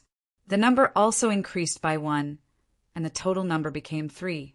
Protective Shield was promoted to Protective Shield, and the damage absorption and defensibility were greatly improved. There were also some skills such as Scorching Dragon Kill and True Destructive Aura Blow, which cancelled the cooldown time. The cooldown time limit was actually the recovery and buffer time for the super system to use energy to launch special skills. With the upgrade of the system, some skills no longer needed buffer time.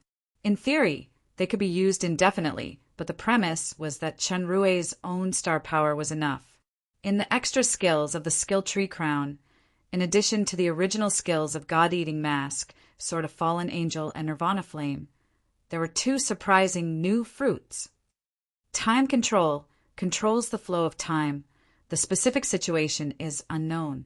External Incarnation separates an incarnation that is completely controlled by oneself. The specific situation is unknown.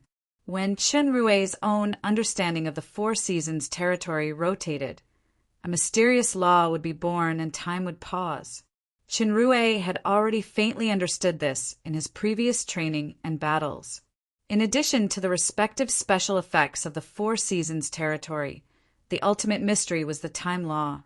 This law used to be activated spontaneously only at dangerous moments. Now that he had reached 6-star evolution, especially after comprehending a trace of the universe, truth of birth and destruction, his perception of the time law became clearer. Now, it had become a skill that could be used independently, and it was a skill that was separated from the super system. That was why there was an unknown prompt. As for external incarnation, this kind of immortal secret skill that he had seen in Shincha novels should be equivalent to the skill of Shadow Here, which could separate separate incarnations. Although there was no specific experiment, Chunrue had a faint feeling that this skill and clone should be related to that old friend. As Chunrue was about to continue to study the new function of the 6-star evolution, he suddenly sensed some kind of movement. It seemed that someone was approaching in this direction, and there were faint sounds of conversation. Chunrue remembered that before he fell asleep, it was in the Tower of Destruction. The Saint Dragon Remnant soul, Rodriguez, paid a considerable price to imprison Shura with 2 origin fragments. The time of this imprisonment was 10,000 years. How did someone come to this land of hatred so soon? Or has it been many years? Then Isabella. Thinking of this, Chunrue was shocked and opened his eyes. The first feeling was a dazzling and enthusiastic light, and it was a little difficult to adapt for a while. Chunrue narrowed his eyes slightly and saw the surrounding situation clearly. He was lying on a small hillside with a stream in front of him. Not far away was a large, lush forest. The footsteps and conversations came from the forest in front of him. Now that Chunrue's strength had reached an unprecedented height, he felt that his strength and quality seemed to be reborn. It was completely different from before. His sensing ability alone was 100 times stronger than before. Although he heard the sound, the other party was actually far away from the hillside outside the forest. Is this the kingdom rebuilt by Glorios? Chunrue looked at the surrounding situation vigilantly, and a strange feeling faintly appeared in his heart. It seemed to be an instinctive sense of intimacy produced by the fused consciousness of Arthur. By the way, the thing emitting a strong light above my head, is it the sun? He had witnessed the sun and moon in Glorio's destruction kingdom, which were transformed from the fragment of the origin of light. But the sun in front of him gave him a completely different feeling. It was like the real star sun in the super system. The more Chunrue looked, the more he felt something was wrong. At this time, the conversation was gradually approaching. Chunrue's mind moved slightly, and he used the new skill of the 6-star evolution, Sneak. His entire person gradually became one with the environment, as if he had disappeared, moving forward stealthily without a sound. The people in the forest were 3 men wearing leather armor and holding weapons in their hands. They were talking about a certain hired mission, and it also included teasing topics, such as the girls in the town's tavern. The data displayed in the analytical eyes shocked Chunrue. These 3 men should be mercenaries. Their strength is low. They are only level E, which is equivalent to intermediate demon. What shocked Chunrue was that the column of race showed human. From the beginning of the intimacy feeling just now, Chunrue had a bad premonition in his heart. Now he finally understood. This is not the demon realm. It is the human world on the ground. When Shura devoured Nero previously, he devoured the space seed that returned to humans. It must be this seed. When Shura was eliminated, the seed was accidentally activated and brought Chenrue back to the human world. Chapter 6:29. The fact that he accidentally came to the human world shocked Chenrue, who was unprepared. It took him a long time to recover, and the 3 mercenaries had already gone far away. If it was Arthur who could return to the human world from the terrifying demon realm, he would definitely be ecstatic at this moment. If Chenrue just transmigrated and was reborn, he would also be happy to be the idol prince. But now it was different. In more than 3 years, his roots had been planted in the demon realm. His women Athena, Rala, Gia, Kia, Isabella, including Catherine the Great, and his friends Paglio, Lomont, Delia, Aldas, Moore, and so on were all in the demon realm. In other words, the demon realm was his real home. Therefore, Chenrue's first reaction now was to return to the demon realm. Just in case, he set up a star point in the jungle. There were 2 original star points, respectively in the fallen angel capital and the deep blue island of the water elementals. After the 6-star evolution, the Stargate, as star points became 3, and its flexibility would be much greater. When Chenrue activated Stargate and wanted to return to the demon realm's star point, an accident happened. System prompt. Crossing A-level space requires 1 million faith crystals. The number of faith crystals is insufficient, so it cannot be used. This prompt made Chenrue dumbfounded. 1 million faith crystals? A-level space should refer to the level of space between the human world and the demon realm. But the travel fee is too outrageous. I only have 6,000 faith crystals left now. Even 10,000 for the polar star transformation is not enough, let alone the astronomical figure of 1 million. Although the hidden danger of Shura has been eliminated, the galaxy territory has expanded several times, and the speed of the accumulation of faith power has greatly increased.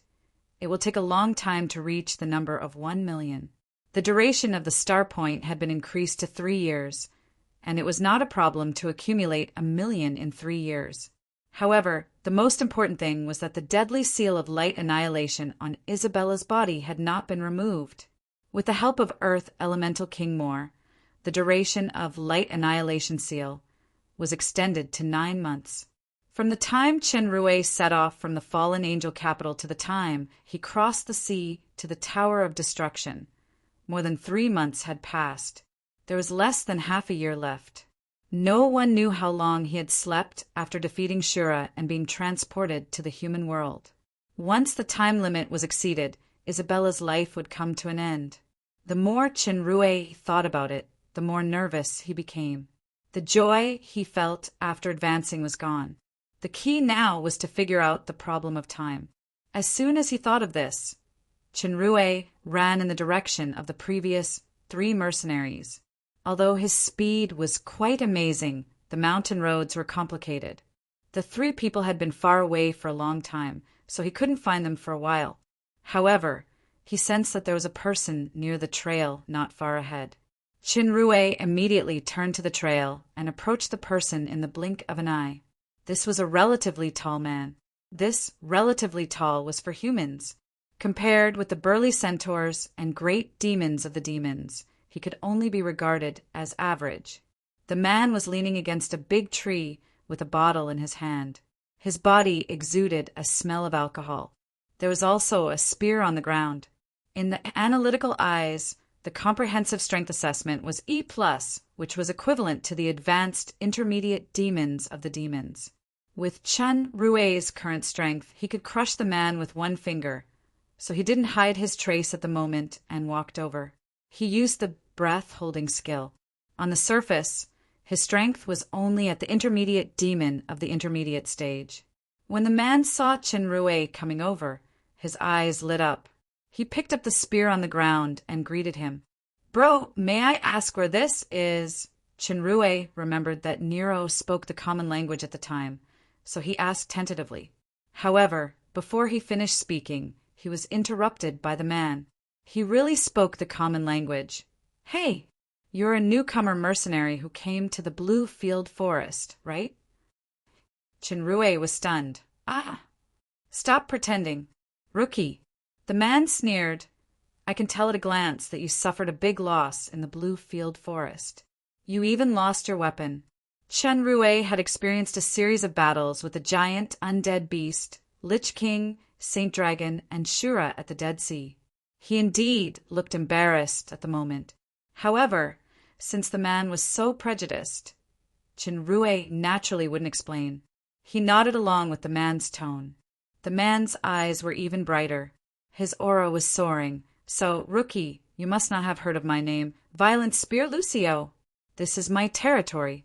If you want to go back to Gudon Town, hand over the valuable things on you first. At least 20 white crystal coins.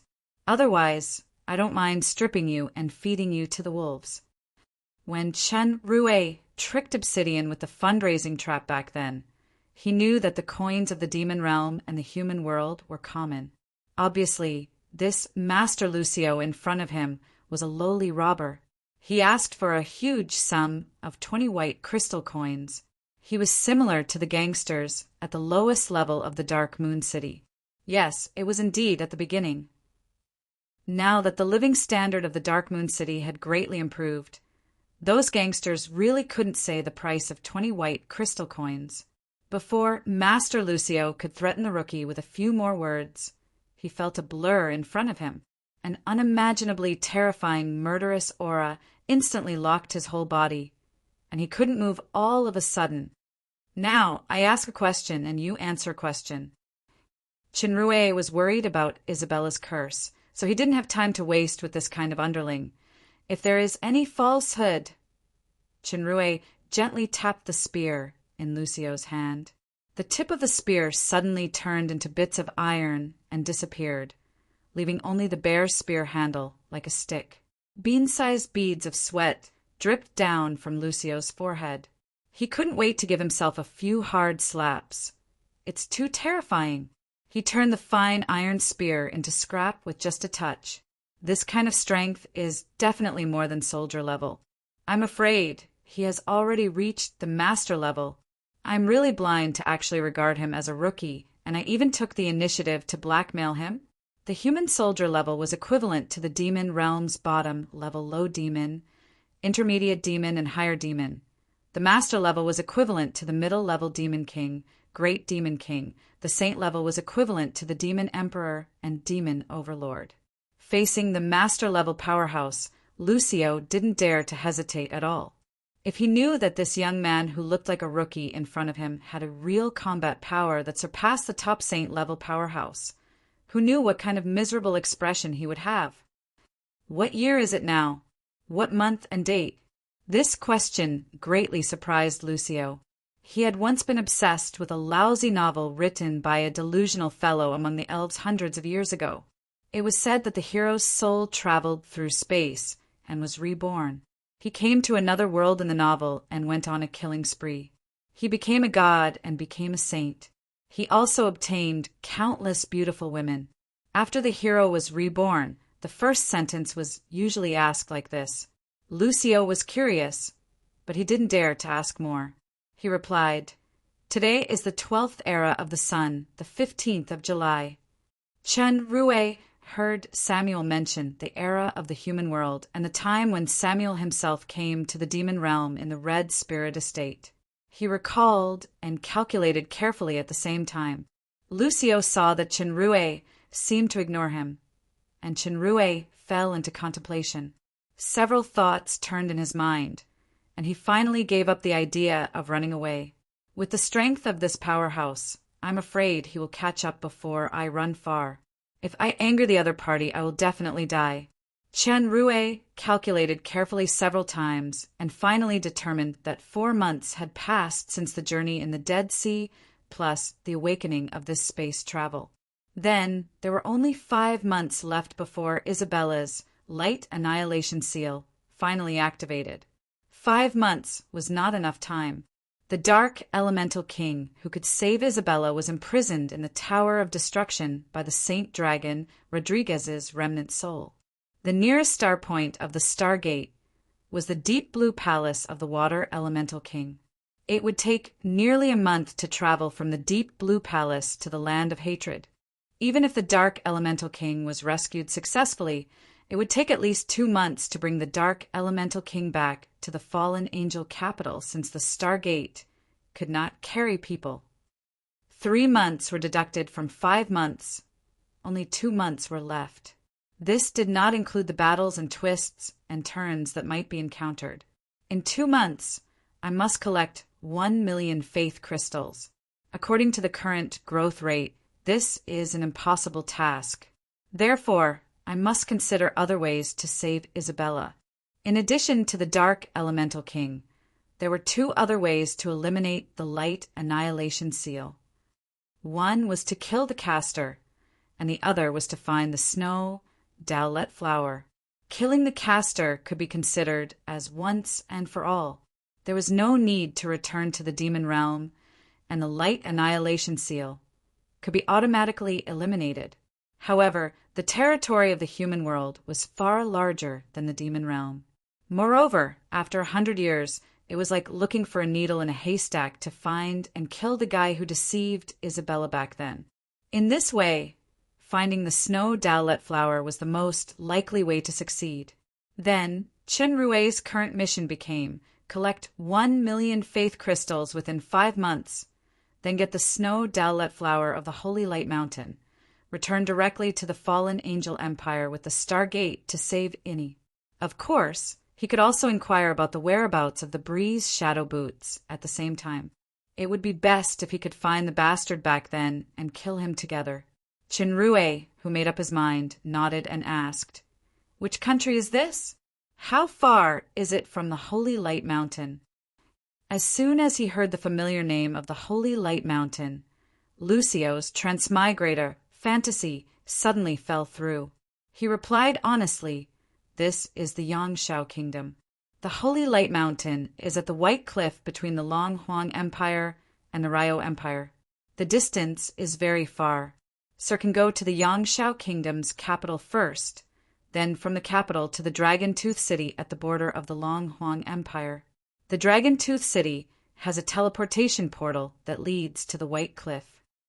Hearing the name of the Long Huang Empire, Chenrue's heart moved. "Speaking of which, Arthur is the genuine prince of the Long Huang Empire. Can I make use of him? However, this idea is only fleeting. The most important thing at present is to get the Snow Dowlet to save Isabella, and Arthur, the prince, is probably involved in deep waters. It's better not to reveal his identity unless it's a last resort. Sir, this is your first time coming to the Yangshao Kingdom, right? The Long Huang Empire is one of the 2 radiant empires. It is heavily guarded. If you want to go to the Long Huang Empire through the capital, you must have the corresponding identity certificate. I can accompany Sir to the Mercenary Union to get a certificate." Lucio's flattering voice came. Chenrue understood that this guy wanted to use this to survive. He thought about it and nodded. Chapter 630. "Sir, there's nothing in Gudon town that I don't know. If there's anything you need, just tell me. If Sir needs to rest here for a while, I can introduce the best hotel to Sir, as well as the most beautiful and considerate maids. Sir, your equipment seems to have suffered quite a bit of damage. I know of a smithy opened by a dwarf. Their craftsmanship is the best in town." Along the way, Lucio spared no effort in showing his value in front of Chenrue. Chenrue knew his intentions, but did not say anything. In fact, he had no intention to kill Lucio, who was just a pawn. All he had to do was to apply for an identity card and head to the Dragon Bright Empire. Speaking of which, he had learned a lot of useful information from this guy's incessant speech.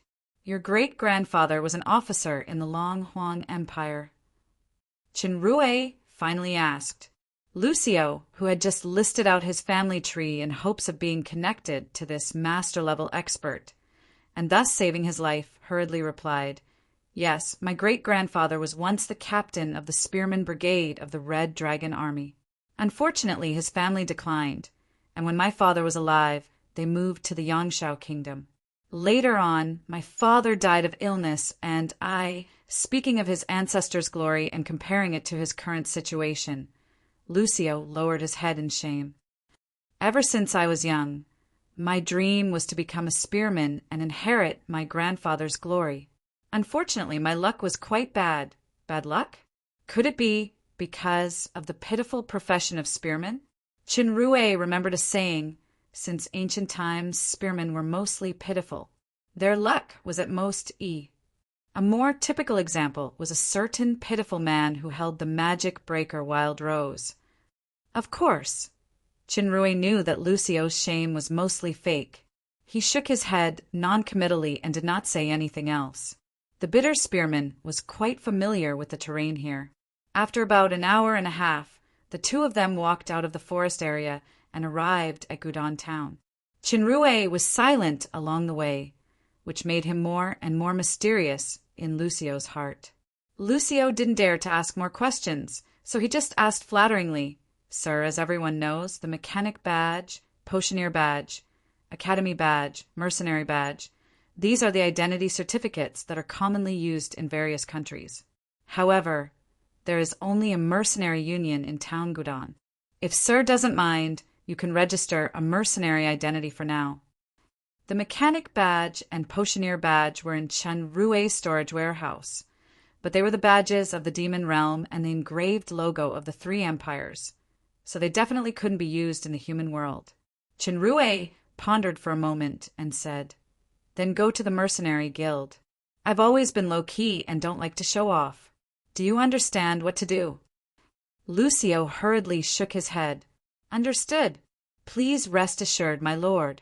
The two of them came to a larger building with a sword-shaped logo. After entering the door, there was a hall with many people in the hall. They looked like they were all mercenaries. Not long after the two of them walked into the hall, they heard a disdainful voice from the side. "Look, who is that? Isn't that Lucio, the poor gun? He even broke his gun. He's really useless this time." The one who spoke was a bearded macho man with a broadsword on his back. His strength was D-1 realm higher than Lucio. A few mocking voices also sounded from the side. "This guy usually only knows how to bully some rookies. He doesn't have much ability. That day, I saw him being chased by a flame pig until he pissed his pants. Even half of his pants were burned, haha. Lucio isn't as simple as useless.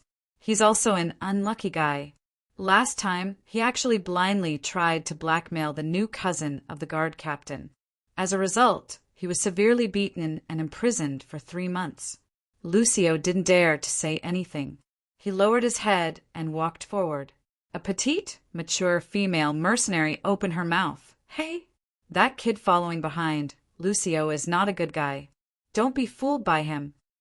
This was considered a kind advice. Chinrue glanced at the female mercenary and still followed behind Lucio.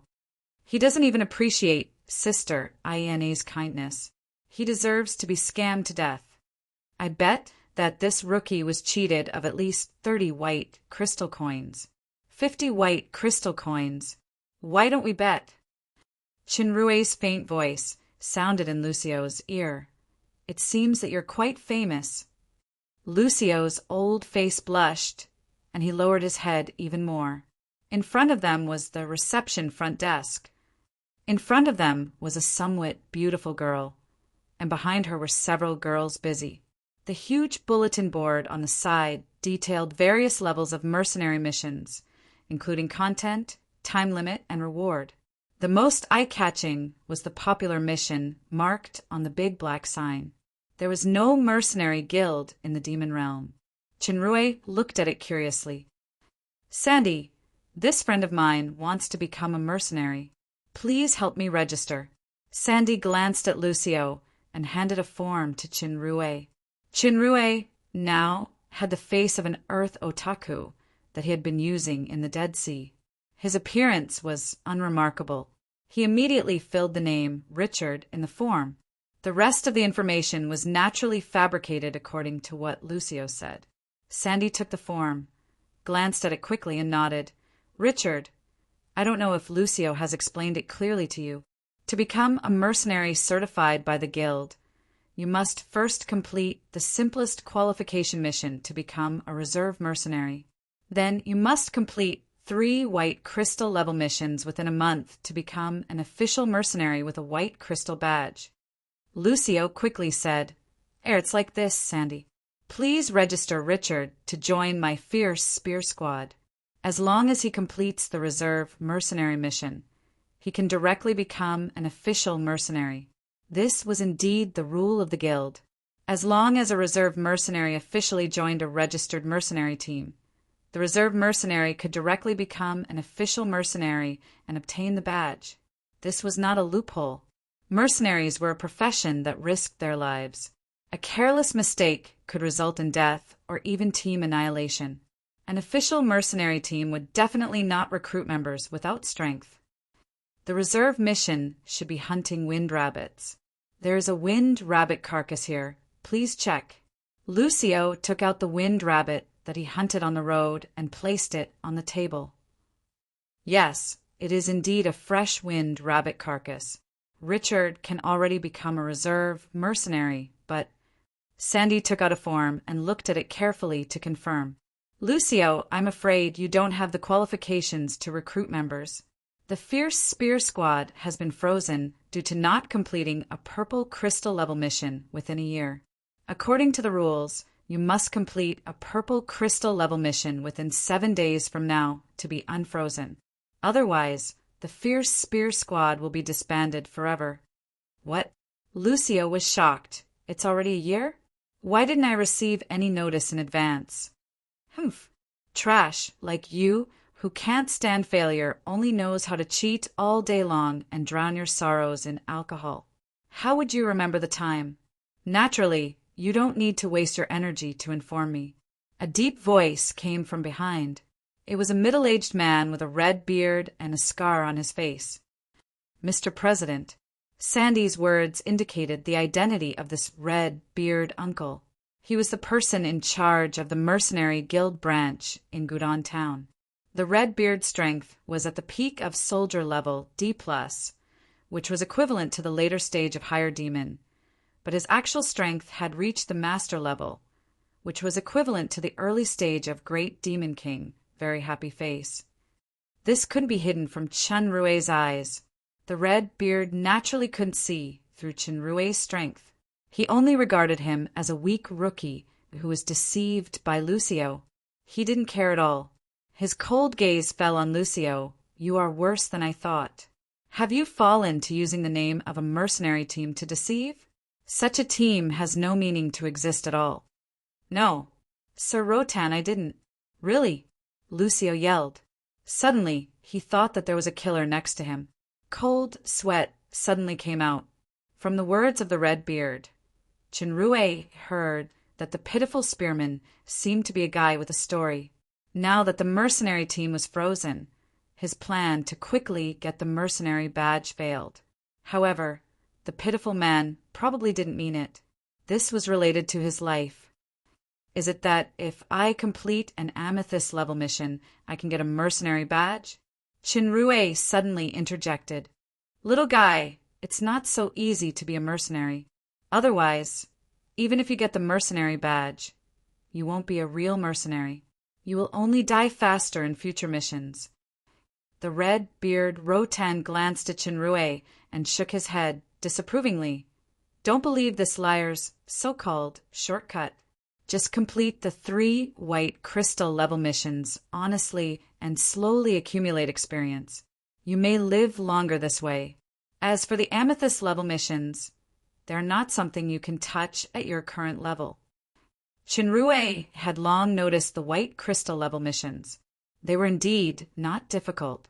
They were assisting a pharmacist to collect herbs, sending a letter to the neighboring town, assisting the guards at night, collecting the fur of magical beasts, etc. However, for someone like him who was unfamiliar with the place, it was too time-consuming. Miss Sandy, I would like to ask, what is the fastest mission to remove the freeze on the Fierce Spear team? I only ask about the shortest mission. There is no limit to the level.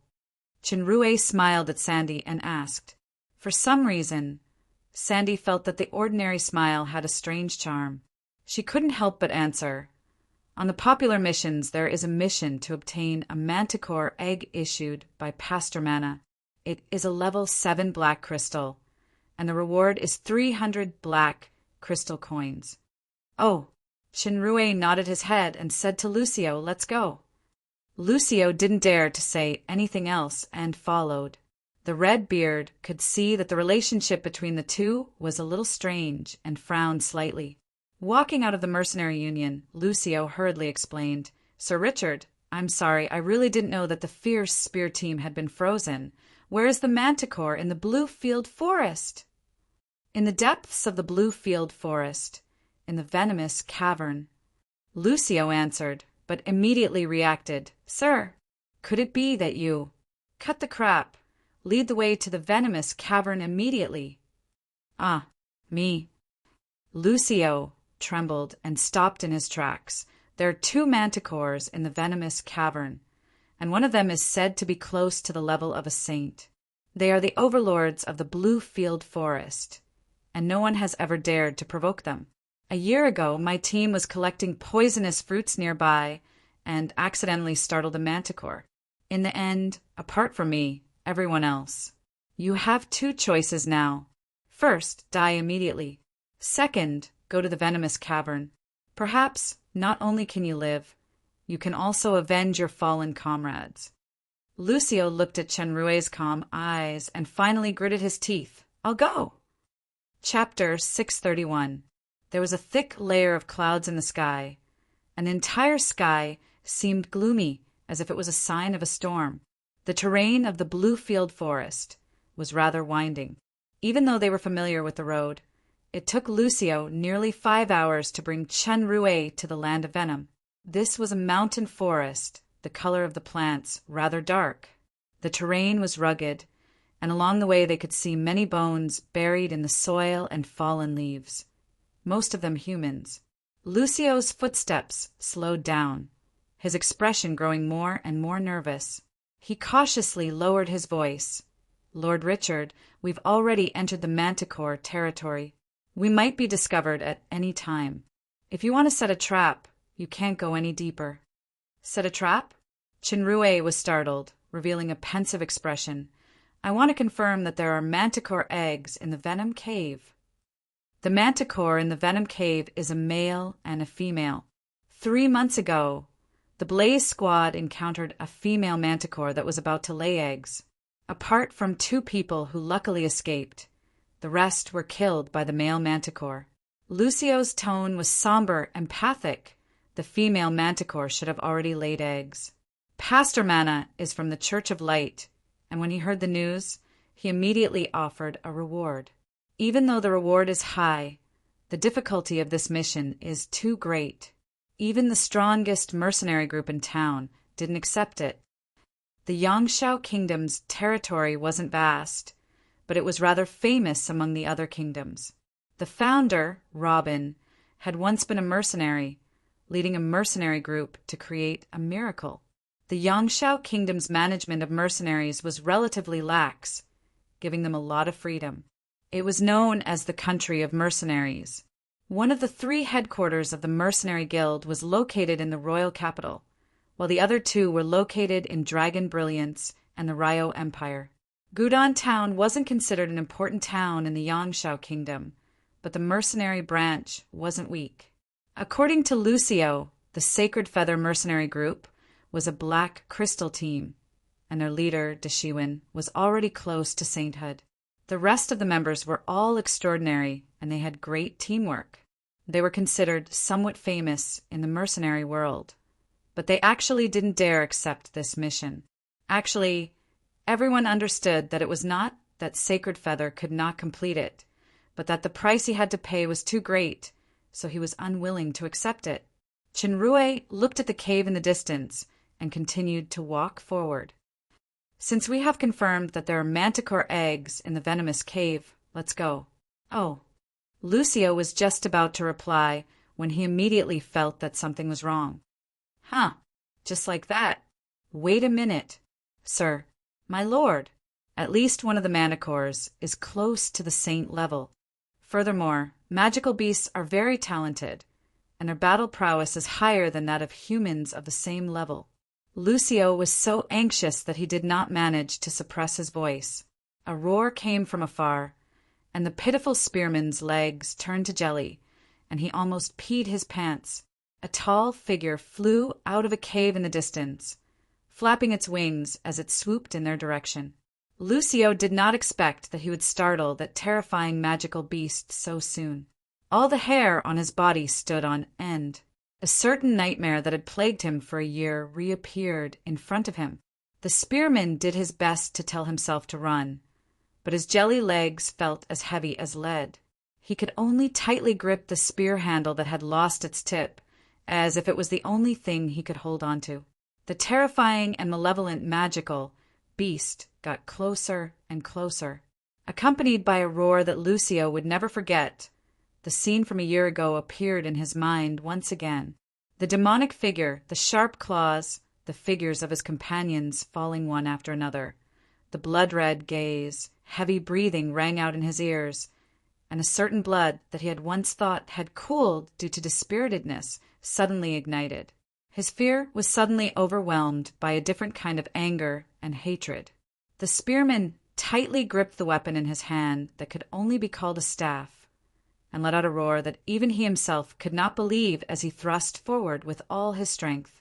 This was the most powerful stab Lucio had made since that incident, and it might also be the last stab of his life. Lucio did not know why he would do this. Perhaps it was an almost instinctive reaction. Most importantly, he had already done it. Suddenly, the spearman saw a light. It was as dazzling as the sun in the dark forest. It did not have the warmth of the sun, only an indescribable power of destruction. When Lucio came back to his senses, the light disappeared, and so did the nightmare that was flapping its wings. The spearman looked at the wooden staff he had thrust out in surprise. Was this the power of his spear? What a joke! It was definitely impossible. While he was still in shock, Chinrue's figure had already appeared in front of him, with 3 oval-shaped objects floating in his hand. These 3 objects were about 30 centimeters long, and their shells were grayish-brown with white stripes. These are manticore eggs? Lucio still maintained the posture of thrusting the spear, but it looked extremely stiff. How was this possible? If the previous nightmare was over, then the scene in front of him was another dream? Okay, you can go back now. The other party's reaction was very calm, as if the 3 eggs were laid by ordinary poultry, and not by the fearsome magical beast manticore. Lucio dropped the spear and pinched his thigh hard. He finally came to his senses. It was not a dream, it was real. Then, what about the 2 manticores? To be able to escape unscathed in such a short time, Lucio no longer looked at Chinrue with fear in his eyes, but a different kind of complete awe on a spiritual level. Saint-Tyr powerhouse. Lucio bowed deeply. This common etiquette was somewhat similar to the demon realm, but the position of the hand was slightly different. In the demon realm, it was placed on the abdomen or the heart, and the left and right hands were at will. On the ground, the etiquette was to place the right hand on the left shoulder. Thinking back to when he was in the mercenary guild and had the idea of using Red Beard's strength to deal with Richard, Lucio could not help but secretly feel ashamed. Not to mention killing him.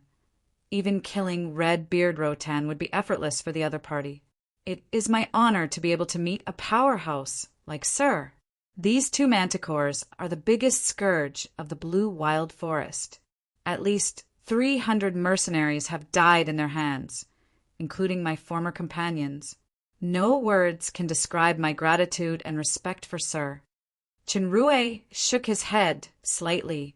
If I can kill them today, someone stronger will be able to kill me another day. The so-called scourge or hatred, in the end, is just the law of survival, natural selection, survival of the fittest. From a certain point of view, I am also a weakling. As a weakling, it is not that I do not have the right to survive or to advance and become stronger, but the prerequisite is that I do not give up this right, do you understand? Lucio nodded and smiled bitterly. I actually understand this truth, and now I may be able to understand a little more if Sir can give me a chance to live. Oh. The spearman hesitated for a moment, and finally gritted his teeth and said, I have something to confess to Sir.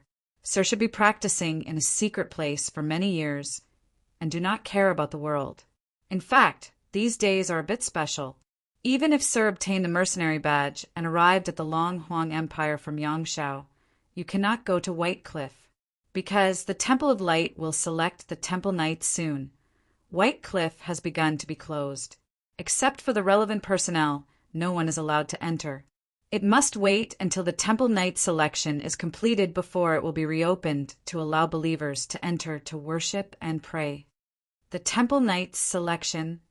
This news indeed surprised Qinrui.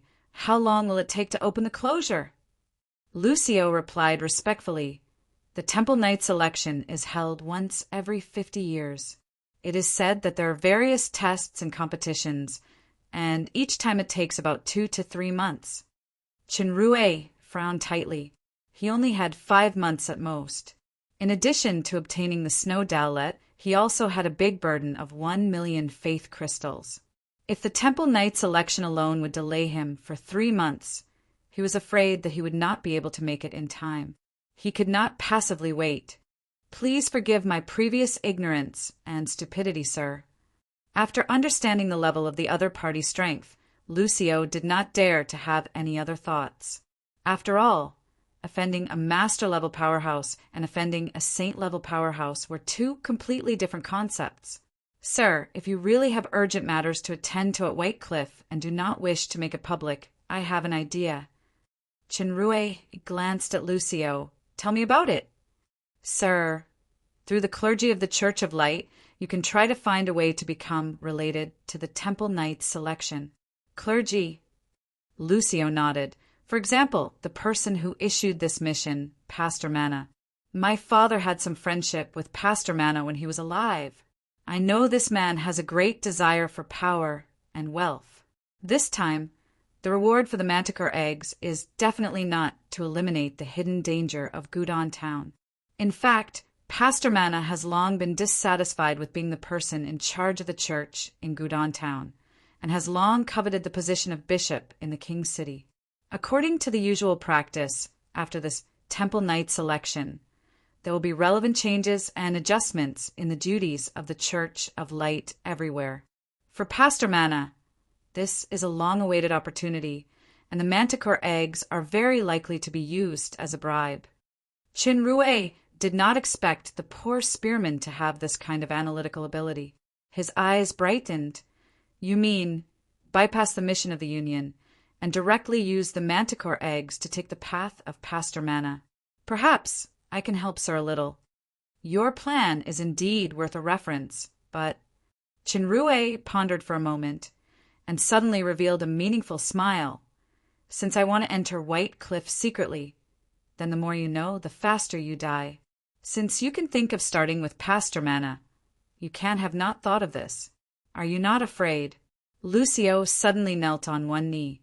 I once swore that whoever can kill these 2 manticores and avenge my companions, my life is his. I want to become a follower of Sir.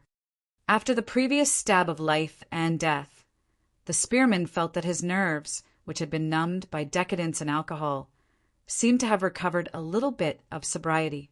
To be able to meet a saint-level master was a great opportunity, even if there was a risk of dying at any time. If he missed this opportunity, he was afraid that he would regret it for the rest of his life. From the moment he confessed, Lucio had made up his mind to take a gamble. Recruiting a follower as soon as he arrived in a new map, this kind of plot was too vulgar. Qinrui understood Lucio's intention. He was too unfamiliar with the situation on the surface, and he was in urgent need of time. Lucio was a good candidate who was familiar with the environment, and this plan was indeed feasible. You are wrong. Only the dead are the most reliable secret keepers. This sentence made Lucio, who was kneeling on one knee, tremble, and cold sweat dripped down his back. However, congratulations, Sir Lucio, you have made the right bet. Next is the issue of the contract procedures. Qinrui smiled. The thing I want to say to you the most is that your luck is S from now on.